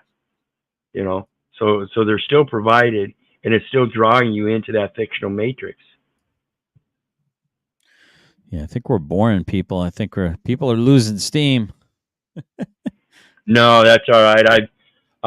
I've been doing this on YouTube for 5 years, and my numbers are just now reaching 3,500 in subs, and that's just because of the content. People aren't really interested in the content that I bring, which is a more real perspective, and that's why I say I don't care if you want to call me a misogynist or whatever. That's on you. If you want to do that ad hom stuff, rather than get up on panel and have a real conversation about the real issue, which is the subject matter, not name calling, then let's go. And people don't want to do that. And that's the experience here is that when people want to come up and start slinging them ad hominems, I don't put up with it. They're bye-bye. I'm not even as nice as Richard is. You know, we're adults here. Yeah, I agree. I would agree. And we're coming to the end anyway. I've been going 8.5 hours already. Yeah, so. I'm seeing that because I just finished my live not too long ago. I just saw you were live, and I'm like, I want to come over and support someone that comes into my show and supports me, man. I'm real big about supporting people that support me, not for the quid pro quo of it, just because I think it's a decent thing to do, man. If someone's gonna put some effort and energy into supporting you, I mean, yeah, absolutely. And while we're on it, you know, folks, go over and check him out. Generally specific. Yeah, don't do that. Don't do that. Just tag it into your YouTube search engine, generally specific, and it will pop up. It's that easy, folks. Go over and check him out and hit that like, share, and subscribe if you want. It's up to you, but at least check him out. I'd appreciate that. And check out my shorts. There's a bunch of free cooking. I do homesteading, cooking, philosophy. It's like a box of chocolates. You never know what you're going to get. And that's one of the things I want to get into more myself is, like I said earlier, I don't want to be here doing this stuff. I want to be out there. And being out there, I want to start doing more of those survival type videos again. Interesting. Yeah. Yeah, you might hate me, and then wait 5 minutes, you might like something I say again. So just understand that is a possibility. Well, that's why we have to discuss this stuff. When we say things other people don't like, we have to remember just because they're offended and they don't like what we say doesn't mean that we don't have a right to say it and the freedom of expression, nor does it mean that just because they get offended that they can then stop our communication as to the rest of the platform that's viewing this. They have a greater right to know. That's why when people get up and want to start slinging the ad hominems, I don't care about your right to sling ad hominems. These people have a greater right to know so that they can be properly educated with good knowledge and not some name-calling contest. that doesn't do anything for my platform. And that's why people don't come here too much. Most people like the drama. That's entertaining. I despise the drama. I despise well, that's why I do these. That's why I do these insanity clips, because it is drama, but it's insane drama. Why are we getting involved in situations like this? And it's simply, again, because people don't have the knowledge. Particularly people that should have the knowledge don't. And then when people like myself stand up and try to profess that knowledge, they try to placate that their supposed position of authority says that no matter what knowledge we have, we're wrong, and this is the way it's going. Here's the deal. No, this ain't a deal. You want a deal? Then you take my life, because that's what's on the line. My life. You willing to put your life on it as opposing your authority over me? You got to deal with me now, and I'm a bastard. I will use anything for a weapon. I will bite your motherfucking ears off. I'm just like a chimpanzee. Put your fingers near my mouth, I will bite them off. That's my natural instinct. My natural instinct isn't to go grab a gun. It's to act now. And I don't care if you got a gun. I'm doing everything I can. My life is a sacrifice for the way, the life, and the light of Jesus. In Jesus' name only. Yeah, so that's I'm telling you guys again, I'm not a Christian, but I use that verbiage to pose the same concept. You have no authority over me, and I will put my life to it. It's interesting for me that I think it's important to point out problems, but I think it's equally important to try to find solutions for said problems. Meaning, it's not enough to point and say that's wrong, shameful, but we should also show what a proper path looks like to get out of that. It's kind of like when I was in the Army, we had a creed of the non-commissioned officer, or the NCO creed. My puppy's having pretty good puppy dreams right now next to me. He got a little 8-month-old German Shepherd, all black. He's sitting there. He's just twitching around. He's chasing something. I was gonna say he's running in his sleep, isn't he? Yeah, I think he heard me talking, so he stopped. He stopped running. He's like, "Oh, Dad's seeing me chase the cat." What the heck was I just saying? Talking about the solutions, right? Solutions, yep. Oh, like when I was in the Army, we had, when you became a non-commissioned officer, you had to memorize the NCO creed, and I had always remarked that I thought it was important that in one of the paragraphs, actually, let me pull it up if you don't mind, if you'll humor me. Not at all. You said you were in what? The Navy? No, I was in the Army. I was Army. Army. Yep. Okay, so you got so it's the NCO creed here. Let me share it real quick. And I'm probably gonna have to head out real shortly after this. I know you're probably getting ready to end it as well. So we got the NCO creed here, and so basically it would say, no one is more professional than I. Like, if you can, let me see if I can make it a little bit bigger for the audience. So it says, no one is more professional than I am, a non-commissioned officer, a leader of soldiers. As a non-commissioned officer, I realize that I am a member of a time-honored corps, which is known as the backbone of the Army, quote unquote. I am proud of the Corps of non-commissioned officers, and will at all times conduct myself so as to bring credit upon the Corps, the military service, and my country, regardless of the situation in which I find myself. That's something I'm still working on, by the way. I will not use my grade or position. So it's my grade would be E5 or above as a non-commissioned officer, or my position, whether it be in a position of leadership. I will not use my grade or position to attain pleasure, profit, or personal safety. So I'm not going to hide behind my rank, right? Competence is my watchword. My two basic responsibilities will always be uppermost in my mind: accomplishment of my mission and the welfare of my soldiers. So it's about being a shepherd, right? Being a good shepherd. It says, I will strive to remain technically and tactically proficient. I am aware of my role as a non-commissioned officer. I will fulfill my responsibilities inherent in that role. All soldiers are entitled to outstanding leadership. I will provide that leadership. I know my soldiers, and I will always place their needs above my own. I will communicate consistently with my soldiers and never leave them uninformed. I will be fair and impartial, but here's the important thing. I will be fair and impartial when recommending both rewards and punishment. Notice how one is pluralized and the other one's singular.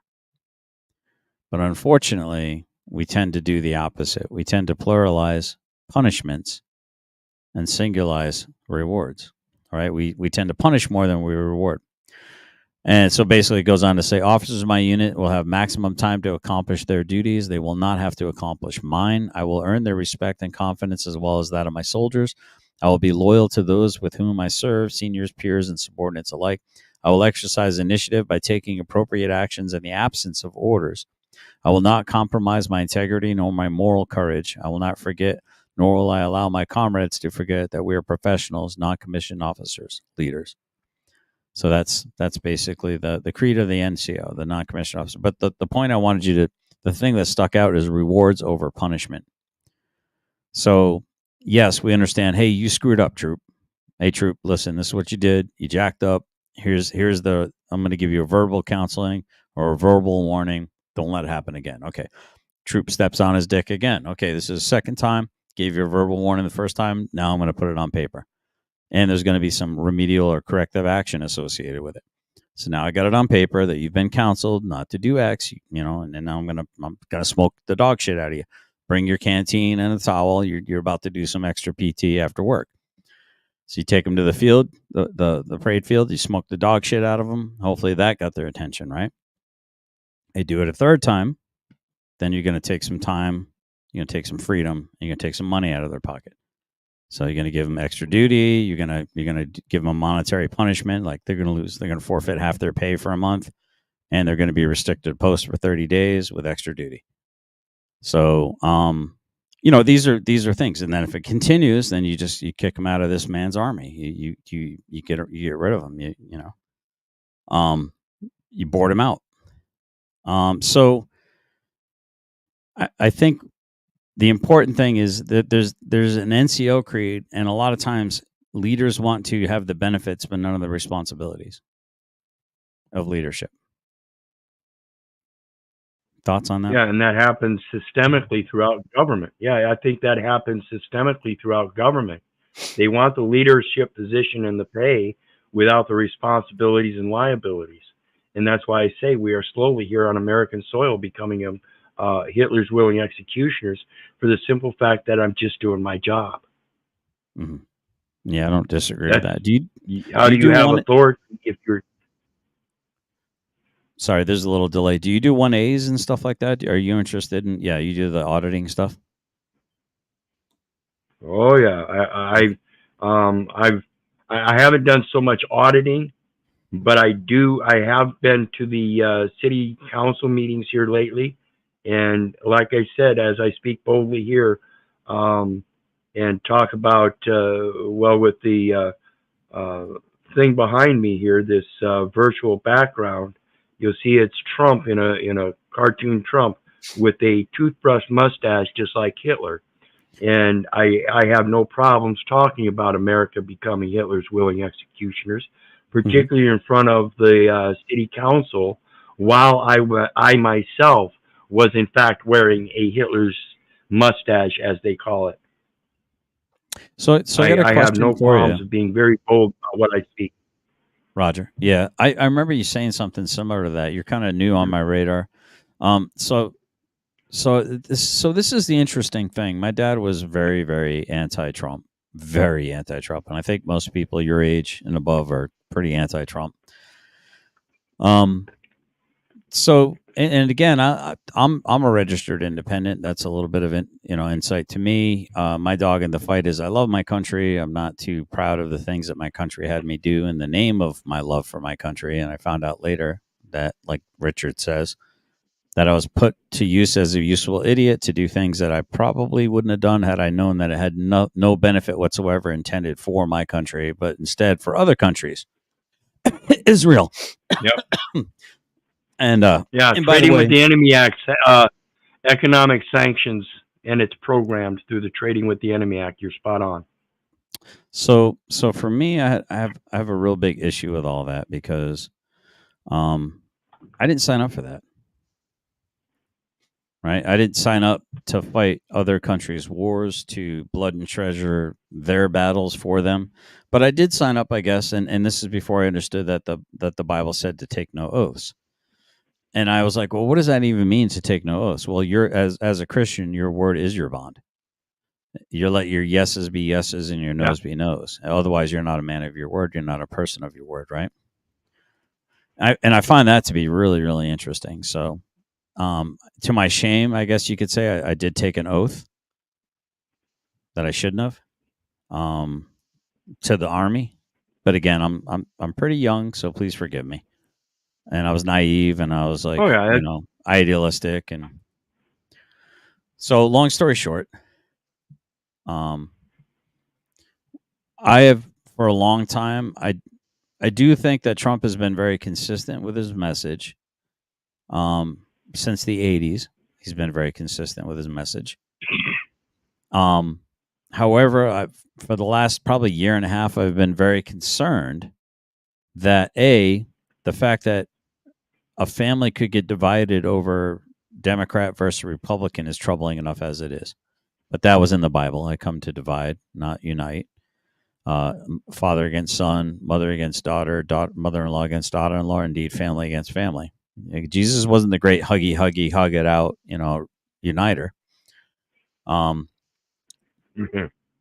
the thought of me, but the thought of me maybe even remotely supporting what I have grown to be concerned might be an absolute Trojan horse, as in Donald Trump. So think about the thing I found to be interesting was under Donald Trump, things were so good. I mean, just so good, man. They were so great. And then we get Biden, and then everything turns to dog shit. How is that possible? A plan? Is that a bug or is that a feature? So then everyone's going to be begging for the dictator Donald Trump, begging for him to be installed and never leave, to include like letting his kids inherit like a king, like they wanted to do with George Washington. So anyway, and that's the premise of that political dynamic extending from the family.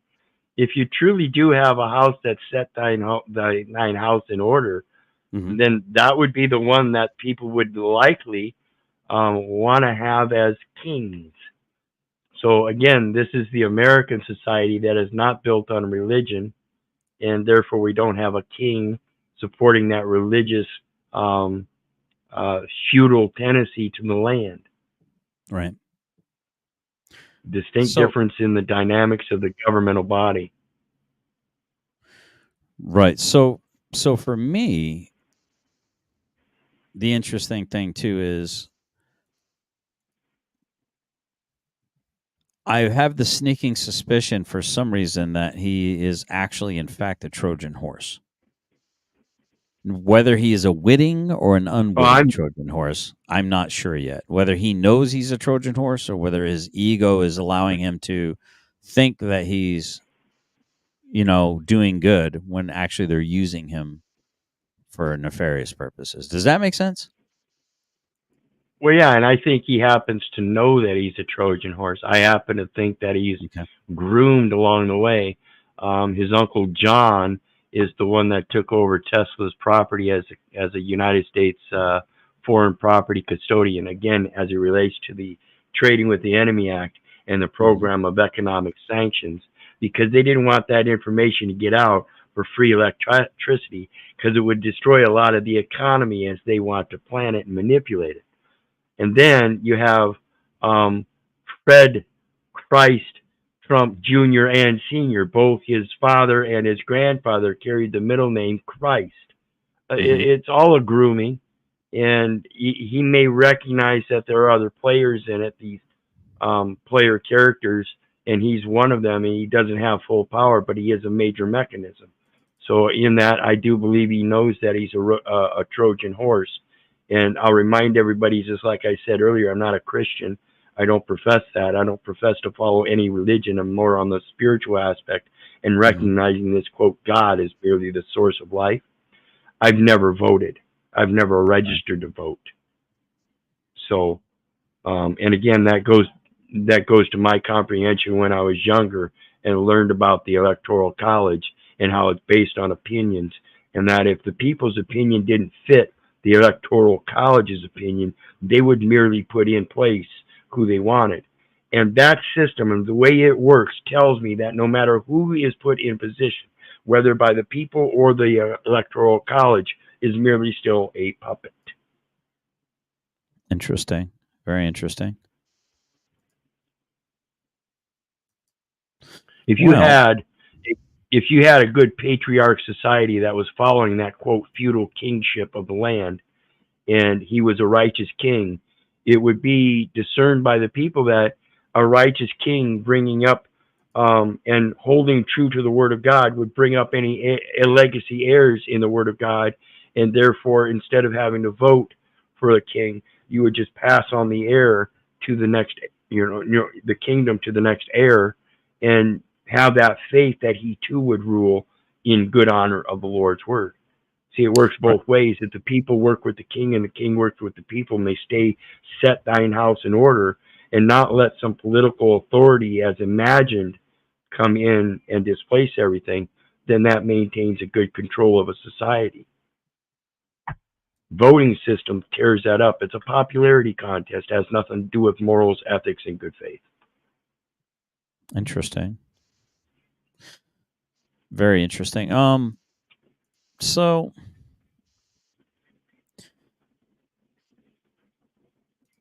all right, I'm even hesitating on even like mentioning this because I know it automatically puts me in a certain light.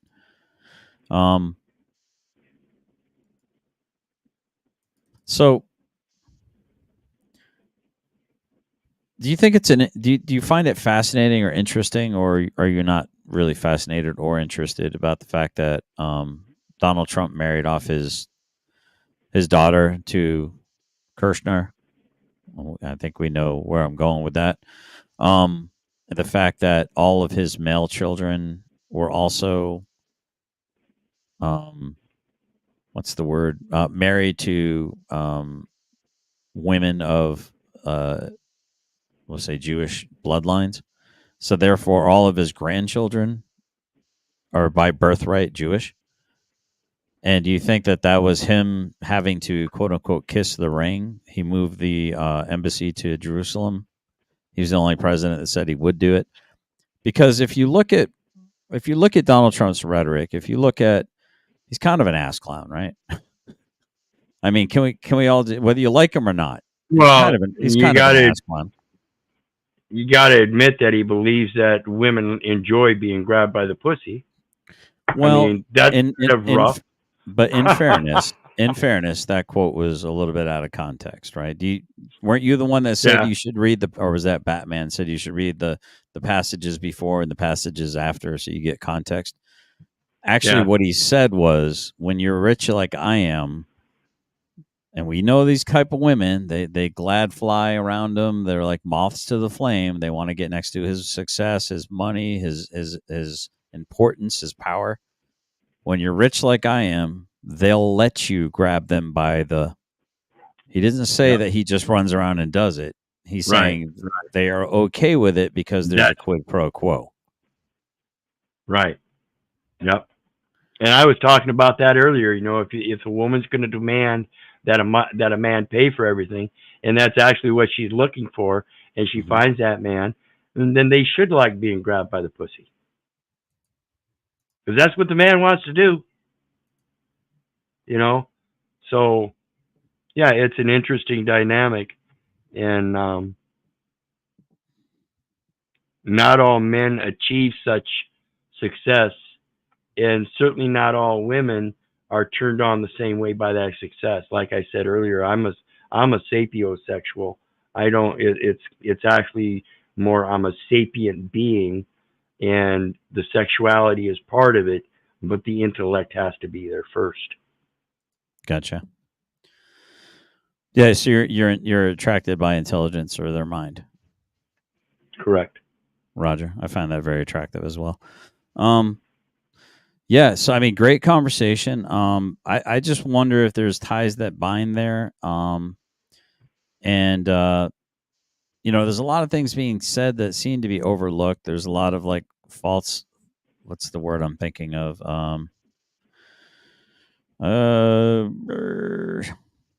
What's the word I'm thinking of? There seems to be a lot of like false flags. I think that's the word I'm looking for. Well, yeah, it's. Well, I don't know if it's so much false flags, because the false flag would be relative to interpretation. So again, the interpretation, like say Trump being shot at, is the interpretation that it was actually a assassination attempt, or is it simply a red flag, as we find many people questioning as to whether he was shot, or if he just ducked down and somebody put a razor to his ear and gave him a little blood so it would look like he was shot, and therefore it would be, in fact, if that was found to be true, just a red flag. But at this point, it's still just up to interpretation. And that interpretation is flawed even because the Secret Service was flawed. You would think that if somebody who actually had, first time in history, not the actual president, hiring Secret Service would have done their job. Mm-hmm. Yeah, the whole thing didn't look really like fishy. too good of a job. Yeah, so it does leave that window for interpretation as to being a red flag or a false flag or something. But again, it goes to the interpretation. Yeah, I did Who a whole really knows? breakdown. I did a whole breakdown the night of it. Like within 2 to 3 hours, Richard was on my show. The Benghazi Rabbit was on my show. I think Brick Jonesy showed up on the show, and then it was myself, and we were opining and we were breaking down the whole situation. And it's crazy how many things we noticed almost immediately. The things that we called out, being kind of layman in the sense of things, and the things that we noticed with the lapse of securities and stuff. And I'm just kind of like, I mean, the guy loves WWE. I mean, the whole him grabbing his ear thing. He could have had a razor blade in his hand. He could have, cut his earlobe when he was down, covered by these actors known as. I mean, the interesting thing is they got this one black guy who was always like so ticked off, and he's like, man, he's like all those, Secret Service, not one of them had their weapon out when they came up and they were crowding around him until they were heading him over towards his car. Then all of a sudden, and then the one that had her gun out could not figure how to put it back in the damn holster. I mean, talk about what the F, man.